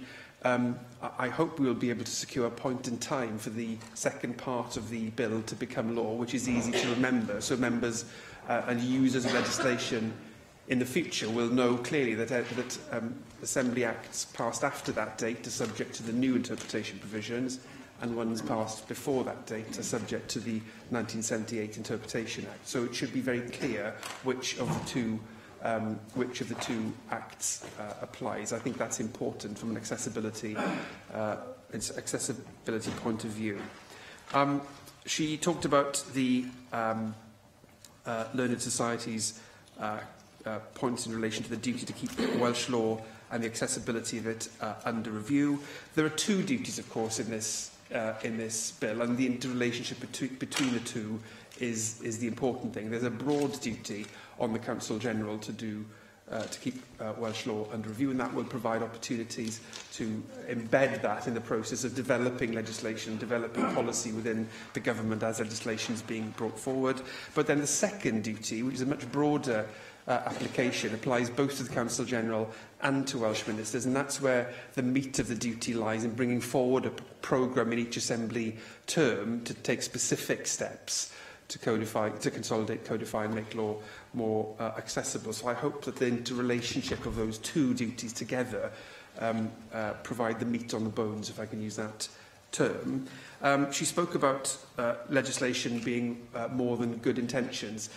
That's absolutely what this bill has at its heart. She will know there is existing activity around consolidating law, which happens, if I can use the term, on a piecemeal basis, really. And the point of the duties in this bill is to move from a piecemeal set of arrangements into one which imposes a duty which brings with it, obviously, an obligation to meet that duty and to attract resources in order to be able to make that a reality. So the whole point of the bill is to move beyond good intentions into something concrete and dynamic, and which builds up its own momentum over successive assemblies. The last point she made is important as well in relation to how the activity and the product envisaged by this bill relates to the availability of commercial publishers' services at the moment. The truth of the matter is that the user of Welsh legislation passed in this place and statutory instruments by Welsh ministers will be disappointed if they go online to look for a current, comprehensive, up-to-date, consolidated, bilingual version of the acts that we pass and the statutory instruments that ministers bring into law. The position, despite significant effort, is nowhere near where it needs to be. And I'm in discussions with the National Archive about how that can be improved and what we can do as a government to deploy, in particular, Welsh language resource to move that forward, and we will, I think, be taking on more responsibility for some of the publication of the product of this institution. But the other proposal, which is underway at the moment, and I mentioned this when I launched the consultations, you may recall, inspired by the DEFRELEX plans in the UK government, which are being rolled out in Northern Ireland as well, which is to co-locate statutes and law SIs when they're published, rather than to publish them by date, which is in some ways a very unhelpful way to publish legislation, to do it in subject headings, I think is much more intuitive, and I hope to have something to say about that at some future point. Dai Lloyd. Diolch yn fawr, Dirk Lywydd. Allai groesawu a chefnogi y cyfeiriad da ni'n mynd yn fan hyn wrth i'r Cwnsel Cyffredinol gyflwyno yr datganiad mae heddiw o'r bil deddfwriaeth i Gymru. Ac wrth gwrs y bwriad yn pen draw wedi cryfhau y ddeddfwrfa yn fan hyn i Gymru. Wrth gwrs, da ni wedi bod yn fan hyn o'r blaen fel cenedl, da ni'n cofio deddfau Hywel Dda, wrth gwrs, nôl yn y gorffennol. Mae David Melding wastad yn atgoffa fi. Dwi'n credu oedd o gwmpas ar y pryd yn troed o'r dde yma rownd y flwyddyn 950. A wrth gwrs, gyson ni ddeddfa arloesol bryd hynny, ac wrth gwrs hawliau i fynywad. Yn tro cyntaf, tua 1000 o flynyddoedd cyn i hawliau ni ymddangos mewn unrhyw ddeddfwra arall. Felly, mae gyda ni hanes o greu deddfwriaeth arloesol, a dyma beth gyda ni fan hyn, i fod yn deg i chi fan hyn. Wrth gwrs, mae sawl her, wrth gwrs, a bydd yr heriau ni'n dod yn amlwg wrth i ni graffu hyn i gyd rwan yn nghyfnod un yn y Pwyllgor Materion Cyfansoddiadol a Deddfwriaethol, a byddwn ni'n edrych, ac wrth gwrs mae'r rhan o'r drasiolaeth wedi cyrraedd eisoes i'r Pwyllgor, a dyna beth oedd Susie yn ei ddyfynnu. Ond wrth gwrs, mae yna her, anghofio am Hywel Dda, munud bach nawr, yr her dydd yma, wrth gwrs, ydy bod yna rhai deddfa Lloegr a Chymru, ac wrth gwrs mae yna ddeddfa newydd rwan, Cymru'n unig. Ac wrth gwrs, y ffaith bod yna ddwy iaith, ych chi yn amlinellu yr her yma hyn, y ddwy iaith, wrth gwrs, a unrhyw beth sydd i fod i ddangos yma yng Nghymru, hefyd fod yn y Gymraeg yn ogystal â'r Saesneg, a weithiau da ni'n cael yr heriau yna yn amlwg yn y Pwyllgor Materion Cyfansoddiadol a Deddfwriaethol, pam nad yw pethau yn ymddangos yn y Gymraeg sydd yn dod o San Steffan. Wedyn, so ni'n gobeithio bod y math hyn o ddeddfwriaeth yn gwneud i yn glir, os ydy hyd yn oed San Steffan yn deddfu ar ein rhan bod yna ddisgwyl i'r ddeddfwriaeth hynny fod yn y Gymraeg yn ogystal a bod yn y Saesneg, achos da ni yn wlad ddwyieithog wedi'r cwbl. Wedi dweud, y pwynt nesaf gyda fi ydy ynglyn â dehongli. Wrth gwrs, yn naturiol, dwi'n croesawu y trefniant newydd yma, da chi'n dweud bod fydd y deddfa'n cael ei rhestru, wel, i codeiddio, fesul maes pwnc. Fi'n credu bod hynna yn gam cadarnhaol ymlaen ac yn gwneud synwyr. Wrth gwrs, yn y mater y dehongli, newedig pam yna ddwy iaith wahanol, byddwch chi yn deall, ydy ddim pob iaith yn union gyfieithiad o unrhyw iaith arall. A felly mae yna her, ddim jyst yn y geiriau da ni yn ddefnyddio, ond weithiau mae'r synwyr chydig bach yn wahanol yn y Saesneg i'w gymharu â'r Gymraeg. Ac dwi'n deall beth chi'n dweud bod y Gymraeg a'r Saesneg yn gyfartal, ond os da ni yn gallu meddwl bod y synwyr chydig bach yn wahanol yn un ar Saesneg i'w gymharu efo'r Gymraeg, pa iaith wedi ni sy'n cael y blaenoriaeth os ydych chi'n dod i'r benderfyniad? Dwi'n gwybod bod falle fos yn swnio'r bwynt bach astrus, ond mae o'n bwysig pan ydych chi'n dod i'r mater o ddehongli mewn llys barn, newedig achos fel ydych chi'n ymwybodol, mae yna erwa filoedd o filltiroedd sgwar yng Nghymru sydd efo pobl yn siarad Cymraeg fel i iaith gyntaf, wedyn mi fysyn nhw'n dyfynnu yr wahanol drefniant yma yn y Gymraeg. Wrth gwrs, bych chi'n ymwybodol ydych chi wedi amlinellu bod yr holl waith codeiddio yn golygu gwaith aruthrol yn aildrefnu sut mae deddfa yn digwydd. Mae'n golygu gwaith aruthrol tu ôl y llenni megis i ddod i wireddu hynna. Wedyn, wrth gwrs, mae yna obligiadau ynglyn â staff ag ati yma yna. Dwi'n gobeithio fydd y Cwnsel Cyffredinol yn edrych yn hynna. A wedyn, dau bwynt i orffan. Wrth gwrs, da ni o dan yr drefniant llywodraethiant cyfreithiol Lloegr y Cymru ar hyn o bryd, y jurisdiction yna felly, llywodraethiant cyfreithiol. A wrth gwrs, edrych ymlaen, di hynna fel da chi wedi crybwyll, a wedi crybwyll o blaen, ydy'r fath drefniant llywodraethiant yn gwneud dim synwyr o gwbl rwan, gan bod ni yn datblygu corff o ddeddfa unigol yma hyn yng Nghymru, ac eto da ni o dan llywodraethiant Lloegr a Chymru. Sut ydych chi'n gweld y dyhead yma i gael llywodraethiant cyfreithiol i Gymru'n unig yn mynd ymlaen, achos os na da ni'n cymryd camau breision yma hyn i wireddu'r dyhead yna, fyddwn ni'n parhau efo'r un hen drefniant llywodraethiant cyfreithiol sydd ohoni, sef wastad Lloegr a Chymru. Ac y cwestiwn ola ydy, yn hermau hygerchedd, ac wrth gwrs gyda nifer gynyddol o bobl rwan, achos toriadau ariannol, yn gorfod cynrychioli hunain mewn llys barn, beth ydych chi'n dweud ynglyn â hygerchedd i'r deddfa yn allweddol bwysig, achos ydych chi'n sôn am y dyn yn y stryd rwan yn gallu deall lle i ffeindio pethau a beth mae'r geiriau yn ei olygu. A felly, pa gama ymarferol ydych chi'n gymryd, yn lle jyst bod hyn yn mynd i fod yn rhyw fath o drafodaeth uchel ail rhwng wahanol gyfreithwyr ag ati, ond i'r dyn yn y stryd neu yn y caeau yn gwlad, pa fath o wahaniaeth yn ymarferol ar lawr gwlad mae cynyddu hygerchedd yn mynd i wneud. Hynny yw, sut ydych chi'n mynd i sicrhau bod yna well hygerchedd i'n pobl ni o ran cael gafal yn deddfa ein gwlad. Diolch yn fawr. Diolch i Dael Lloyd am y cwestiynau hynny. Ar y cwestiwn cyntaf ynglyn â'r iaith, mae'r mesurau sydd yn y bil yn mynd i gallu cael impact positif ar ddefnydd y Gymraeg yn ein cyfreithiau gyffredinol. Hynny yw, wrth godeiddio, mae ail ddatgan gyfraith sydd ohoni eisoes fel cyfraith Cymru, a gan bod cymaint o hynny bellach, erbyn hyn, dal yn Saesneg yn unig, mae'r ffaith o ail ddatgan yn ddwyieith yn creu corpws o gyfraith yn y Gymraeg ac yn y Saesneg ar yr un pryd. Felly bydd y weithred honno ei hun yn catalyst ar gyfer y defnydd y Gymraeg yn y gyfraith. Ond mae'r cwestiwn oedd e'n pwysleisio ynglyn â'r pwynt bach astrus nath ei gyfeirio ati. A dweud y gwir, mae'n bwynt gwbl ganolog i hyn. Hynny yw sut ych chi'n dehongli mewn dwy iaith pan mae'r ddwy iaith yn awdurdodol yn yr un ffordd.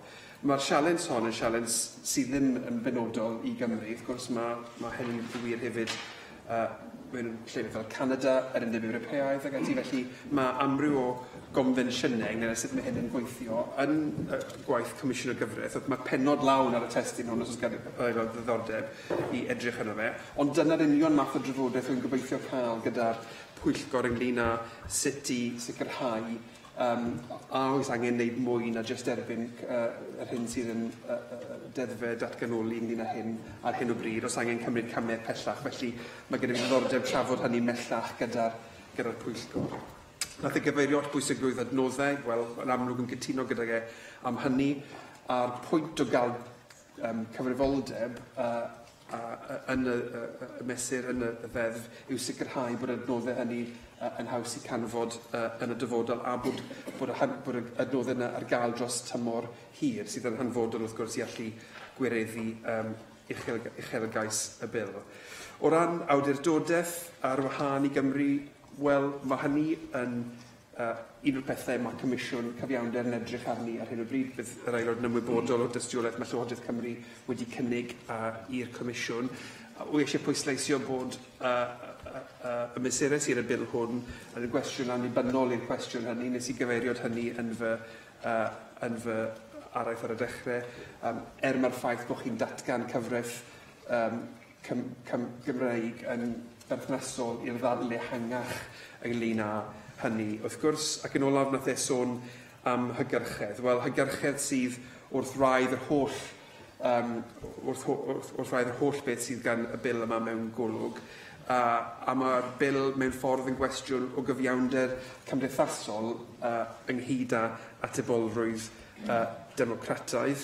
Wy'n gwybod o drafod gyda gwasanaethau cyngor, enghraifft, gwasanaeth sy'n darparu cyngor i aelodau'r cyhoedd, bod nhw'n gweld eglurder a hygyrchedd y gyfraith yn ased yn y tymor hir ar gyfer y gwaith pwysig maen nhw'n wneud. A maes o law bydd bydd tasg o'n blaen ni o sut i gyfathrebu hynny i'r cyhoedd, ond gobeithio wrth edrych ar y taxonomeg draff bod hynny'n awgrymu y math o hygyrchedd sydd gyda ni mewn golwg yn y tymor hir.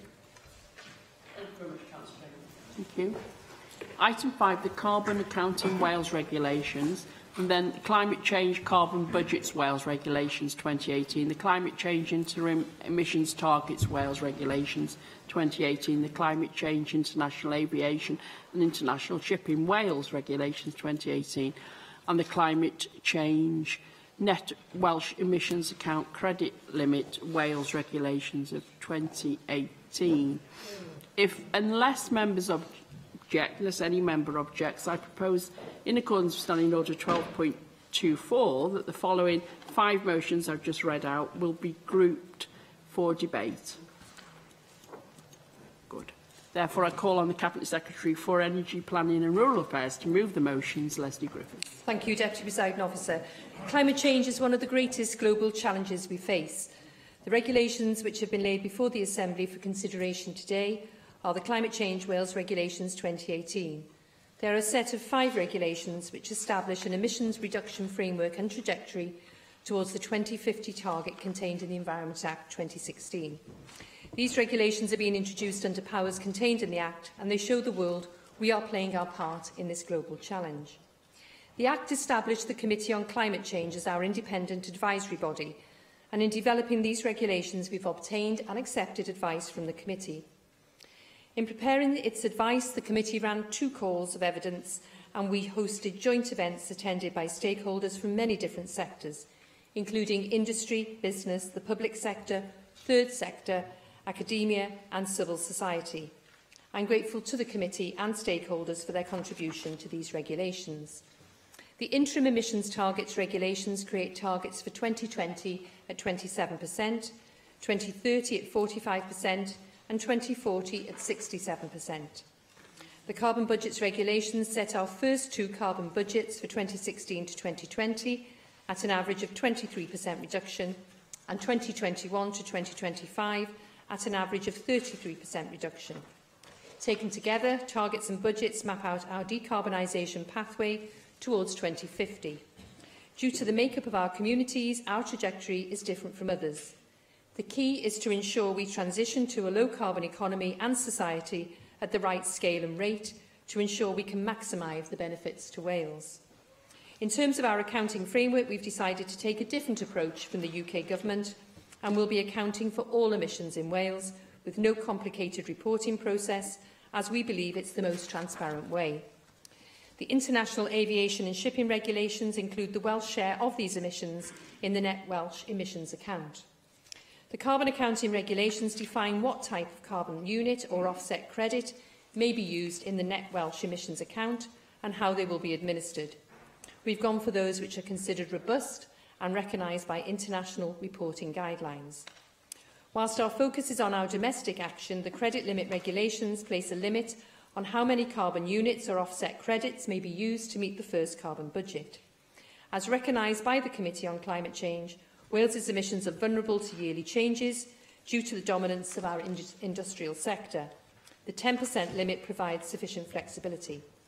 Deputy Presiding Officer, I commend these regulations to the National Assembly. Thank you. Can I call the Chair of the Climate Change, Environment and Rural Affairs Committee, Mike Hedges? Thank you, Deputy Lowell. These are very significant regulations. They are the first regulations to arise from the Environment Wales Act, which the Assembly passed back in 2016. As such, the Climate Change, Environment and Rural Affairs Committee felt it was important that we should look at them in depth to ensure that the requirements and spirit of the Environment Act are being taken forward. The Committee has published its report on the regulation, being laid and is accessible via today's plenary agenda. Our report contains 7 recommendations of the Welsh Government, and I look forward to receiving a response in due course. The Environment Act placed a requirement on the Welsh Minister to deliver emission reductions of at least 80% by 2050. The regulations we are considering today are significant because they put in place the pathway to the 2050 emissions targets. Within these regulations, there is a new framework for how we tackle emission levels in Wales. They introduce a concept of a 5-year carbon budget, which will in turn contribute to achieving 10-year interim targets. They will all be supported by delivery plans, which will set out in detail the actions the Welsh Government will take. All of this will, we hope, help the Welsh Government to reach the 2050 target. In the time available, I will focus on 3 aspects of the Committee's report: the 2050 target and whether it is challenging enough, the complexities around devolved and non-devolved emissions, and the Welsh Government's first delivery plan. The 2050 target, we need to look at the Paris Agreement and a recent report from the Intergovernmental Panel on Climate Change. It's aimed to hold the increase in global temperatures well below 2 degrees centigrade above pre-industrial levels and pursue efforts to limit it to 1.5 degrees. The Welsh Government target of an 80% reduction by 2050 will not be enough to meet the 2-degree aim. If we continue on this trajectory, Wales will not meet the aims of the Paris Agreement. As a committee, we were very disappointed by this. However, we were pleased to hear the Cabinet Secretary that she is prepared to rethink. We have an underlying concern in relation to the Welsh Government's approach to setting its 2050 target. Why has the Welsh Government set a target that won't be enough to meet the aims of the Paris Agreement? We know that we need to act urgently. We know we need to demonstrate leadership, and we know that we need to be ambitious. Why set a target that does none of these things? In 2015, Welsh emissions had fallen by 19% below 1990 levels. Across the UK as a whole, it had fallen by 27%. We have not made good enough progress on this agenda, but we must not lose ground from now on. The second area under cover is the question of emissions in devolved and non-devolved areas. The Welsh Government decided to include all Welsh emissions in their targets. However, the risk of counting all emissions means that it would be much less easy to identify the Welsh Government progress in devolved areas. It could be that we were making progress because the Welsh Government had done a lot and we were held back by the UK, or the other way around. So I think it really is important that we do ensure that what the Welsh Government is achieving, we can actually see, rather than overall what is being achieved. To this, it is recommended the Welsh Government should ask the UK CCC to include in its report on progress a breakdown of emissions reduction according to those policies that are devolved and those that are not. The third area to cover is the Welsh Government's first delivery plan. For each carbon budget, the Welsh Government must publish a delivery plan which explains how it will meet the carbon budget. We have yet to see the first delivery plan, but we have been told by the Cabinet Secretary it will be published in March. The delivery plan will be informed by a recent Welsh Government consultation, achieving our low-carbon pathway to 2030. The committee has heard serious concerns from stakeholders about this consultation. There was underdeveloped, there was a lack of detail, and there was an overall lack of ambition. The Welsh Government told us that this was an early-stage consultation. But given that the delivery plan will be published 3 months from now, we are concerned that there will not be sufficient time to turn the result of that consultation into an effective plan. We have recommended that the delivery plan should be accompanied by a comprehensive assessment of the cost and anticipated impact of each intervention. I am pleased to say that the Welsh Government, has given a commitment that this will happen. In conclusion, these regulations are a welcome step forward following the passage of the Environment Act by the Assembly in 2016. The regulations will provide a pathway to meeting the Welsh Government's 2050 target. But that's all. It's a framework. We will still need effective and ambitious policies to reduce emissions and improve our public health. This is arguably the greatest challenge this and future Welsh Governments will face. They will need to rise to meet these challenges if we are going to fulfil obligations and duties to the rest of the world. Thank you. Andrew Archie-Davis. Thank you, Deputy Presiding Officer. Obviously, Welsh Conservatives will be supporting the regulations that are laid before the Assembly this afternoon.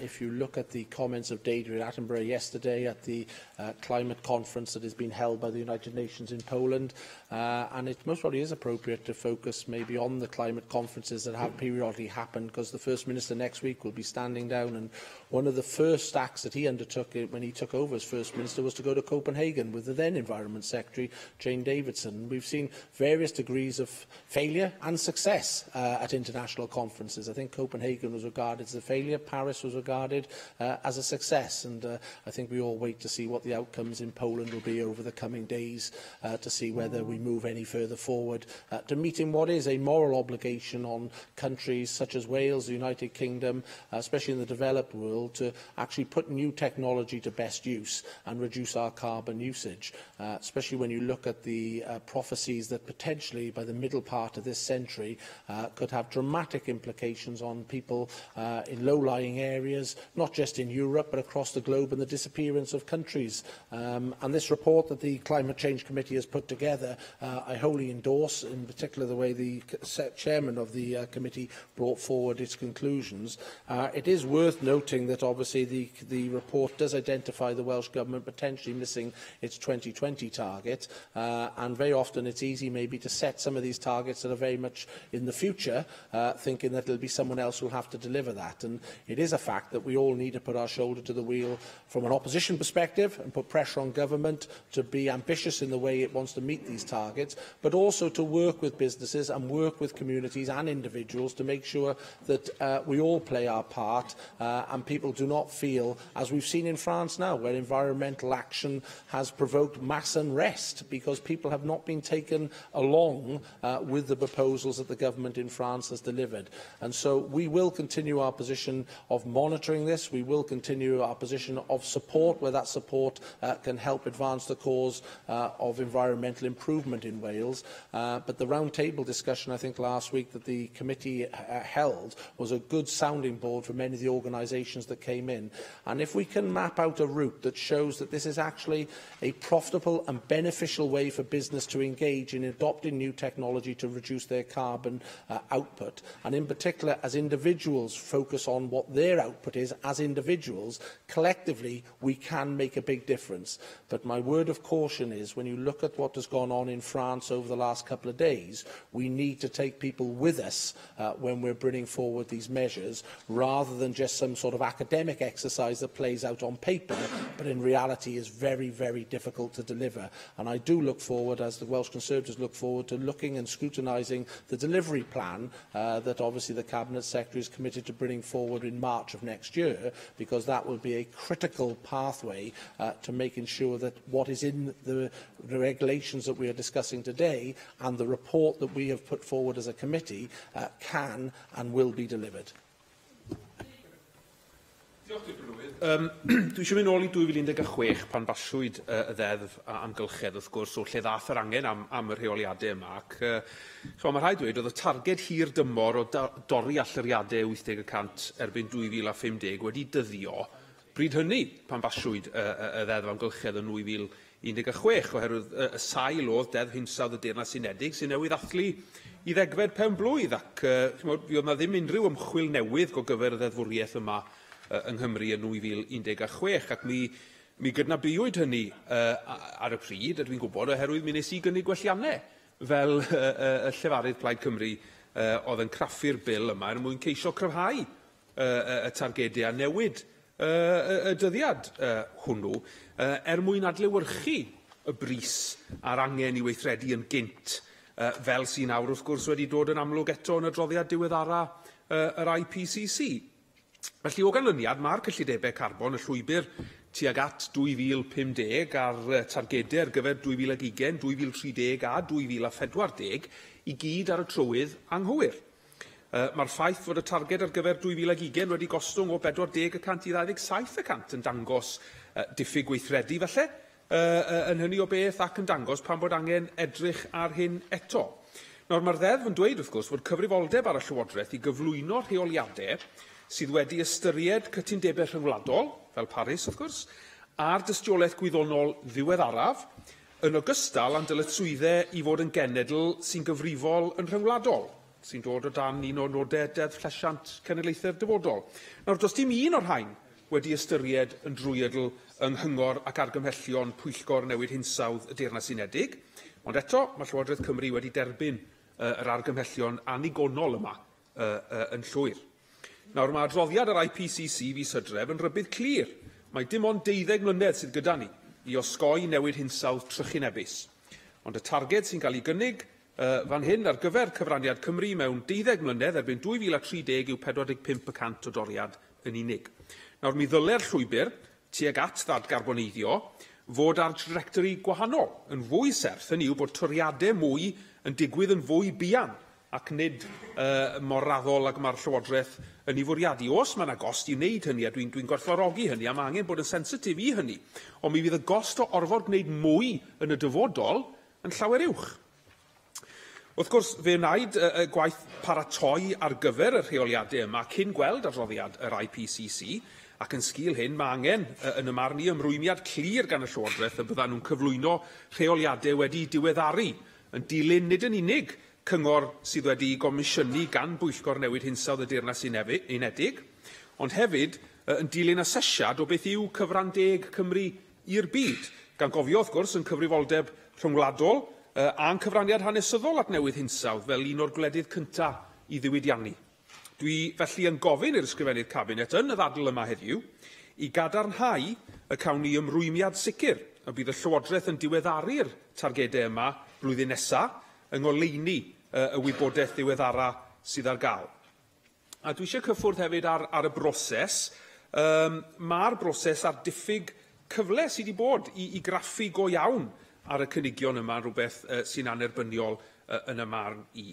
Does na ddim ymgynghori wedi bod ar y rheoliadau penodol yma, dim cyfle i'r Pwyllgor Newid Hinsawdd I fod yn rhan o'i datblygiad nhw. 20 diwrnod ni wedi cael o dan reolau sefydlog I edrych ar rhain. 20 diwrnod I edrych ar dargedau bydd gyda ni am 20 mlynedd, bron I 20 mlynedd, neu 10 mlynedd ar 20, beth bynnag. Mi ddyle fod yna drafft rheoliadau wedi gosod mwyn i ni gael y drafodaeth ystyrlon yna. Ond yr hyn sydd yn digwydd i bob pwrpas yw fod y Llywodraeth yn gorfodi y cynulliad yma i dderbyn y rheoliadau fel y gyma nhw gan fod yn rhaid i pasio nhw wrth gwrs yn ôl y ddeddf cyn diwedd y flwyddyn. A'i pasio nhw hefyd cyn gweld y cynllun cyflawni dadgarboneiddio. Fi ddim ar gael fel i ni wedi clywed tan fis Mawrth, ond mae disgwyl i ni benderfynu bod y targedau yma'n addas heb bod wedi deall sut yma'r Llywodraeth yn bwriadu gweithredu i'w cyflawni nhw. A mae'n ironi hefyd, dwi'n meddwl, bod y rheoliadau yma, bod y Llywodraeth yn dod ato ni ofyn i ni basio'r rheoliadau yma ar yn union ddydd oedd mae gannoedd o bobl ar eisiau y cynulliad y protestio yn erbyn y difrod amgylcheddol a'r effaith o safbwynt alluriadau carbon y bydd yr M4 newydd yn ei gael o gwmpas Casnewydd. I gloi felly, mae Plaid Cymru yn barod, ond o dan brotest i bleidleisio o blaid y rheoliadau yma, mwyn osgoi sefyllfa lle mae'r Llywodraeth yn torri deddf'r amgylchedd, ond dim ond ar sail ymrwymiad clir gan yr ysgrifennydd Cabinet y bydd na targedau mwy uchelgeisiol yn cael eu mabwysiadu o fewn y flwyddyn. Thank you. Jenny Rathbone. Thank you, Deputy Presiding Officer. I agree with a lot of what Claire is saying, that we, to some extent, are being bounced into this. And I think in the light of David Attenborough's powerful speech, as already mentioned by Andrew Ottey-Davies, you know, that what he said in Katowice, it really does force us to, all of us, to look deep into what we ought to be doing and what we're not actually delivering on. Because we just had a discussion about Brexit and the importance of that for future generations. That's as nothing compared with this debate. There simply will be no world for our children and grandchildren to inherit unless we change our ways, because, you know, as Attenborough said in Katowice, the collapse of our civilisations, if we don't take action, and the extinction of much of the natural world is on the horizon. I mean, these are really strong words, and we, whilst I agree that we have to take people with us, you know, that it is not encouraging to see the populist position taken by the Chancellor of the Exchequer in failing year after year to raise the climate change levy on the fuel duty, which is in order to reflect the amount of pollution that's involved in driving. So I think, do these regulations deliver on the commitments we entered into in Paris in 2015? Probably not, but they're a step in the right direction, because we're told by the experts that we are currently on target for a disastrous 3% of warming. And therefore it is beholden to the industrialised world, which has benefited from all this consumption of the world's resources, and to do more than the less developed countries in the world. I note that the UK Committee on Climate Change observed that progress remains a long way short of the Welsh Government's existing target to reduce emissions to a level of 40% below the 1990 levels by 2020, in 2 years' time.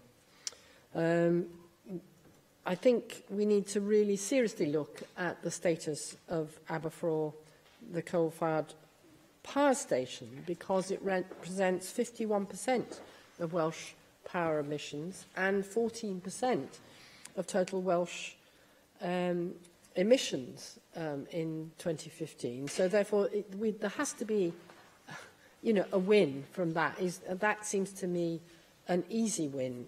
Of course, we have to ensure that we have alternative ways of generating electricity, but clearly coal is not it. It's no use to say, as they have done in Poland, oh, well, that's what people's jobs rely on. We have to change the jobs and use technology to get people doing different things. So I would suggest to the government that we need to close Aberfraw much sooner than 2025, and that would start to get us back on track, because we're clearly not where we need to be. I want to see an immediate revision of Part L of the building regulations, relating back to what Andrew Ottey-Davies, taking people with us. We're never going to take the mass house builders with us. They're always going to want to go on producing the same old, not energy efficient housing until we instruct them not to. And that is the role of government, to ensure that people are delivering, using the world's resources in the most effective way. And we know that there is already the technology available to ensure that we have zero carbon housing, and that is what people want and need, because at the moment they're spending far too much of their hard-earned money on trying to heat their homes in constructions that are inadequate. Although agricultural emissions have fallen by 15% since 1990, they have risen slightly since 2009, and we need to do something about that too. It isn't just the size of the land use sink, which having decreased, and because more land has been built on, but it's also a reduction in tree planting, and also we need to start looking at what food we're eating, how we're producing it. If we have intensive factories farming, it produces much more carbon emissions than if we have less intensive farming. All these things need to be looked at. I congratulate the Cabinet Secretary on being honest at admitting that when a climate change analyst challenged the government, the look on every Cabinet Secretary and Minister's face was one of absolute terror. It's not just a government's job, it's a job of all of us to change our ways, but the government must lead the way, and I suggest that we need to work towards 100% by 2050, and hopefully we'll come back with some more challenging targets, because I don't think these are challenging enough. Thank you. Gareth Bennett. Diolch, Deputy Llywydd. While setting tough emissions targets sounds very laudable, the unfortunate reality is that UK carbon emissions are dwarfed by those emanating from countries like Germany, France, Australia, the United States, and of course China. Action to reduce global emissions can only effectively be taken at a global level and must involve binding legislation severely restricting the polluting impact of these large-scale polluter nations. Reference has been made earlier to the 2008 UK Climate Change Act. The total cost of this legislation across the UK as a whole is estimated to be an eye-watering £720 billion over the next 40 years. UKIP would scrap these climate change laws because every British household is effectively paying over £300 a year to cut carbon emissions, which is unrealistic as an objective in any event. They are also, no, I've nearly come to the end, but thank you. They are also effectively a regressive tax, which will hit the poor hardest, so we won't be supporting the government's motions today. Thank you. Can I now call Cabinet Secretary for Energy, Planning and Rural Affairs to reply to the debate? Thank you, Deputy Presiding Officer, and I'd like to thank members for their contributions to this debate. The Intergovernmental Panel on Climate Change recently reported current rates of warming could see the global average temperature rise hit 1.5 degrees centigrade as soon as 2030. And following that report, I did write to members to highlight our joint request for advice from the Committee on Climate Change regarding how the Paris Agreement and the evidence in the IPCC report may affect our long-term emissions reduction targets. However, I think what really came out very clearly from the report was the need for urgent action now. And the regulations set the framework for action to reduce greenhouse gas emissions. And we've already achieved reduction in emissions from waste, from buildings and from industry, but of course, I absolutely accept more needs to be done. In March, we will publish our plan for the first carbon budget to get us to the 2020 target. We'll set out the action that we'll take, but also, importantly, what we expect others, such as the UK Government, to take, especially given nearly 60% of our emissions are outside our control. We know our emissions profile is significantly different from the UK as a whole because of our past, and this makes our emissions more volatile. The decarbonisation pathway established by these regulations is the best balance between ambition and achievability. If I can just turn to particular points raised by members today. The people of Wales need access to good quality jobs which are resilient for a changing economy. people of Wales also deserve to live in a clean and healthy environment, and it's about getting the balance right. And I think Andrew R.T. Davies made a very important point about taking people with us, and also about us all playing our part. And Jenny Rathbone said, you know, when I chaired the first ministerial group on decarbonisation, I'm not sure the word terror was used, but absolutely everybody realised right across government we all have to play our part. Mike Hedges, as chair of the committee, raised some very important points. I know, Mike, you think that the targets may not be ambitious enough. I have to say that 80% target by 2050 isn't within the scope of these regulations today, but the framework we have doesn't stop us going even further. And the CCC did suggest an 80% reduction for the UK implies a 76% reduction in Wales. So by adopting the 2050 target of at least 80%, I think we're arguably making a proportionally greater contribution to the Paris Agreement than the UK as a whole. But of course, we need to keep those under review. Clea mentioned that it's hard to agree targets and budgets before seeing the plan. But right across the UK, that is the usual process. You do set the target or the carbon budget first and then publish a plan to meet the budget. You raised the point about revisiting the targets. I can't revisit the target for the 2020 budget because that would be going against due process of the Act, because it wouldn't give us sufficient time to have a robust analysis that we would need to underpin our decisions. But I absolutely commit to revisiting the target for the second budget, and certainly when we're setting our third carbon budget, which will be at the end of the first carbon budget in 2020, I think we'd then be able to get some really appropriate, detailed analysis, and that again would link with wider UK pathways. Mike Hedges also raised the question about not sharing the low carbon delivery plan, but I did agree to share it with the committee a few days before we publish it next March. We're working to very challenging timescales in terms of finalising both the statutory framework and the first low carbon delivery plan. Andrew R.T. Davies raised the issue of obviously COP is happening at the moment. I chose to go to the San Francisco Global Climate Action Summit in September, but officials are there representing Wales. And I think, I've certainly visited COP, and I know other ministers and predecessors before me have visited, and it's certainly very good to share best practice. And I think as a region, we really do punch above our weight, and people are very interested to hear what we're doing to reduce our emissions. Presiding Officer, the regulations demonstrate to people and businesses in Wales, the National Assembly and the Welsh Government accept climate change as a serious, dangerous problem, and one which we simply cannot ignore. The regulations provide certainty and clarity and show international markets Wales is open to low-carbon business. They demonstrate to people and to governments around the world we are determined to play our part in tackling this global crisis, and I think they show the people of Wales we're committed to improving their social, environmental, economic and cultural well-being. But ultimately, they demonstrate to young people and our future generations we value their lives and livelihoods as much as our own. Diolch. Thank you. The proposal is to agree the motion under item 5. Does any member object?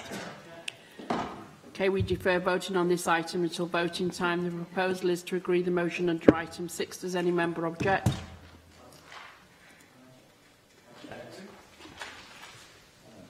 I'll defer voting under this item until voting time. The proposal is to agree the motion under item 7. Does any member object? Object.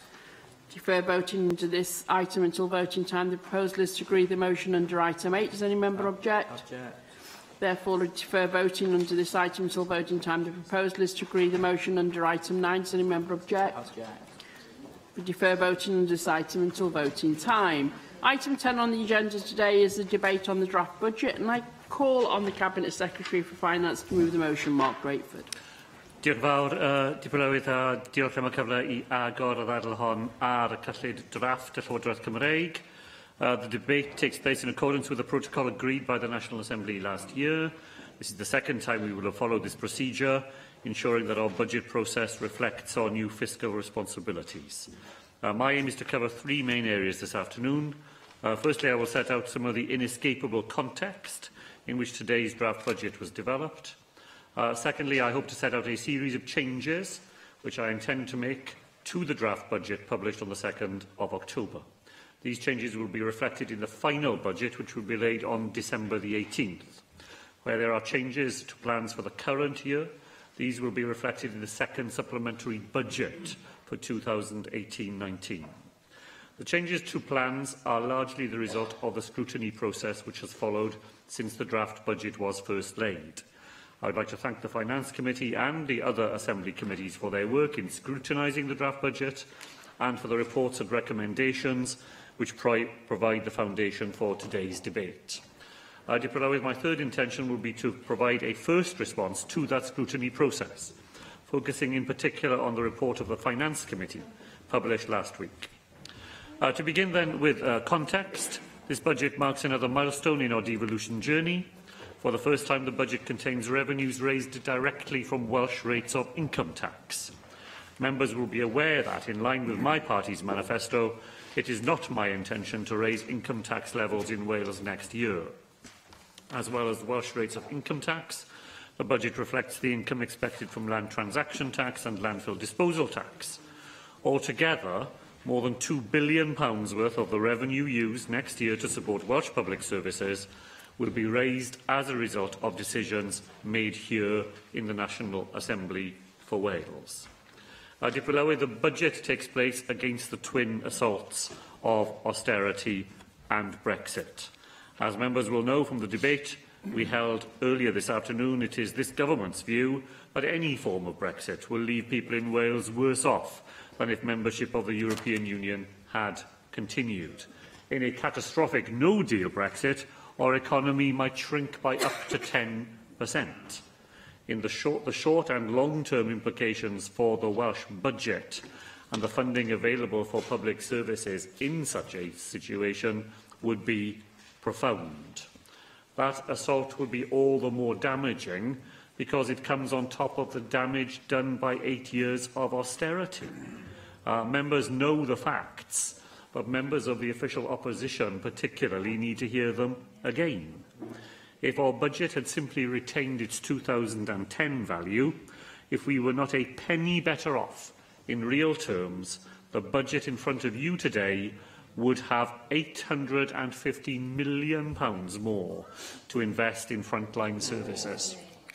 If spending on public services had just kept pace with the growth in the economy since 2010, not taking any greater share than David Cameron and George Osborne inherited, then this afternoon you would be debating a budget with an extra £4 billion to attend to the urgent needs of Wales. If today's UK government had managed to match the longer-term trend in public spending, that longer-term trend sustained in governments led by Harold Macmillan, Edward Heath, Margaret Thatcher, John Major, then our budget would be some £6 billion larger than it actually is today. Instead, we have a Chancellor in Philip Hammond who said in his budget on the 29th of October that austerity was over and then shamefully left the very worst off managing on breadline benefits with their incomes frozen or declining for the third year in succession. A Chancellor who said that his was a budget to unleash investment, to drive future prosperity, and then gave this Assembly just £2.6 million extra capital to address every unmet investment need we have next year. This is the inescapable context in which today's budget had been crafted, and nobody should forget it, even if, like the annual appearance of Scrooge at Christmas, we see the dusting down of the annual Conservative amendment to the budget, which once again we will oppose. I turn to the second main part of what I want to put on record this afternoon, the changes I plan to see reflected in the final budget to be published later this month. At the start of October, both the First Minister and I made it clear that if any further resources became available to us over the autumn, then further funding for local government would be a key priority. I am grateful to the Welsh Local Government Association for the detailed and constructive discussions since October, and for the result we were able to reach. The package of additional funding measures for local government next year reaches a total of £141.5 million. That includes a settlement which is at least cash flat in revenue terms for local government again next year. The third year in a row, Dipolwydd, in which we have been able to protect Welsh local government from cash cuts.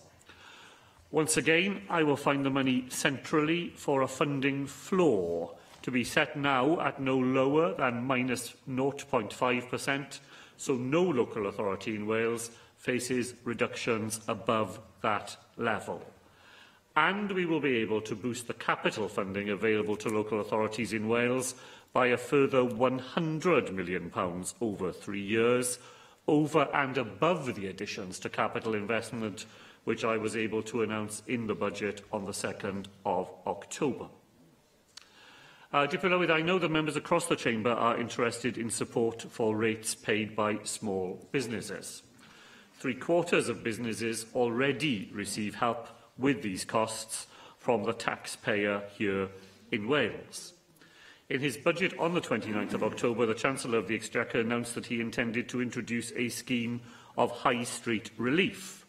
A scheme, of course, which we have had in place in Wales for the last 2 years.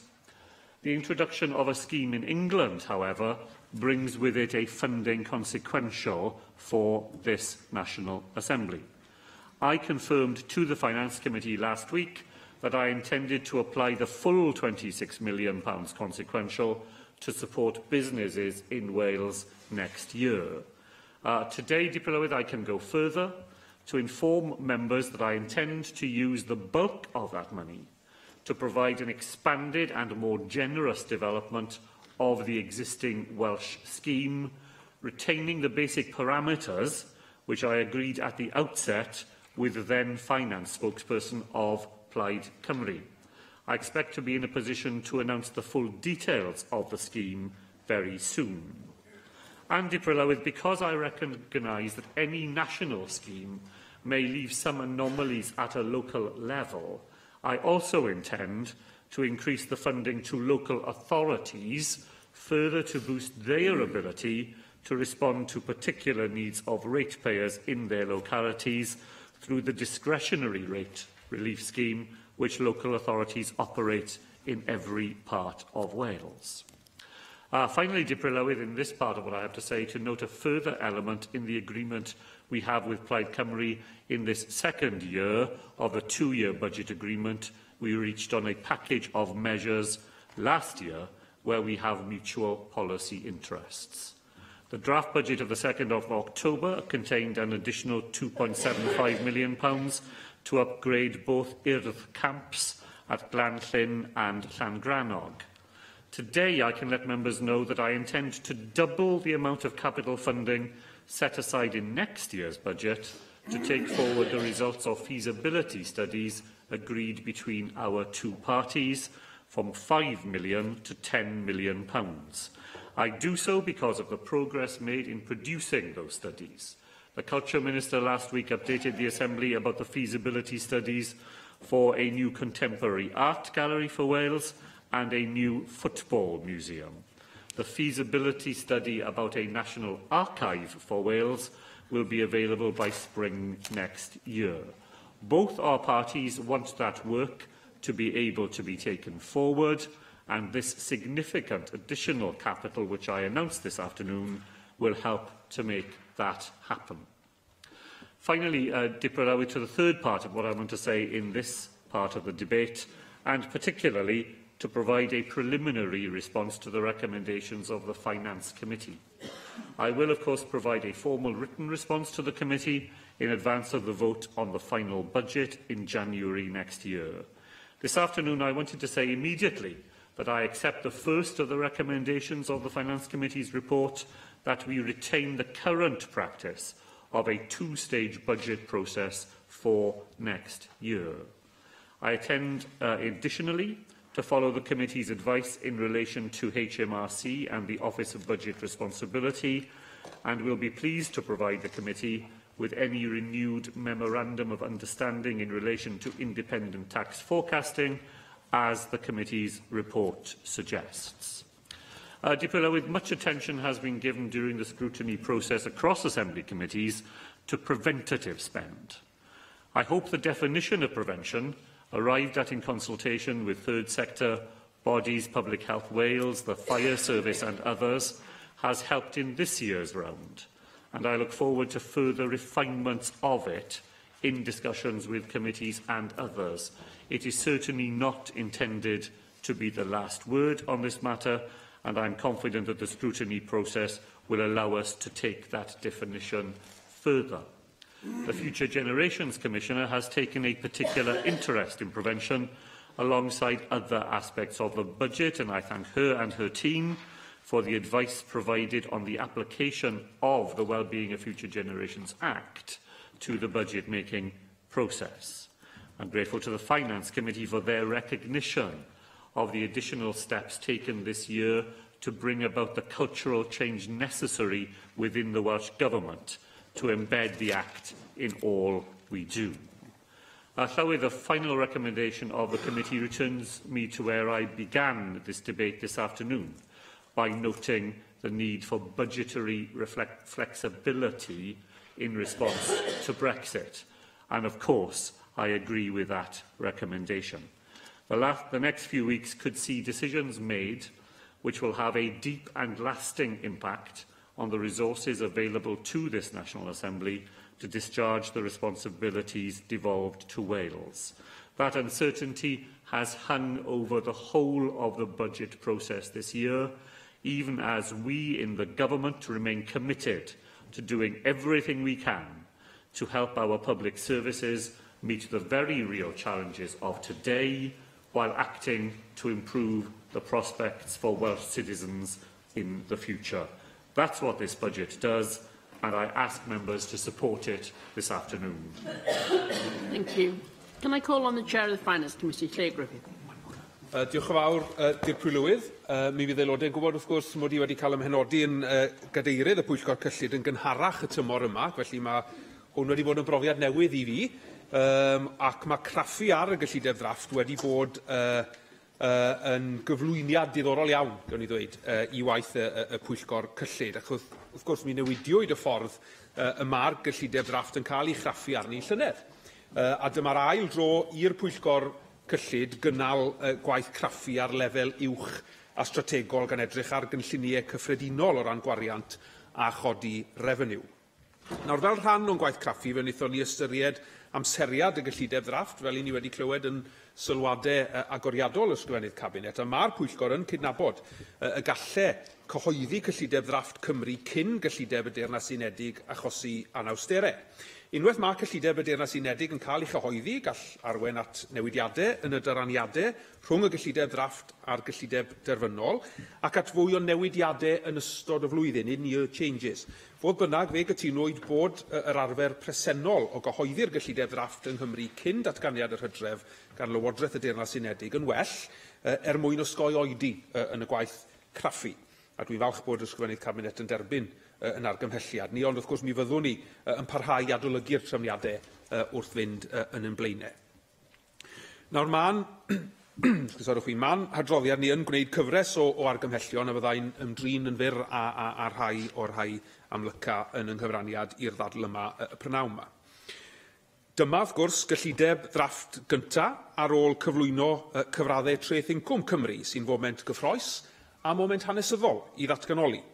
Fe glywon ni gan gyllid a tholleu mawr hydy am y gwaith sy'n cael ei wneud i sicrhau y bydda'n nhw yn barod erbyn y cyntaf o Ebrill, ac ar y cyfan mae'n ymddangos bod y gwaith ar amser ac yn symud ymlaen yn dda. Erbyn hyn, dylai pawb sydd yma heddi fod wedi derbyn llythyr yn rhoi gwybod iddyn nhw am eu statws fel treithdalwyr Cymreig. Ond rydyn ni yn cydnabod ar yr un pryd, wrth gwrs, bod gan Gymru ffin dynamig, gyda tua 100,000 o bobl yn mudo yn ôl ac ymlaen bob blwyddyn.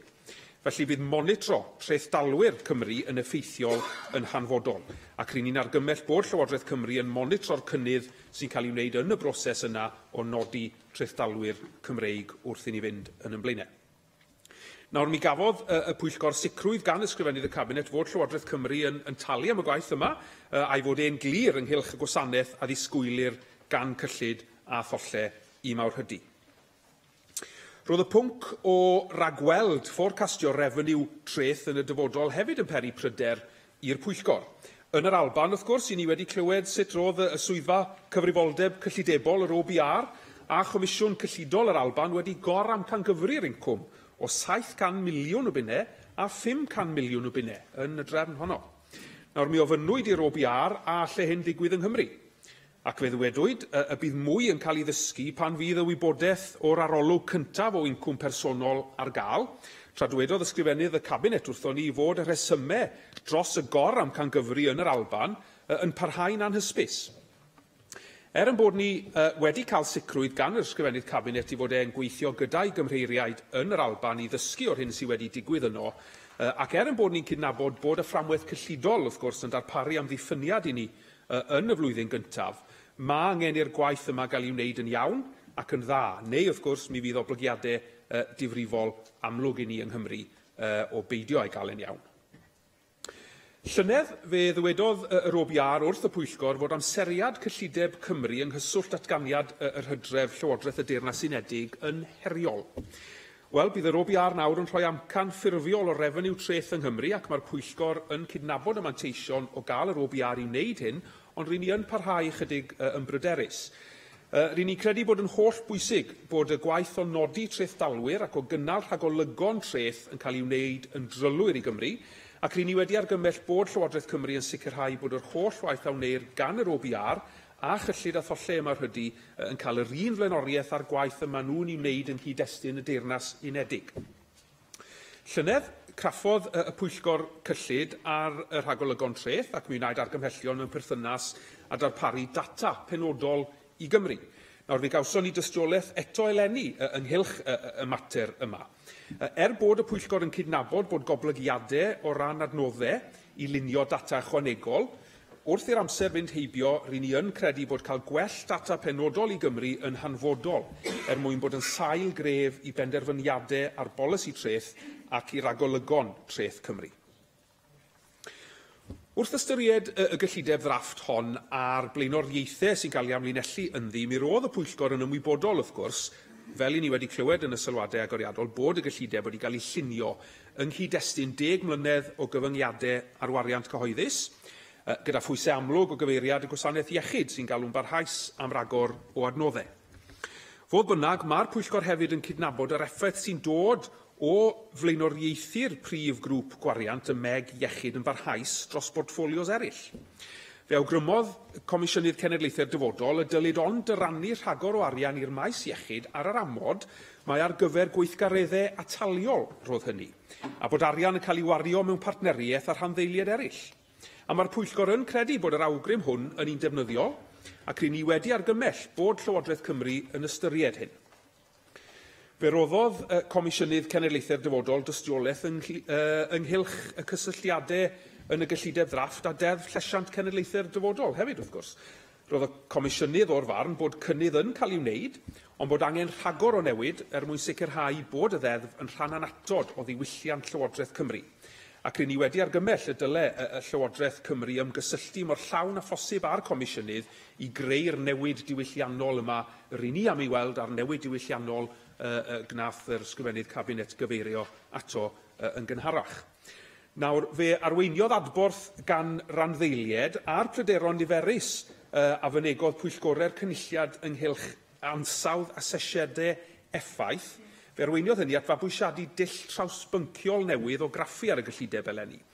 Ac fe gyfarfu'r pwyllgor cyllid, y pwyllgor plant, pobl ifanc ac addysg, a'r pwyllgor cydraddoldeb Llywodraeth leol a chymunedau ar cyd yn ystod y cylch cyllideb hwn mwyn craffu ar ddull Llywodraeth Cymru o asesu effaith ei chyllideb ar blant, ar genedlaethau'r dyfodol ac ar gydraddoldeb.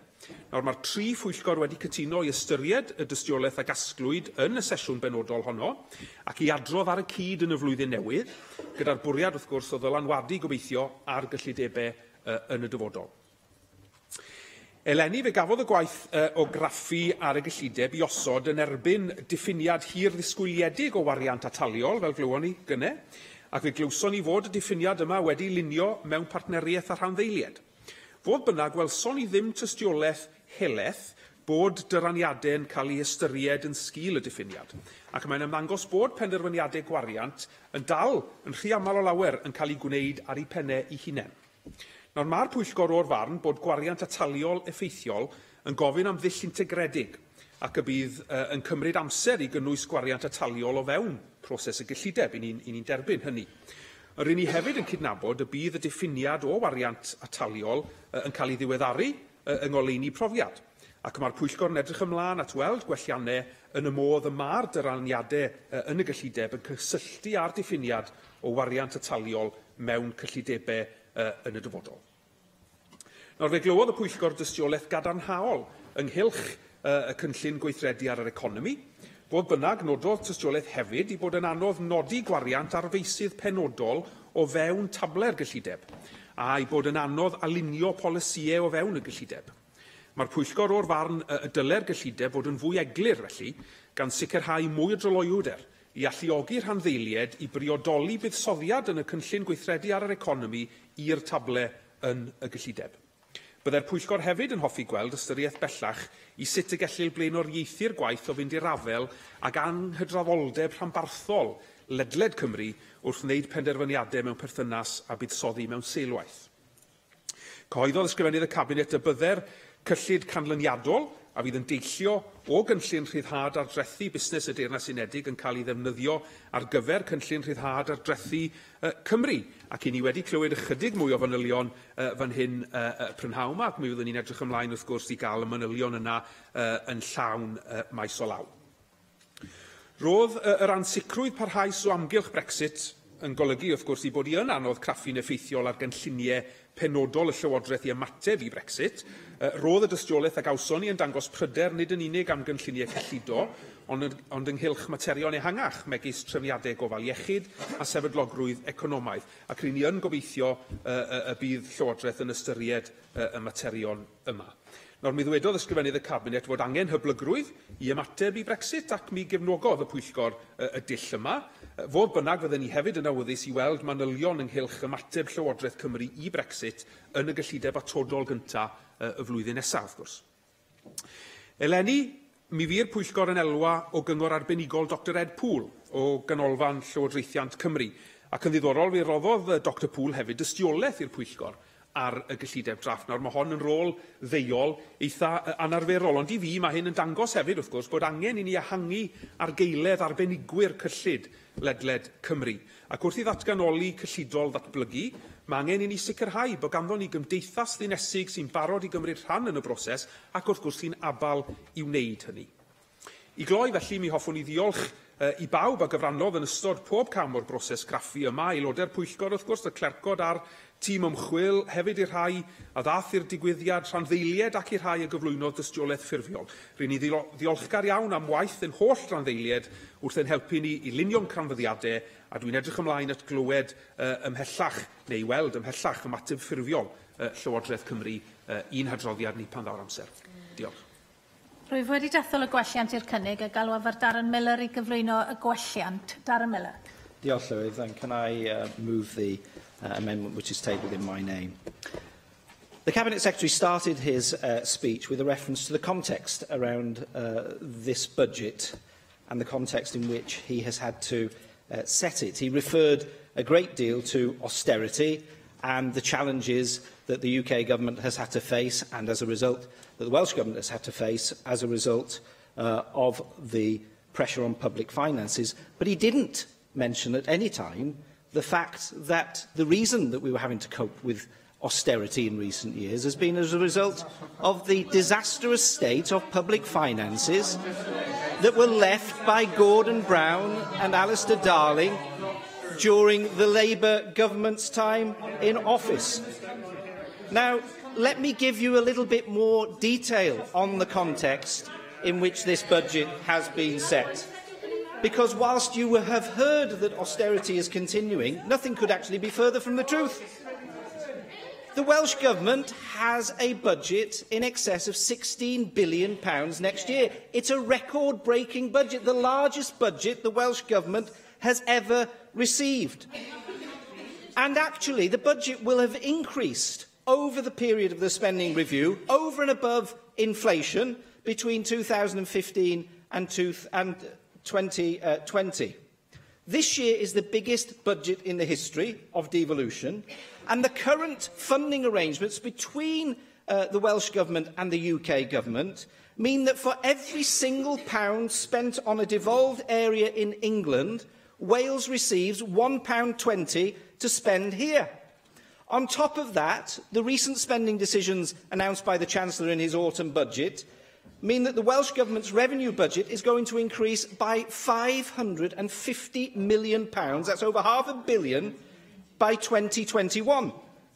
And in addition to that extra cash, the UK Government is scrapping the 7 bridge tolls, expected to give a £100 million a year boost to the Welsh economy every year. It's already committed to supporting the development of a mid-Wales growth deal, and it has pledged, unlike the Welsh Government, £120 million for a North Wales growth deal, and I think that it's about time you put your hand in your pocket to put some money on the table too.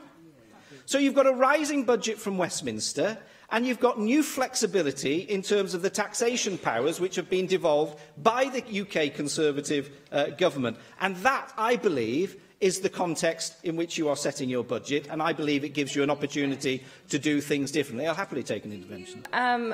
Expect or believe that the budget now is not 5% lower than it was in 2010-11. Do you not agree with that? I agree that this is the largest budget ever received by Welsh Government. That's not answering my question. That is the situation. Now, from April, as we've already heard, the Welsh Government will have new tax levers, more tax levers than ever before, in order to generate some wealth for the Welsh economy. But instead of seizing the opportunity that those tax levers represent to give our economy a shot in the arm, the Welsh Government has succumbed to the traditional Labour temptation of tax and spend. Let's take the new 6% super tax, for example, which you impose on commercial land sales over £1 million, a move that the Welsh Chartered Surveyors labelled as, and I quote, crazy. They warned, and I quote, that it would make Wales a less commercially attractive place to invest, and it would damage the economy. That's the sort of punitive tax and spend ideology you'd expect from a party that has time and time again absolutely trashed our public finances. This budget could have helped to address those concerns and helped to attract more businesses to relocate into Wales, but it hasn't, because instead, Cabinet Secretary, you've ignored them. Now, this is not the sort of 21st century socialism that you claim to represent.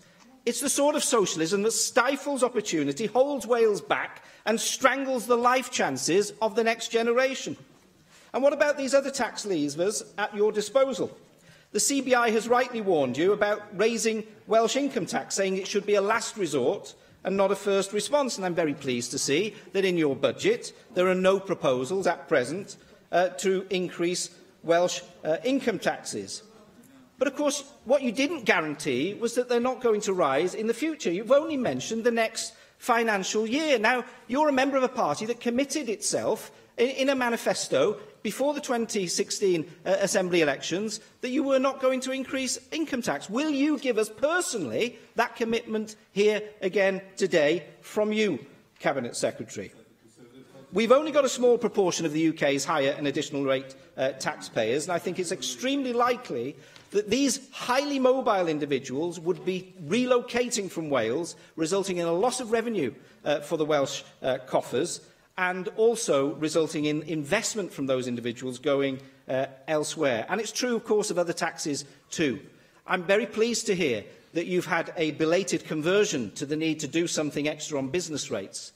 Because, as we know, at present, we have the least attractive business rate regime in the United Kingdom as a result of the current situation with the multiplier. Now, I'm looking forward. You've shown us a bit of leg in terms of your plans to use the 26 million consequential that you've received from the UK government to support the situation with business rates. But you haven't given us more detail about that, and I'd like to hear more detail in your response to the debate today. You see, we Conservatives know that when you support businesses, you're actually helping to stimulate the whole economy and you're helping to support public services, because it's private businesses that create the wealth, that pay the taxes, that employ people who also pay their taxes, and it's those taxes which pay for the public services that we enjoy in Wales and the staff who work in them. So this budget is a letdown in many respects, not least for Welsh businesses. It's also a letdown, of course, for first-time buyers.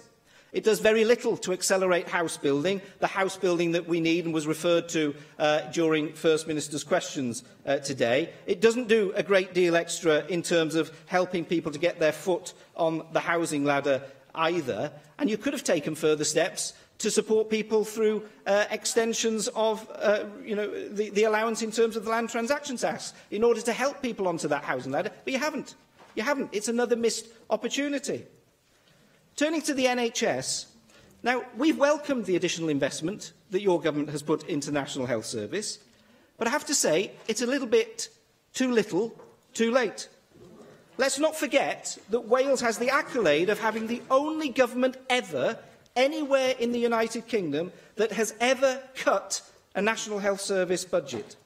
And the legacy of your savage cuts in a previous administration to the NHS budget live on with us today. Because as a result of those cuts, you were talking about how budgets change over a period if they keep pace with inflation. Well, let me tell you, if you hadn't have cut the National Health Service budget in the year that you cut that budget, with the support of Plaid Cymru, I might add, the National Health Service budget, if you'd have kept pace with the spending increases in England, would be £1 billion healthier today in Wales than is currently the case. Because the truth is that over the past 6 years, the budget has risen more than twice as fast in terms of the health service in England than it has done in Wales. And it's very clear. It's very clear. These are facts. You don't like the facts. You don't like the facts. You don't like the facts, but that is the truth.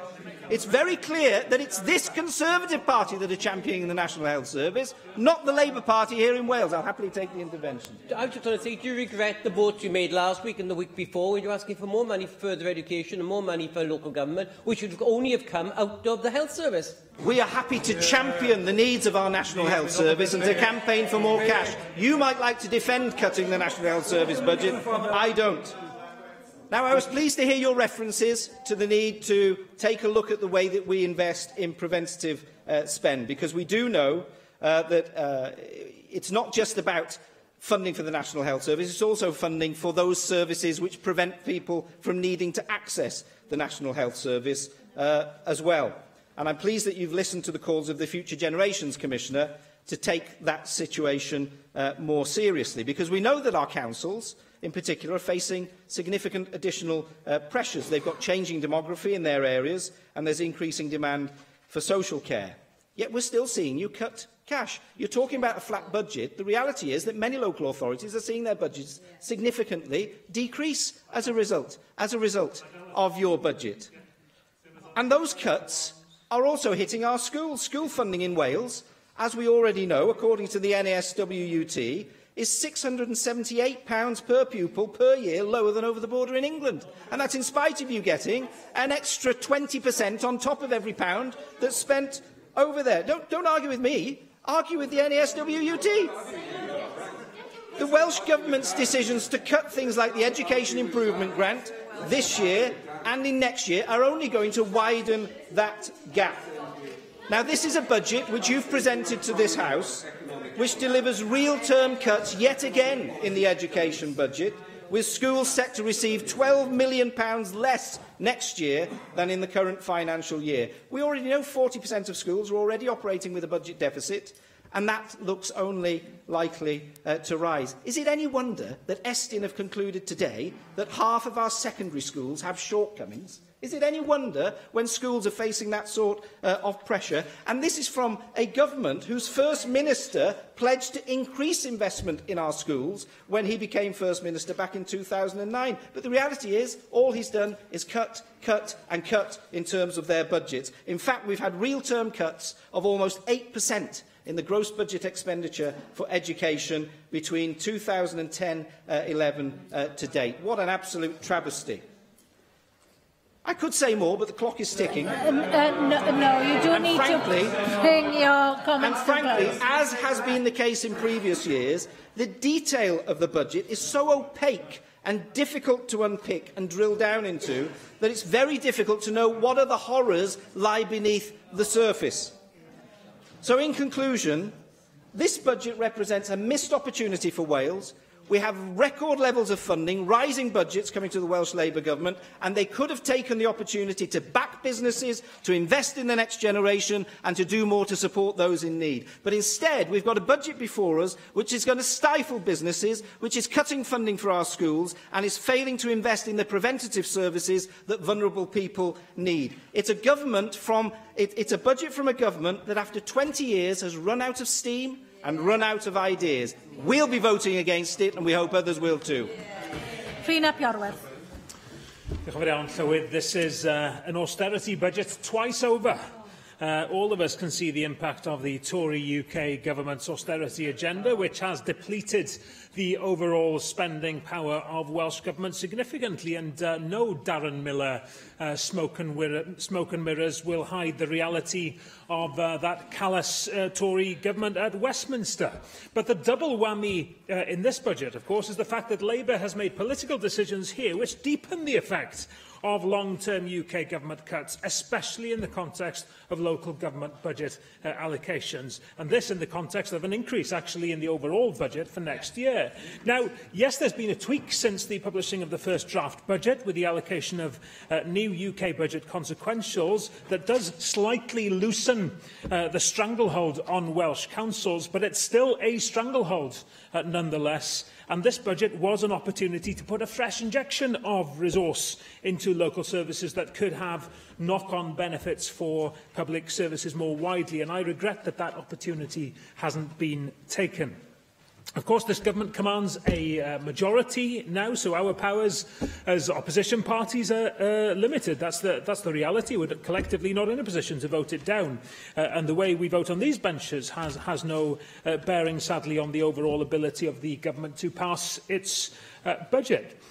We're bound by a budget agreement that is nearing its end to abstain today. But as much as we consider a budget agreement to be something to be taken very seriously indeed, I must say that we are under intense pressure, including from Labour colleagues of the finance ministers, to vote against.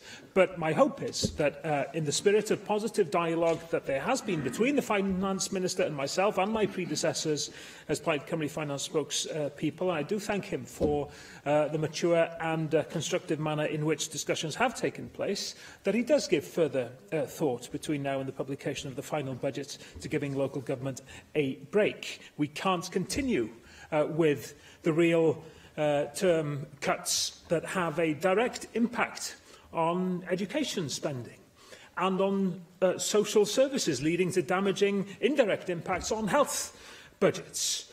Your room for manoeuvre is limited. I understand that. But what that means is that the manoeuvring you do has to be with pinpoint accuracy. And unfortunately, local services are taking a hard knock as it stands. Nid dim ond aelodau Plaid Cymru sydd wedi bod yn datgan pryder am fethiant y Llywodraeth i gydnabod y pwysau'r Llywodraeth leol. Mi glywson ni Barbara Jones, dir arweinydd Cyngor Caerffili, yn ddiweddar yn dweud allwn ni bellach ddim rhoi'r bai gyd ar y Llywodraeth Doriedd yn Llundain. Mae'n ymrifo i ddeud fel sosialydd pybyr nid yw Llywodraeth Cymru wedi bod yn deg gyda ni. Dyna'r farn ar draws Llywodraeth leol yng Nghymru. Nid mater o gwyno, nid mater o wneud gofynion afresymol ydy hyn gan gynghorwyr. Allwn ni ddim i destyru nhw fel nath yr ysgrifennydd cabinet dros Llywodraeth leol. Ni galw nhw'n yn cymharu cynghorwyr i Oliver Twist. Ydy hynny ddim yn dderbyniol. Gofalu am i hetholwyr, am bobl ar hyd a lled Cymru. Mae gynghorwyr ni ledled y wlad.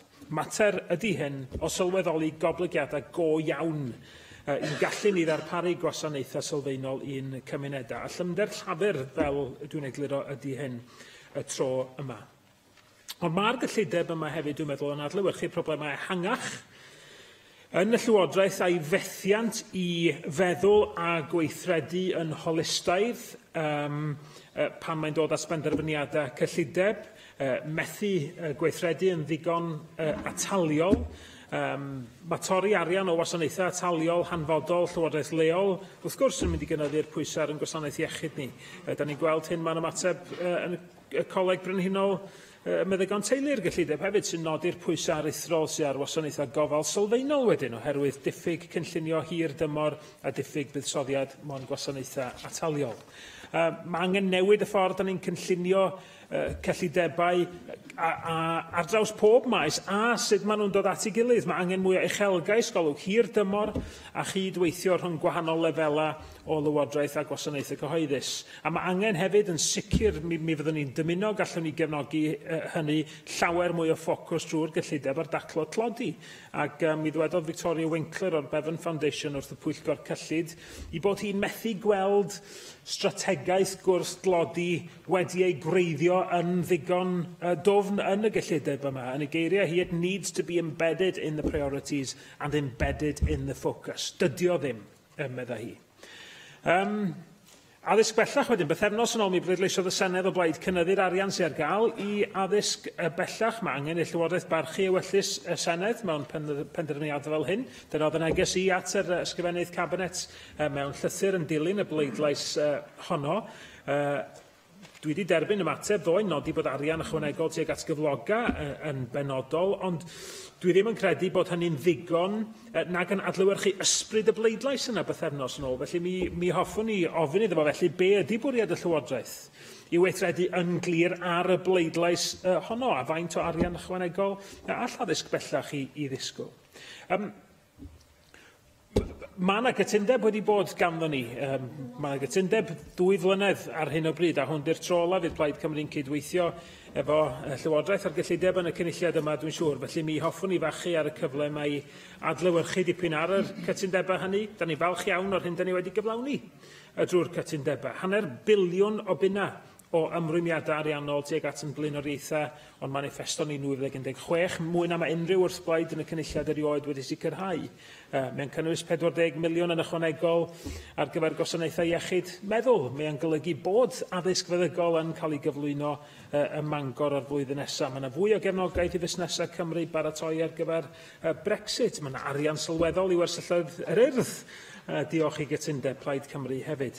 A dwi'n falch o glywed cadarnhad pnawn mawr agor o arian cyfalaf i ddatblygu cynlluniau am amgueddfa bêl-droed i coriol gelf fodern oedd yn destun astudiaethau dychynoldeb drwy'n cytundeb cyllideb. Dyma ydy dilifro fel gwrthblaid. Dyna ydy bod yn gyfrifol. Dyna ydy ystyr gweithio mewn ffordd eiddfed mwyn sicrhau gwelliannau i fywydau pobl bob dydd, bobl da ni yn ei cynrychioli, ond fel dwi'n dweud, cyllideb llafer ydy hi ac llafer fydd yn penderfynu ydy'n cael ei ffasio fel ac yma a'i peidio erbyn hyn.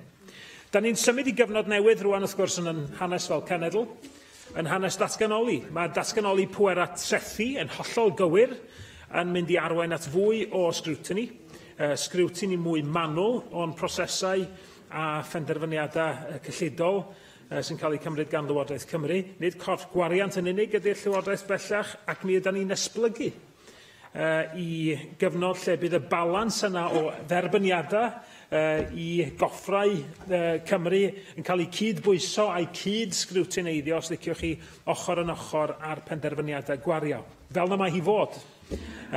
Ond mae'n golygu cyfrifoldeb dwys iawn ar ysgwyddau'r ysgrifennydd cyllid, a dyna pam bod cael y cydbwysedd yn iawn cael y blaenoriaethau'n iawn mor bwysig, a dyna pam y siom am y setliad Llywodraeth leol drafft yn benodol a pham yr apel am ail ystyried hyd yn oed ar yr 11 awr ar 10.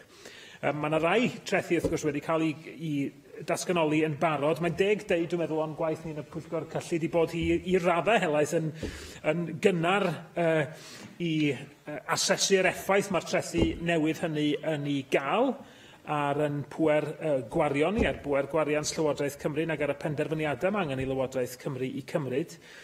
Mi fydd cymryd cyfrifoldeb wrth gwrs am gyfran y gyfraddau treth incwm yn gam allweddol a sylweddol pellach ymlaen. A mi o'n gam dwi am Mhlaid wedi gefnogi yn hir. Mae'r elfennau o risg, wrth gwrs, fel mae'r Alban wedi ei brofi yn ddiweddar, ond sgyn i ddim amheuaeth y bydd y cymhelliad yn orwan i lywodraeth arloesi a chodi'r bar o ran targedau perfformiad economaidd, codi'r bar o ran yr hyn mae'r Llywodraeth yn ceisio i gyflawni drwy ei gyllideb. Mae hefyd yn glir nad y Llywodraeth lafur fydd y rhai i ddilifro yr uchelgais angenrheidiol honno. Gareth Bennett. Diolch, Llywydd, and thanks to the Finance Minister for bringing today's budget debate. Of course, we agree with some aspects of the government's draft budget. The news we had, Mark Drakeford said today that the full amount from the consequential of the UK government's High Street Relief Scheme, the full amount would be spent in Wales. That's welcome news. Although, as Darren Miller added in his contribution, we will need more detail on that. The agreement with Plaid, Mark Drakeford again made this point, which was just referenced by Freen. There are the feasibility studies into two interesting and promising projects, the National Football Museum and the Modern Art Gallery. And, of course, we could well support those schemes. They sound highly promising. Again, we'll have a look at the detail as we go forward. On to broader points, we are now moving more and more into a situation where health spending is swallowing up approaching half the Welsh Government budget. Of course, health is the major spending area and one which is surrounded by a large degree of public concern. The problem is that health spending is inflating at a greater level than overall government spending, which obviously can't carry on forever. It's not sustainable. So at some point we do have to be cognisant of points which have been made by the Future Generations Commissioner in the past, now supported by many others from various political parties, and move to more effective preventative spending, which will save us money in the long run. It's good that there is now an agreed definition of what actually comprises preventative spending, but of course this is still a complex issue. We've heard that the definition is liable to change. The whole situation does need to be monitored. And we hope that the long-term issue will now start to be at least addressed. But we are going to want to see a cross-cutting approach from the Welsh Government, and we will need to closely monitor this going forward to see if the preventative spending principle is being adhered to in future years. Overall, we see good things in it, as I said, although there seems to be a lot of pessimism. Mark Drakeford said that the budget had been set beneath the twin shadows of austerity and Brexit. Don't want to get too much into those areas because they're always given a lot of leverage by other parties, and we've had the Brexit debate today already. Darren Miller referred to horrors lying beneath the surface. Surely it can't be as bad as all that. Maybe we do have to slightly lighten up. Overall, we oppose the government's draft budget and we do support the Conservative amendment. Diolch yn fawr iawn. Jane Hunt. Diolch, Llywydd. In preparing my Christmas message to my constituents this week, I was pleased to report on the uplift to local government announced by the Cabinet Secretary on the 20th of November, which came as welcome news to Welsh local authorities, securing an additional package of £141.5 million in revenue and capital over the next 3 years. And the uplift to the draft budget secures these additional allocations of funding where it's most needed, where our public services are delivered in local government. Despite the deep and unnecessary cuts to our budget by the UK government over the past 8 years and the loss of their £850 million for our public services as a result, with our budget 5% lower in real terms. So no wonder I welcomed the letter in my local paper, The Gem, from a constituent in Barry, with a headline to council leader to stop denying political reality. My constituent had read a letter from the leader of the Conservative-controlled Vale of Glamorgan Council asking for more financial help from the Welsh Government. My constituent wrote, "Is Councillor Thomas aware of which political party he is a member of and from where the financial starvation of local services is ultimately directed?" Austerity's reckoning has been made clear by the UN Rapporteur on Extreme Poverty and Human Rights, Professor Philip Alston, laying bare the facts of the past 9 years of cuts and austerity. He said, "Damage is being done to the fabric of British society. Soon there will be nowhere for people to in lower income groups to go. He cited the disappearance of sports centres, recreation spaces, public land, libraries and youth clubs. We welcomed Professor Alston to Wales and we accept his finding. It is the Welsh Government and local authorities that have had to mitigate against austerity. In 2010, after the so-called emergency budget, that first budget of that coalition government, when I was Finance Minister, we were told to make cuts to revenue and capital. We refused to make those cuts. I recall speaking about providing a shield against those cuts. We didn't know that 8 years on, we would be still in that position with even tougher choices to make to maintain and strengthen that shield. And this week we have yet more evidence of the adverse impact of austerity from Joseph Rowntree Foundation that found that a third of children in a typical classroom of 30 are now living in poverty as more working parents cannot make ends meet. So I also welcome the vital commitment in this draft budget to double the pupil deprivation grant, to fund free school meals for 3,000 more pupils, £200 million for council tax benefits scheme, scrapped in England, to mitigate against the cuts to tackle poverty. And I welcome the measures taken by the Cabinet Secretary to secure fairer funding via the fiscal framework and the use of our Welsh Reserve, and your ongoing commitment to our Welsh NHS. You've used all the tools and levers at your disposal. Now, I visited Cowbridge High Street on Small Business Saturday, and Cowbridge was the rising star in recent Great British High Street Awards, and told the Chamber of Trade Chair, Kate Thomas, that £26 million for additional business rates relief was being allocated by the Welsh Government, on top of the Wales-only targeted rates relief and transitional relief announced last year. And I do look forward to discussing with her the announcement you've made this afternoon, Cabinet Secretary, about expanding that targeted, bespoke Wales rates relief scheme for high streets. But I also praise Kate for her role in the High Street as a community pharmacy, providing vital services to the local population of all means and circumstances. I took the opportunity on Saturday, as I do today, to praise the Welsh Government for keeping our free prescriptions, free breakfast, free bus passes, helping to meet everyone's needs and reduce the inequality gap widening in the UK, but it's being addressed here in Wales. So, Cabinet Secretary, I back the draft budget and thank you for exercising your political will and determination to mitigate, provide a shield and use our new tax powers effectively and responsibly. And can I use the opportunity today to highlight a study by the University of Cambridge which shows that austerity cuts are twice as deep in England than the rest of Britain. The Cambridge study found that devolved powers have allowed Scottish and Welsh governments to mitigate the harshest cuts experienced in parts of England where there is multiple deprivation.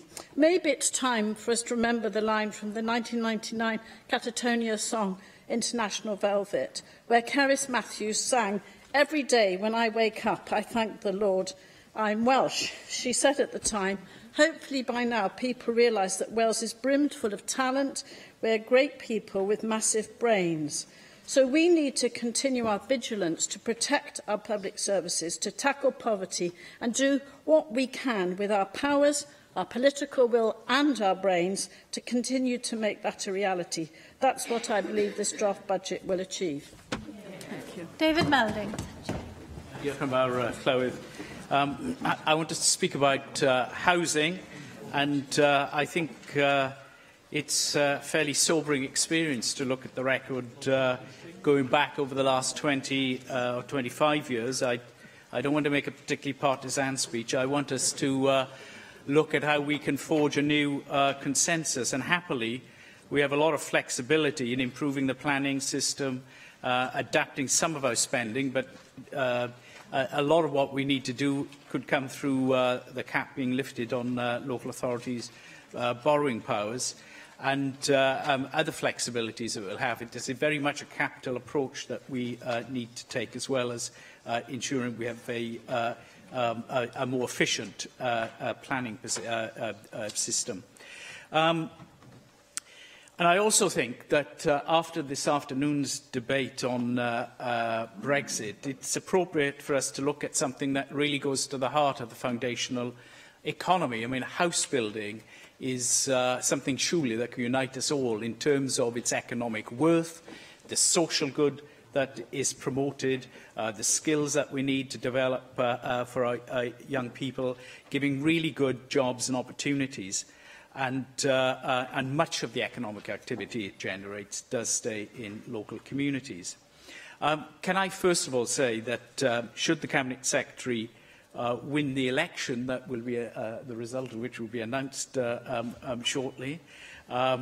It has taken 9 months to get this far, but I think, you know, over the next day or two we will actually hear the result. But I know that should he win and accede to the important and high office of First Minister, he would create a cabinet post of Housing Secretary, and I warmly welcome this because I believe that is really important. And can I urge that it's housing and planning, because I think it's highly dysfunctional at the moment, the way those portfolios are divided. So that will be a start. There's no doubt about it. That will send a very powerful signal to all our stakeholders out there. But I do believe that it requires all parties to see the importance anew of housing. And, you know, after the war, housing and health marched together, really, as the two great social causes.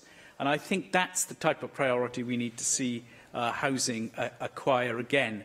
And we will start to rebuild some of the trust, I think, that the younger generation need to have in their political system, because at the moment there are key areas where it's not serving them well. Let me just go through the figures, and I must say that the record in England has not been great either. So I think that has to be conceded. We've had a real problem in the United Kingdom since the 1990s on the number of homes we're building compared to our historical trend. We are now barely building 6,000 homes a year. That, you know, the historical trend of between 10 and 12,000 in Wales since the Second World War. So we're barely half our historical trend. That's historical trend. That's not what we need to build at the moment. We need to go beyond historical trend, at least for a sustained period, one could argue. The Welsh Government has the evidence. It commissioned an excellent report from the late Professor Holmans, and I think it needs to act on the data that that report produced. The UK Government has had a change of heart, I think, in the type of ambition we need for housing. I don't know if they've had an equivalent work to that produced by Professor Holmans, but they have set new and more ambitious targets for house building in the 2020s. And that's what I think we should match or even exceed.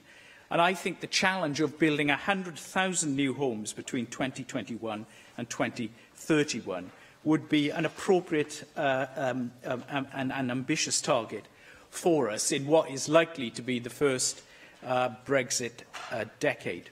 I think it will send also a powerful message to our key partners, the private sector, housing associations and local authorities. We need very flexible working. Local authorities to use their borrowing powers and to work with the private sector and the independent sector through housing associations. I think some local councils will start to build at greater scale council houses. I have no problem with that. I think we just need the homes. And it may be that some councils will develop particular specialities and be able to do that for key areas. But I think our key partners in the social sector will be housing associations. And I'd like to see them get even more flexibility, longer-term budgets so they can plan effectively. And also drive up through this social building our standards, the design quality, and creating new eco-friendly modular homes. In the 50s and 60s, the great improvements in house building were often set by the standards in the social sector, and that's the type of thing that we can see the private sector then emulate, particularly with low-carbon homes, I think. And we need to see a revitalised SME sector and the skills-based working through our further education authorities to allow that. We cannot increase from 6,000 to 12, 13, 14,000 in some years that we will need in the next 20 years or so quickly. That's why I think a 10-year target of 100,000 is realistic. It will give us time to first recover to historical trend and then, if necessary, go further. And I can say this, if the First Minister makes that sort of pledge, or the new First Minister makes that sort of pledge, I think they will find warm endorsement around this chamber, and it's the sort of pledge we need to give the people of Wales. Mike Hedges. Your Clywes. I intend to make some general comments on the budget, followed by more detailed ones as Chair of the Climate Change, Environment and Rural Affairs Committee. On the budget, this is set against continuing austerity. We should, as the Cabinet Secretary said, be receiving at least £800 million more. But to Conservative of Westminster, austerity is not an economic policy, it's an ideology, a twin-track approach of cuts and privatisation. We come into a situation where Jeremy Corbyn has more in common with the post-war governments of Churchill, Eden and Macmillan than Theresa May does. On revenue raising, income tax has first-year protection. We'll see how the income relates to the predicted, as Lee Griffiths discussed earlier. We again see an increase in the health budget as a percentage of the Welsh budget. This cannot continue indefinitely. If only at some stage it will reach 100% of the Welsh budget. Also, the share of health budget primary care gets is a cause of concern. When we say health, we mean hospitals. And that cannot be the way to make for a healthier nation. For good health, you need good quality housing, a good diet and exercise, to not smoke and not consume large quantities of alcohol. We desperately need to do more on health improvement and lifestyle. And one of the things that Community First used to do before it was closed down. Local government has had real terms reductions again. The budget for local government has improved from the draft budget, which I welcome. There's a promise of any teacher pension money received going to local government to fund the increase in pension costs. Again, I think everybody has to welcome that. It does not help that ministers, instead of supporting basic services in local government, use additional funding for add-ons. Nice add-ons, nothing wrong with them, but the basic service needs to come first. There's also money in budgets such as economy and transportation that can be used to support local government. Turning to the budget relating to climate change, environment and rural affairs, this year, the Climate Change, Environment and Rural Affairs Committee scrutinised the draft budgets of Cabinet Secretary of Energy, Planning and Rural Affairs and the Cabinet Secretary of Economy and Transport. Earlier this year, the Welsh Government decided to add a sixth priority to its national strategy, Prosperity for All. The new sixth priority is decarbonisation. This is something the committee welcomes, and we are eager to see the changes in the approach to the draft budget resulting from this change in priorities. However, we have found little evidence how the inclusion of decarbonisation as the sixth priority has informed decisions about the budget allocation this year. The Cabinet Secretary has published proposals to replace the current system of financial support for agriculture with two distinct schemes, the Economic Resilience Scheme and the Public Goods Scheme. The Cabinet Secretary has said she wants to start transitioning these new schemes in 2021. We think it is a huge undertaking, and we are interested in the allocation in the draft budget to prepare for this change. We were surprised, however, to see that there are no additional allocations in the budget to prepare, no additional funding for piloting or modelling, no additional funding for advisory service, and for many thousands of farmers, advisory service for the many thousands of farmers who will be affected. We were not reassured that preparation could be made adequately within existing budgets. It's an area where we have made several recommendations. In terms of the Cabinet Secretary and Transport budget, I would like to focus on the Economy Futures Fund and how it links with decarbonisation. Our main concern was the monitoring arrangements surrounding some parts of the fund. In principle, we welcome the fact that businesses seeking investment as part of the economic contract must demonstrate progress in reducing their carbon footprint. We believe there should be a clear, demonstrable commitment that the business in question has serious focus on reducing its carbon footprint. This would most likely require more than just a series of conversations. We have also recommended that the Cabinet Secretary should keep under review the operation of the decarbonisation call to action, with a view to encouraging more businesses to make use of the funding to reduce the carbon footprint. I want to reply to some comments. I agree with David Melding we need to build more houses. Building more houses is very simple. Allow councils to borrow to build council houses against the value of the existing housing stock. It would mean a change in policy of the Treasury, but it would allow a huge scale building of council houses. Some of us put up in council houses in the 1960s are well aware of the huge number of estates and large number of houses built across Wales at that time. That, I think, was really important, but we need to allow council to build again. That can only be done by changing the Treasury rules. Those rules are being changed. I mean, the borrowing cap is going to be lifted. But the Treasury rules on borrowing have not been fully lifted, so you can borrow against the total value of the stock. If David Melding is saying that, I can tell you we'll have large-scale building of housing taking place in Wales now. There's been a raising of the cap, but not a removal of it. But we can perhaps discuss this in another place. The other thing I was going to say is I congratulate Darren Miller's view that Gordon Brown had complete power over the whole of the world's economy. He caused a recession in Spain, he caused a recession in Greece, he caused one in Iceland, he caused one in the whole of North America. Actually, the countries which avoided the big problems were Norway, Sweden, Finland. And what did they have? They had socialist governments working on behalf of the people. Dai Lloyd. Diolch yn fawr, Llywydd, a byddai'n bleser i gymryd rhan yn y ddadl bwysig mae'r gyllideb ar fel cadeirydd y Pwyllgor Iechyd. Ac wrth gwrs, gyda chyllideb iechyd a gofal o ryw 9 biliwn o bunnau, mae cryn her gan aelodau y Pwyllgor Iechyd Gofal Cymdeithasol a Chwaraeon i graffu ar yr holl fanylion yna o'r gyllideb fawr yna. Ac felly na i olrhain chydig bach o broses o gasglu tystiolaeth a'r craffu yna. Mis Gorffennaf, fel enni, bydd yn craffu ar ymateb Llywodraeth Cymru i'r adolygiad seneddol Cymru Iachach, cynllun Llywodraeth Cymru ar gyfer iechyd a gofal cymdeithasol.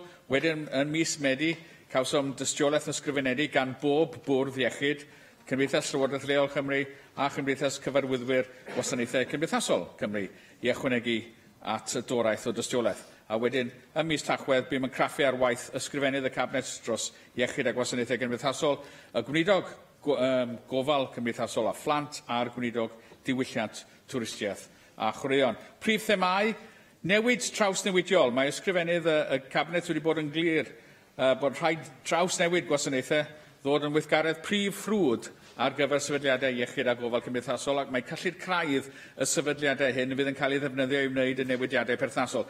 Mae gen i'n bryderon dwfn o ran a fydd y gwasanaeth iechyd a'r gwasanaethau gofal cymdeithasol yn gallu cyflawni hyn o ystyried y pwysau o ran galw a chostau a nodwyd a methiant parhaus mwyafrif y byrdau iechyd i fantoli'r cyfrifon. Da ni'n croesawu'r 100 miliwn o bunnau sydd ar gael drwy gronfa trawsnewid ar gyfer y prosiectau Brenaru, ond da ni wedi gofyn am sicrwydd y bydd y defnydd o'r gronfa hon a'i heffaith yn cael ei monitro'n effeithiol, yn enwedig o ran defnyddio'r gronfa i gefnogi prosiectau sy'n wirioneddol drawsnewidiol, ac mae'n bosibl eu cynyddu mewn maint a bocysiadau iechyd meddwl ac iechyd corfforol yn cael yr un ystyriaeth. Mae gen i'n bryder difrifol ynghylch lefel y cyllid ar gyfer gofal sylfaenol, o ystyried y ffocws polisi ar symud gofal allan o ysbytai, byddem wedi disgwyl gweld cynnydd sylweddol yn lefel y gwariant ar ofal sylfaenol, ond mae'r dystiolaeth a ddaeth i law yn dangos nad yw hyn yn digwydd.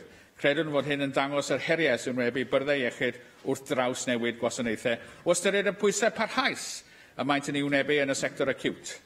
O gofio mae'r bwriad a nodwyd yn Cymru Iachach yw cynnig gwasanaethau ym maes gofal iechyd sylfaenol a chymunedol. Da ni'n bryderus iawn na fydd yr arian arfaethedig ar gyfer gofal sylfaenol yn ddigonol i gefnogi'r amcan hwn. Troi at sefyllfa ariannol y byrdau iechyd fel rhan o graffu ar y gyllideb y llynedd, wnaethom geisio archwilio'n fanwl sefyllfa ariannol y byrdau iechyd lleol yng Nghymru. Ar y pryd, wnaethom nodi ein siom nad oedd holl gyrff y gwasanaeth iechyd wedi llwyr wireddu i chaelgeisiau dedd cyllid y gwasanaeth iechyd gwladol Cymru 2014, a bod 4 o'r 7 o fyrdau iechyd lleol wedi adrodd diffyg yn o leiaf 1 o'r 2 blynedd blaenorol. Achos penodol o bryder oedd bod Betsi Cadwaladr a Hywel Dda wedi adrodd diffyg ym mhob un o'r blynyddoedd o 2014 i 2015-16-17. Nodwn fod cynnydd wedi wneud gan fyrdau iechyd penodol, fodd bynnag cawsom ein siomi gan methiant parhaus nifer o fyrdau iechyd i reoli eu cyllidebau, a dyn ni am geisio deall y rhesymau tu ôl i'r anawsterau parhaol mewn rhai byrdau iechyd. Credwn ni fod yn hynod bwysig deall i ba radda y gallai hyn fod yn ganlyniad i faterion rheoli ar lefel bwrdd iechyd unigol, neu i ba radda y mae ei dyryniadau cyllid yn gyfrifol am hyn.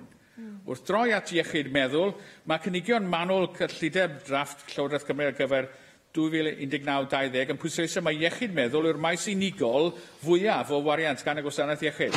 Bydd Llywodraeth Cymru yn gwario 675 miliwn o bunnoedd ar wasanaeth iechyd meddwl yn 19-20. Mae 20 miliwn ychwanegol yn cael ei ddarparu yn y gyllideb drafft hon ar gyfer gwasanaethau iechyd meddwl fel rhan o'r gytundeb ar y cyllid dros 2 flynedd rhwng Llywodraeth Cymru a Phlaid Cymru.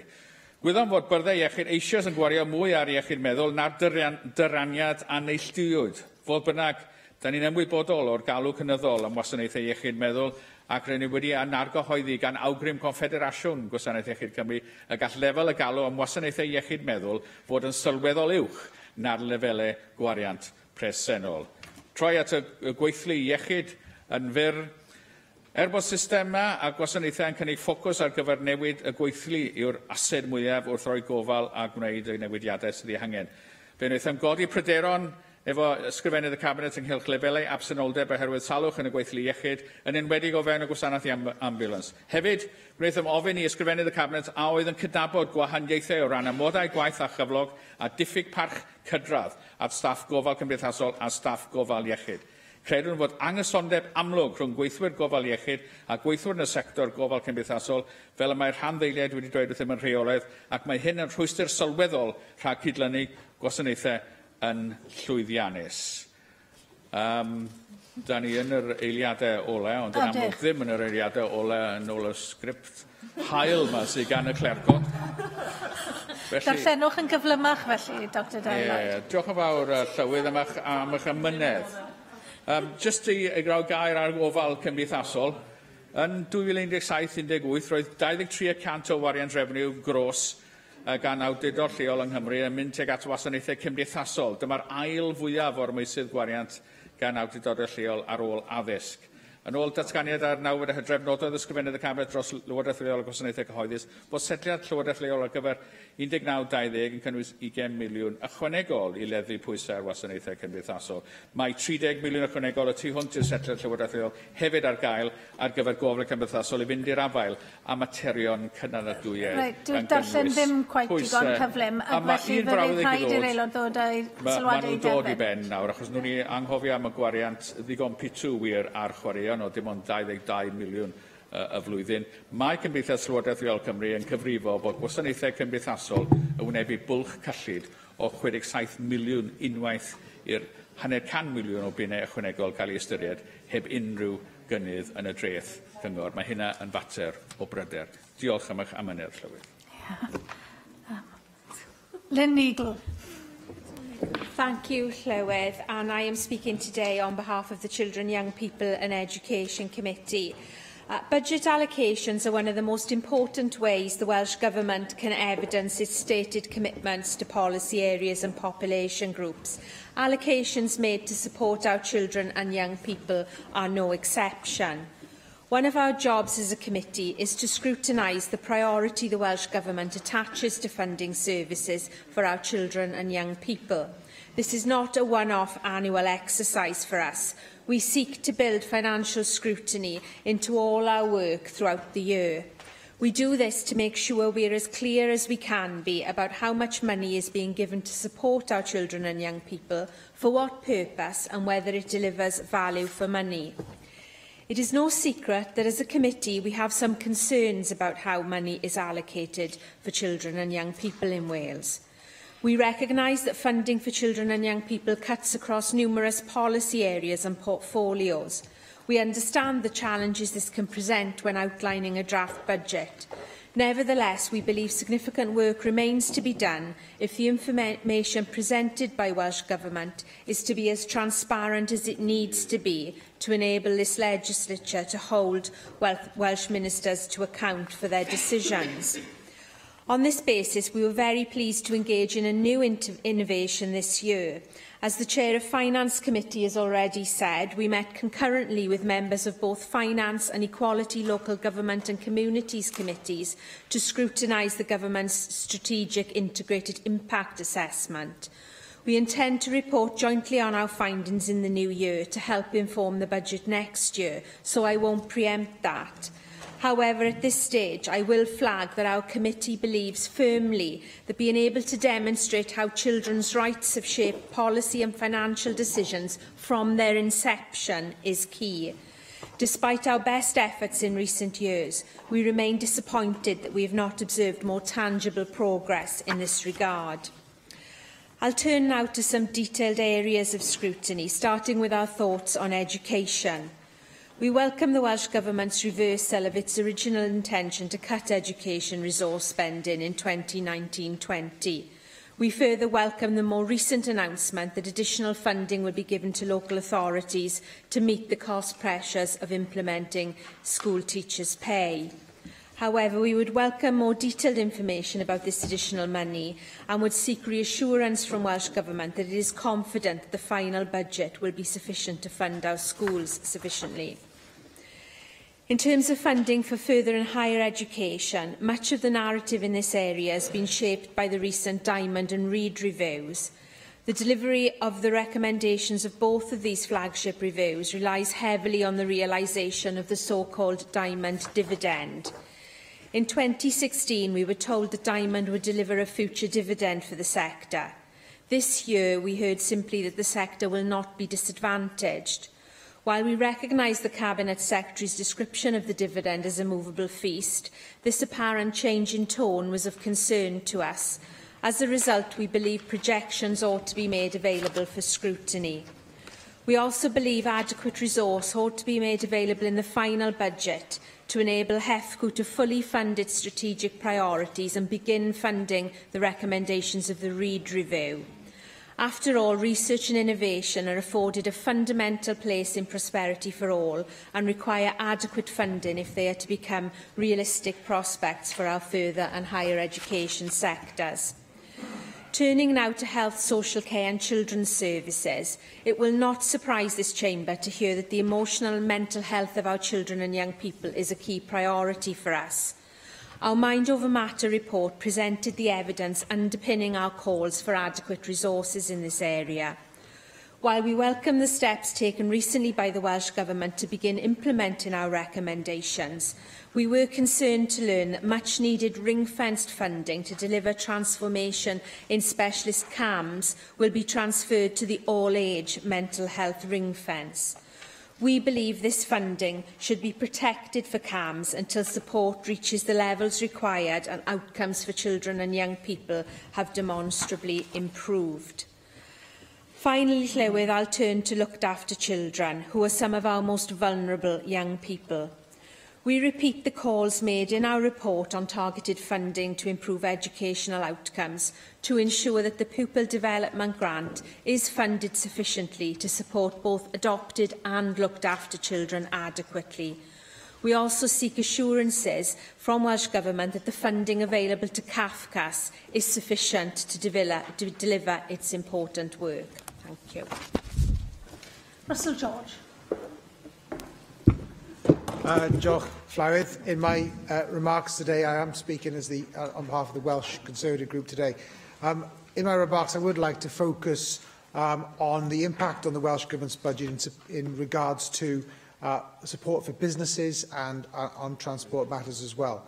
And despite what the Cabinet Secretary for Finance said in his opening statement, large investments in this year's budget are only, of course, made possible by the additional funding allocated by the UK Government, which makes it all the more disappointing, I think, that the Welsh Government have inflicted real terms cuts on business support and infrastructure in Wales, which I'll come on to.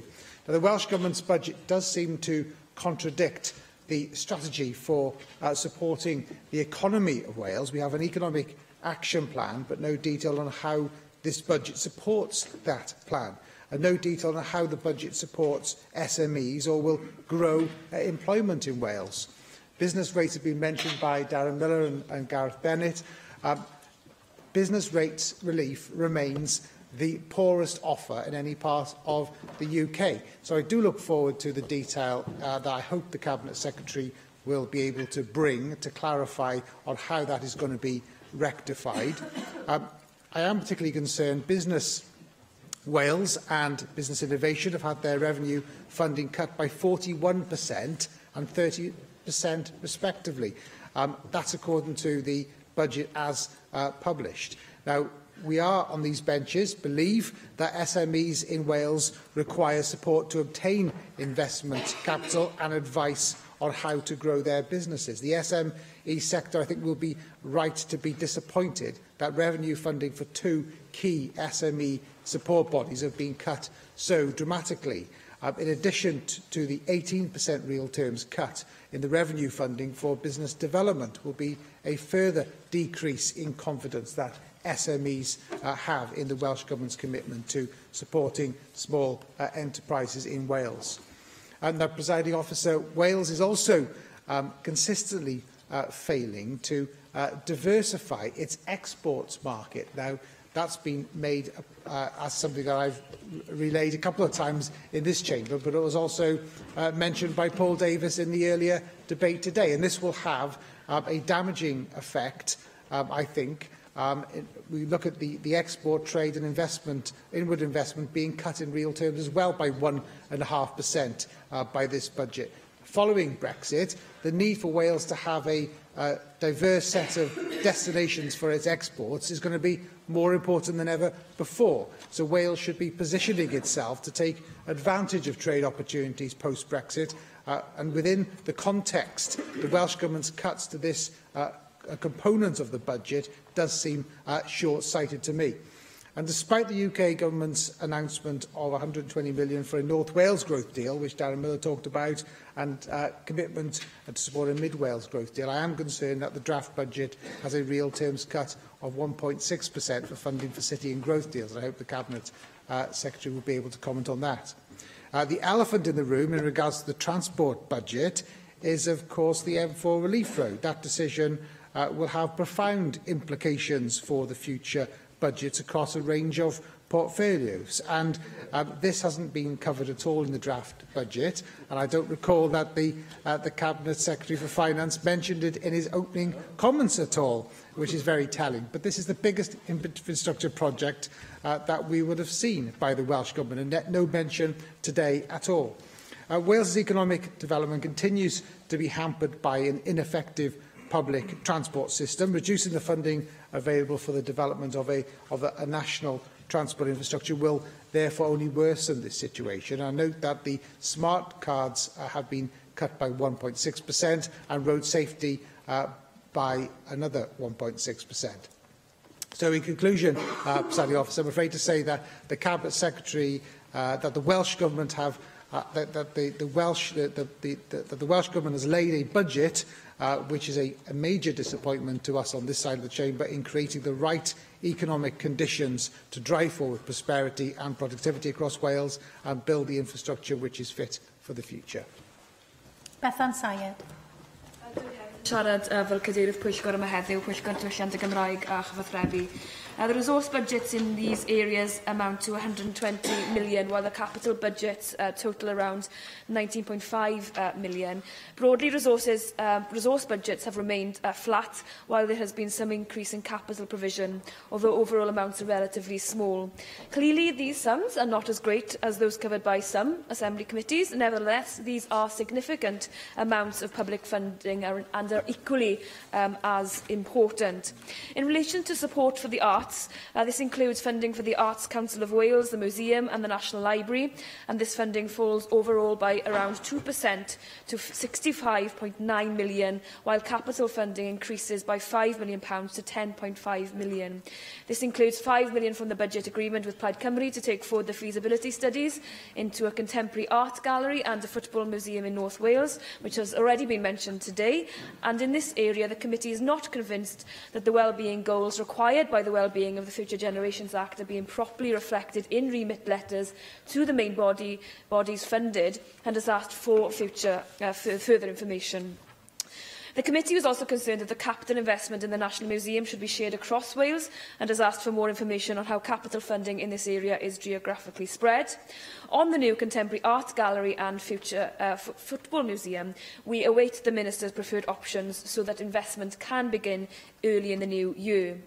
Support for the historic environment includes funding for Cadw, the National Botanic Garden and the Royal Commission on the Ancient and Historical Monuments of Wales, where revenue is flat at £13.1 million, while capital funding increases to £6.2 million. Last year, we were told that the Welsh Government had stopped providing grants to owners of listed buildings and monuments and used this money for capital improvements to the income-generating parts of Cadw's estate instead. The hope was that this year more funding could be provided for owners of listed buildings. However, whether this has happened remains unclear, and the committee would like to see greater clarity on this issue, including the extent to which grants will be available and the steps that will be taken to communicate this policy. With regards to media and publishing, support for the media and publishing is funded through the Welsh Books Council, whose resource and capital funding remains flat at £3.6 million and £300,000 respectively. In the Welsh Government's budget agreement with Plaid Cymru last year, £100,000 was allocated for 2 years for start-up grants for hyperlocal news. The Welsh Government has now commissioned additional research on where funding for hyperlocal journalism would have the most impact and value, and we would really like to receive information as to where that's going soon, because we are getting questions from the sector as to how they can actually apply for that funding. O ran symud at y Gymraeg, nododd y Pwyllgor nad yw'r cyllid cyffredinol ar gyfer y Gymraeg yn y prif grŵp gwariant addysg wedi newid, gyda 38.3 miliwn wedi ddyranu yn y gyllideb ddrafft. Mae'r Pwyllgor yn deall y cyfyngiadau presennol ar y gyllideb. Fodd bynnag, dyn ni'n pryderu os bydd lefel y gyllideb yn aros yr un fath, na fydd modd gwneud digon o gynnydd tuag at darged Llywodraeth Cymru, sef miliwn o siaradwyr Cymraeg erbyn 2050.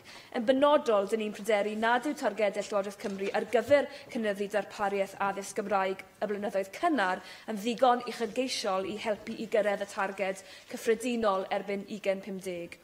O ran cyllid i Gomisiynydd y Gymraeg, mae'r ffordd y mae dyraniad y gyllideb i Gomisiynydd y Gymraeg yn cael ei gyflwyno yn anfoddhaol yn ein barn ni. Nid oedd yn glir a oedd arian ychwanegol wedi ei ddyranu ar gyfer y broses o drosglwyddo'r awenau i'r Comisiynydd newydd sy'n cael ei benodi. Yn yr un modd, hoffer Pwyllgor cael ymrwymiadau mwy cadarn y bydd Llywodraeth Cymru yn ysgwyddo unrhyw gostau sy'n codi o weithgarwch tribiwnus na all y Comisiynydd ei talu o gronfeydd wrth gefn. Roedd y broses o gytuno ar gynigion y gyllideb a'r Comisiynydd hefyd yn bell o fod yn glir, ac rydym wedi gofyn am fanylion y negeseuon rhwng y gweinidog, y swyddogion a'r Comisiynydd. Yn benodol, hoffer Pwyllgor gwybod amseriad a natur diwygiadu'r Comisiynydd i'w chyllideb. Roedd y Pwyllgor hefyd yn pryderu y gallai bil newydd arfaethedig y Gymraeg fod yn rhwystro agweddau ar drefniadau'r safonau'r Gymraeg. Dyna pam mae'r hoffem gael ymrwymiad llawer mwy cadarn gan Lywodraeth Cymru ynghylch pryd y caiff bil y Gymraeg ei gyflwyno, fel na fydd sefydliadau masnachol, megis cyfleusterau cyhoeddus, a defnyddio'r diffyg safonau'r Gymraeg fel esgus i leihau neu ohirio ei darpariaeth o'r Gymraeg. Llywydd, dyn ni wedi mynd yn weddol cloi trwy'r holl scrutiny fan hyn. Mae yna mwy o bethau yn siŵr sydd wedi dwy'n golwg y Pwyllgor, ond dwi'n credu oedd yn bwysig i ni rhoi beth oedd y Pwyllgor wedi gwneud ger bron y Senedd. Bod lot o bobl ddim falle yn gweld gwerth diwylliant ar cefnydau yn y myd gyllideb, mae'n bwysig iawn bod hynny yn cael ei blaenoriaethu mwyn sicrhau fod y pethau hynny sydd yn rhan anatod yng nghenedl ni yno yn parhau i'r dyfodol ac yn cael ei cyfnogi gan Lywodraeth Cymru. John Griffiths. Diolch, Llywydd. I speak as Chair of the Equality, Local Government and Communities Committee. And as we've already heard, it was very pleasing for 3 committees, my committee, Lynn Neagle's Children, Young People and Education Committee and Llyr's Finance Committee to meet jointly and concurrently to look at the Welsh Government's approach to single integrated impact assessments. It was a valuable exercise, Llywydd, and it enabled us to draw on scrutiny from across the knowledge and experience of the 3 committees, and hopefully the publication of our joint findings in the new year will help inform the preparation of the Government's next budget in 2019 and beyond. I hope it will be the first of many examples of committees coming together to scrutinise issues that cut across committee portfolios. Much of our general budget scrutiny, Llywydd, was focused on the local government main expenditure group. That is the second largest MEG after the health MEG and has been a focus of a great deal of interest both inside and outside the chamber. The Welsh Local Government Association were clear in their evidence that after a prolonged period of austerity, further funding cuts would now be biting more visibly into statutory services such as schools and social services. And one of the particular challenges for the budget would be the increased workforce costs as the public sector pay freeze is removed. So we welcome the additional money from Welsh Government to help fund the increase in teachers' pay, but we remain unclear as to whether the additional £15 million being split across the current financial year and next year will be sufficient to cover the full extent of the increase. As the Cabinet Secretary stated, after we had taken our evidence, the Welsh Government announced additional funding to local authorities. We were pleased to see the Welsh Government respond to calls from local authorities to raise the funding floor and to increase funding to provide a cash flat settlement.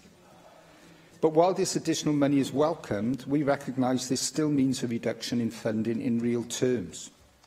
And both local authorities and the Cabinet Secretary for Local Government and Public Services acknowledge the importance of service transformation to put services on a more sustainable footing in this prolonged period of austerity.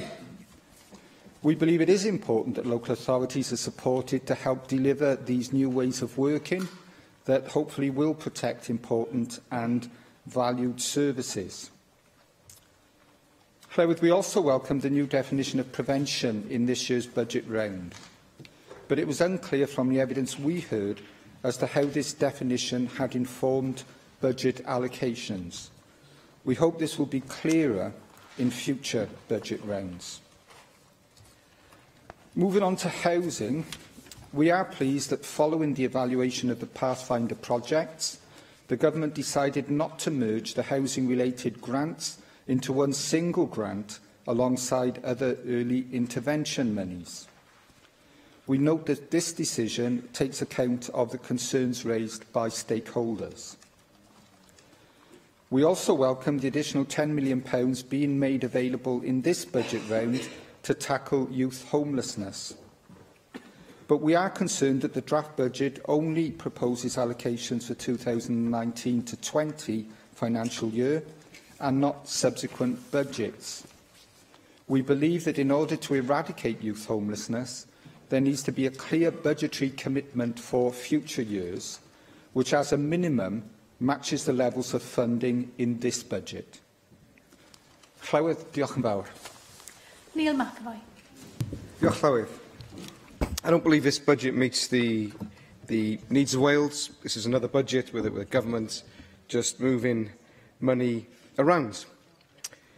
This is also a government content, and in fact, a Labour Party in Wales content, to leave the major decisions made about Wales to politicians elected in England in the Westminster Parliament. What we then have here is a Labour government using Westminster and, in particular, Conservative politicians almost like a get-out-of-jail card in the blame game. Because you guys don't want the power, you don't want the responsibility to actually change Wales, yet you're content to blame the Conservatives in Westminster. I declare an interest here now as a county councillor because I really feel that local government is treated badly by this government in Wales. There's huge pressure on councils, real cuts, real youth centres closing, real jobs being lost, and I apologise to Labour AMs looking at their mobile phones and not listening to this debate. Perhaps, Llywydd, we could have a little bit more politeness in this chamber. And attendance. Absolutely. There is huge pressure, as I said, huge pressure as I said, on local government. Real people losing real jobs. And what do we have here?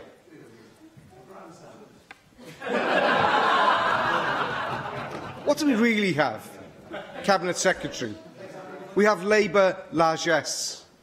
We have huge amounts of money, some smart comments, but huge amounts of money lost to the public purse. The Lisvane land deal, £39 million. The Circuit of Wales, £10 million. 2 small shops in Pontypridd, £1 million lost by this Labour government. Money is thrown at projects which don't even happen. They don't happen. How much money has been spent on the black routes? Arup alone, between 2010 and 2015, earned £7.5 million. £7.5 million. It's incredible. Mae'n anhygoel. The bedroom tax. Wales is the only devolved nation where the most vulnerable have to pay bedroom tax. The SNP and Scotland got rid of it. In the north of Ireland, they don't pay bedroom tax, and it's shameful. And I say to the Cabinet Secretary, where is your 21st century socialism when you allow this such an awful tax to be paid by people in Wales? So why don't you abolish bedroom tax in Wales?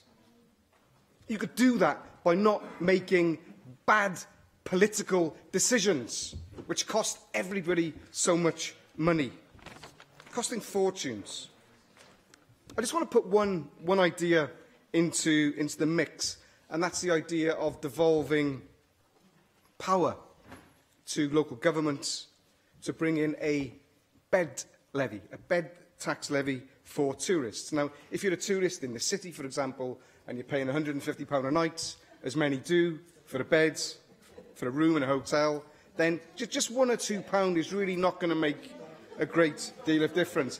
And I say to the AMs to my right there, and I say politically to my right, just over there, by the way, the Labour lot, a levy in Cardiff would raise, of just £2, would raise £4 million a year.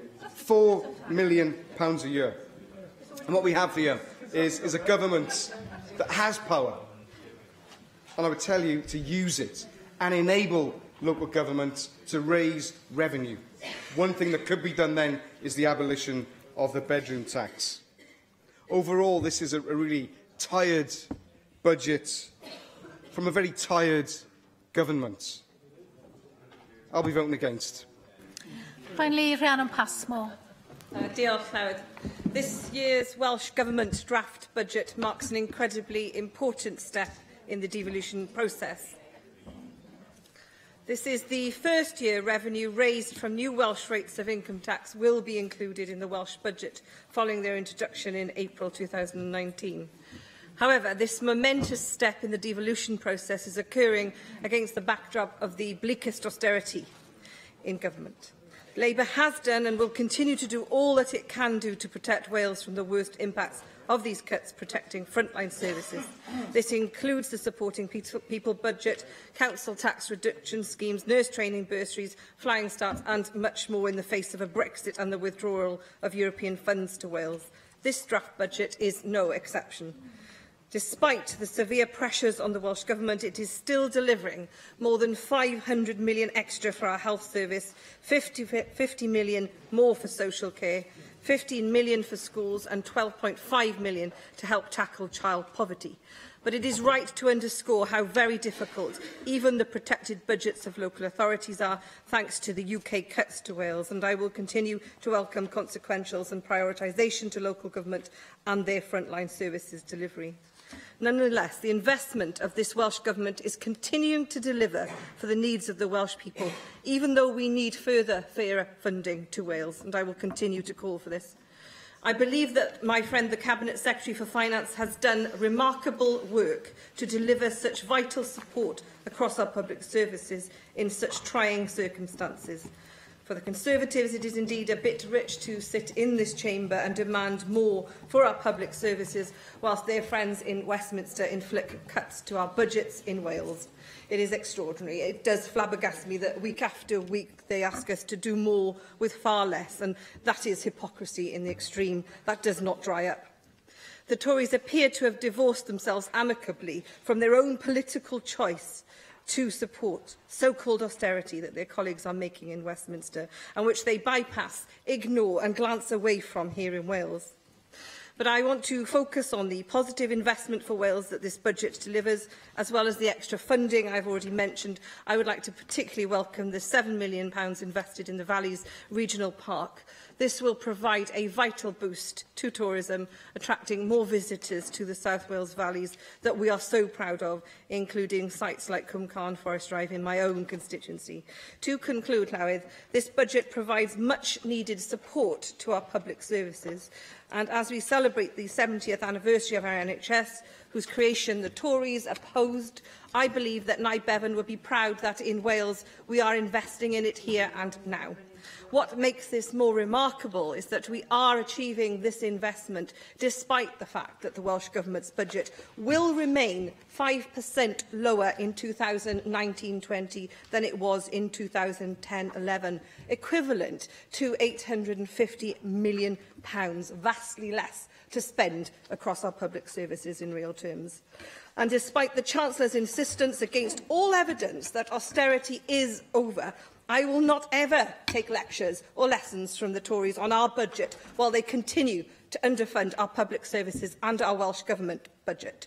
And as they look the other way, and as we govern with less, and as they at the same time find £1,000 million to bang to Northern Ireland, whilst ignoring the citizens of Wales, I do commend the work of the Finance Secretary to deliver a budget that strives in the very hardest of circumstances to meet the needs of all the people of Wales. And it is time that the Tories stepped up to the plate and delivered to Wales what they have delivered to Northern Ireland. I live in hope, and I hope for a general election. Thank you. Ysgrifennydd cyllid y Cabinet I ymateb i'r ddadl.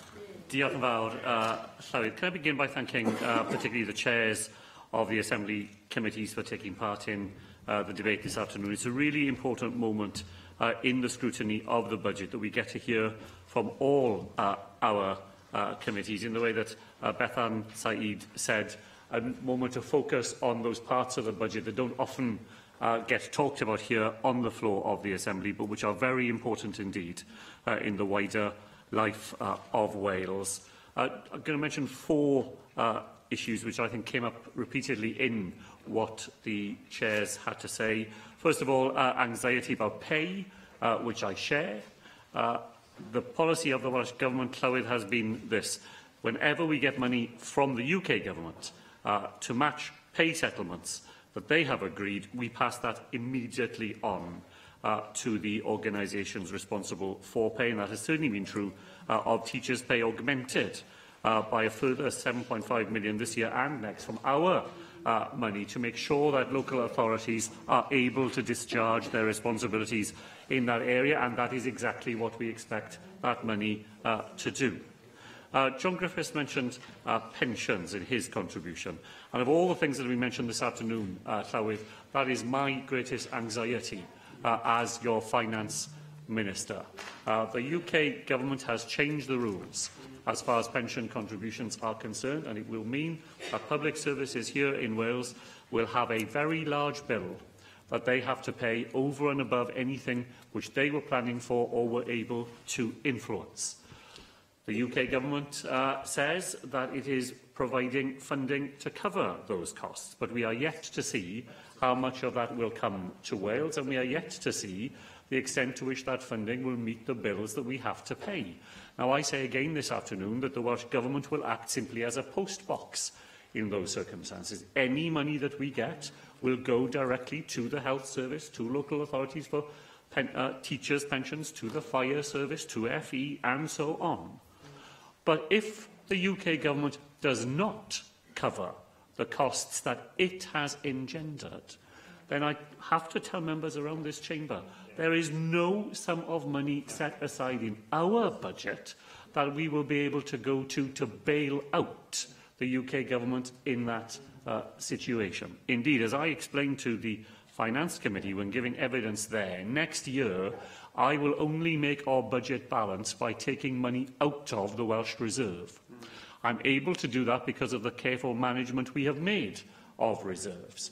But in order to go on doing all the things we want to do, to the extent that we are able, we rely on spending over and above the money that we have on a year-in, year-out basis, and there is nowhere else to go if we are landed with a pension bill for which we have no responsibility and have not been able to make provision.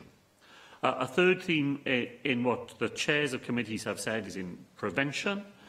Grateful to what members have said about the usefulness of the definition, and agree with what has been said about making sure that we now go on to refine the definition and to make greater use of it in drawing spending down the hierarchy that the definition provides, so we spend more in the end on primary prevention than we do today. Very pleased to hear what Chair said about joint committee meetings. The Leader of the House and myself both attended such a meeting, which was scrutinising equality matters in the budget, and I look forward to receiving the outcome of that work. So can I say in as gentle a way as I can that everybody in my world wants to talk to me about cross-cutting budgets. Everybody is quite keen to make sure that their own budget is protected. And I detected quite a bit of that in what chairs of committees had to say again, and it's understandable. Chairs of committees are responsible for an area. They are passionately committed to that area. Everybody can see that there is more that we could do, but you only get cross-cutting budgets if everybody is willing to give up a bit of what they have in their hands to be able to carry out that wider work. Gai troi beth wedodd Llyr Hughes Griffiths fel cadeirydd y Pwyllgor Cyllid, ac os oedd e'n cyfeirio at yr anhawsterau yn y proses ni, pan mae'r cyllid y Llywodraeth y Deyrnas Unedig yn torri ar draws y proses o graffu ein cyllid yma yn y cynulliad, ond fel mae'r Pwyllgor wedi awgrymu, ni'n i gyd wedi cytuno, mae'n well i ni delio gyda'r anhawsterau na ac i roi wythnosau ni'n gallu roi i'r Pwyllgorau i wneud y gwaith pwysig craffu yma. Diolch i Llyr am beth wedodd am y gwaith ar hyn o bryd ni'n wedi wneud i paratoi am talu treth wncwm yma yng Nghymru fel treth dalwyr Cymreig. Wrth gwrs, mae'r proses yn heriol fel dywedodd yr OBR i'r y Bwyllgor, ond ni yn wneud angorau glas i paratoi y tir am y cyfrifoldebau newydd yma yn Nghymru. Let me turn, if I could, Llywydd, to what the spokespeople of the major parties said. Grateful to Rina Bioreth for the work that we continue to do together on the deal that was struck between the Labour Party and Plaid Cymru, and glad to be able to make some further investments on that joint agenda today. Llyr focused on local government, and other speakers did too.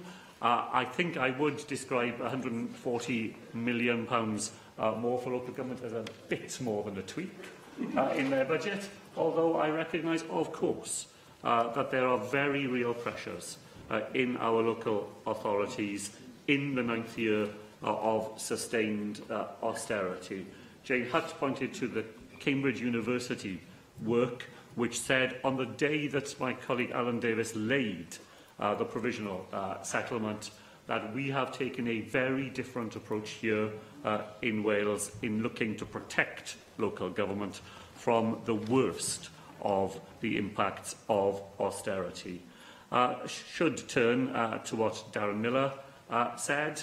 I'm afraid it was a contribution riven with contributions that were wide of the factual mark. I provided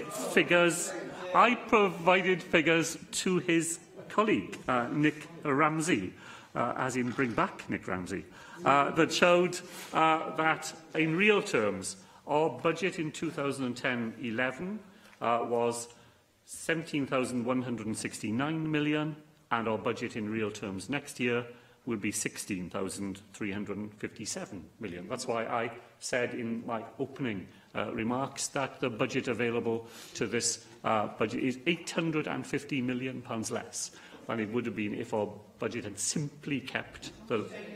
Yes, yes. Well, do you accept that it is the largest budget in cash terms that your government has ever had to spend, ever in the history of devolution?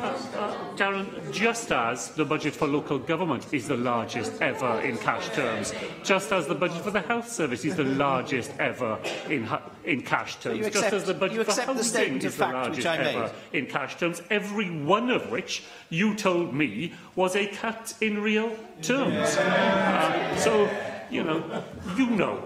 members around the chamber know that in real terms our budget is less than it was a decade ago, despite all the extra needs that we know are there in Wales.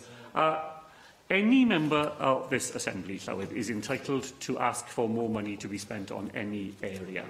But in a time when all our money is committed, those calls only hold real authority when someone is willing to say where that money will be taken from, because there is nowhere uncommitted to go. So when Darren said to me that we hadn't done enough for business rates, we hadn't done enough for first-time buyers, we hadn't done enough for health, we hadn't done enough for local government, we hadn't done enough for FE, this is before his colleagues told me that I hadn't done enough for housing, I hadn't done enough for transport, and I hadn't done enough for infrastructure, where do they think the money is to come from for all those things that they would like us to do? Well, I can tell you, it'll come from the next Labour government at the UK level, and then we'll have a budget of the sort that we will be able to use to attend to the needs of Wales. Llywyd, this is a draft budget which meets the needs of the people of Wales. It's a draft budget that provides a real alternative to the harmful and self-defeating policy of austerity. It's a draft budget that provides stability in the face of the uncertainty surrounding Brexit. It is a budget that underscores our aim to create a Wales that is prosperous, healthy, ambitious, united. It's a budget that I hope the Assembly will endorse this afternoon, and I commend the budget motion to you. Y cwestiwn yw a ddylid derbyn gwelliant 1. A oes unrhyw aelod yn gwrthwynebu? Goheriaf y bleidlais felly tan y cyfnod pleidleisio, oni bai bod 3 aelod yn dymuno I fi ganu'r gloch, fe awn ni'n syth i'r cyfnod pleidleisio. Ac mae'r bleidlais gyntaf ar y ddadl ar y cytundeb ymadel ar Undeb Ewropeaidd a'r datganiad gwleidyddol, a mae'r bleidlais gyntaf ar welliant 1. Os derbynnu'r gwelliant 1 caiff gwelliannau 2 a 3 I dadddethol, dwi'n galw felly am bleidlais ar welliant 1 a gyflwynwyd yn enw Gareth Bennett. Agor y bleidlais.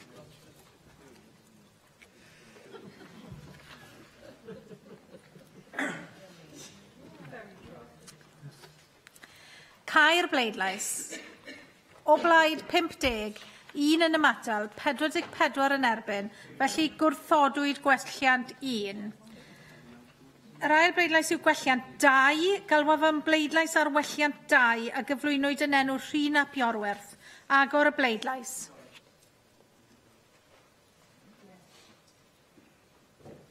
Cau'r bleidlais. O blaid 34, neb yn ymatal, 16 yn erbyn, derbyniwyd gwelliant 2. Y bleidlais nesaf yw gwelliant 3, galwaf am bleidlais ar welliant 3 a gyflwynwyd yn enw Rhun ap Iorwerth. Agor y bleidlais.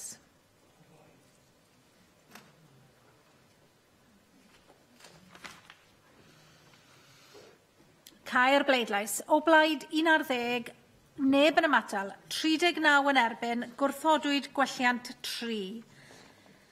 Galwaf am bleidlais felly ar y cynnig wedi ei ddiwygio a gyflwynwyd yn enw Julie James. Agor y bleidlais. Cau'r bleidlais. O blaid 34, neb yn ymatal. 16 yn erbyn, felly derbyniwyd y cynnig wedi ei ddiwygio. Yr eitem nesaf i bleidleisio arno yw'r rheoliadau cyfrifyddu carbon Cymru 2018, eitem 5. Dwi'n galw am bleidlais ar y cynnig a gyflwynwyd yn enw Julie James. Agor y bleidlais.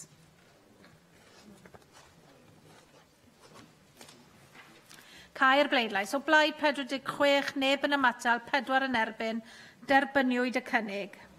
Yr eitem nesaf yw eitem 6, rheoliadau newid yn yr hinsawdd cyllidebau carbon Cymru 2018. Galwaf am bleidlais ar y cynnig a gyflwynwyd yn enw Julie James. Agor y bleidlais.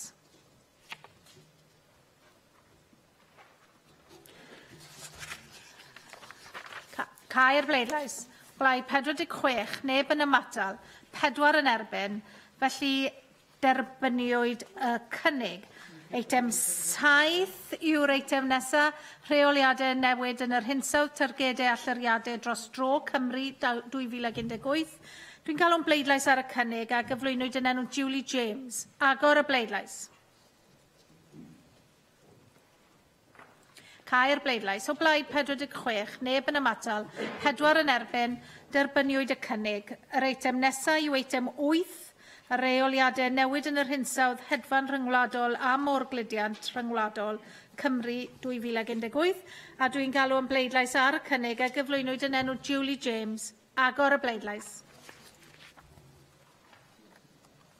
Cau'r bleidlais. O blaid 46, neb yn ymatal, 4 yn erbyn, derbyniwyd y cynnig. Yr eitem nesaf yw eitem 9, rheoliadau newid yn yr hinsawdd terfyn credyd cyfri allyriadau Cymru net Cymru 2018. Dwi'n galw am bleidlais ar y cynnig a gyflwynwyd yn enw Julie James. Agor y bleidlais. Cau'r bleidlais. O blaid 46, neb yn ymatal, 4 yn erbyn, derbyniwyd y cynnig. Felly'r bleidlais nesaf yw ar ddadl y gyllideb drafft 2019-2020, ac mae'r bleidlais gyntaf ar welliant 1. Galwaf am bleidlais ar welliant 1 a gyflwynwyd yn enw Darren Miller. Agor y bleidlais.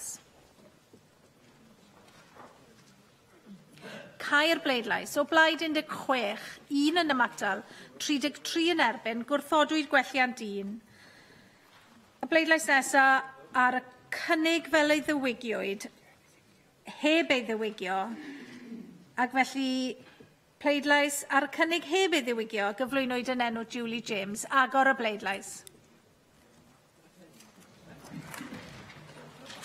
Cau'r bleidlais. O blaid 27, 7 yn ymatal, 16 yn erbyn, ac felly derbyniwyd y cynnig. A dyna ddiwedd ar ein trafodion am y dydd.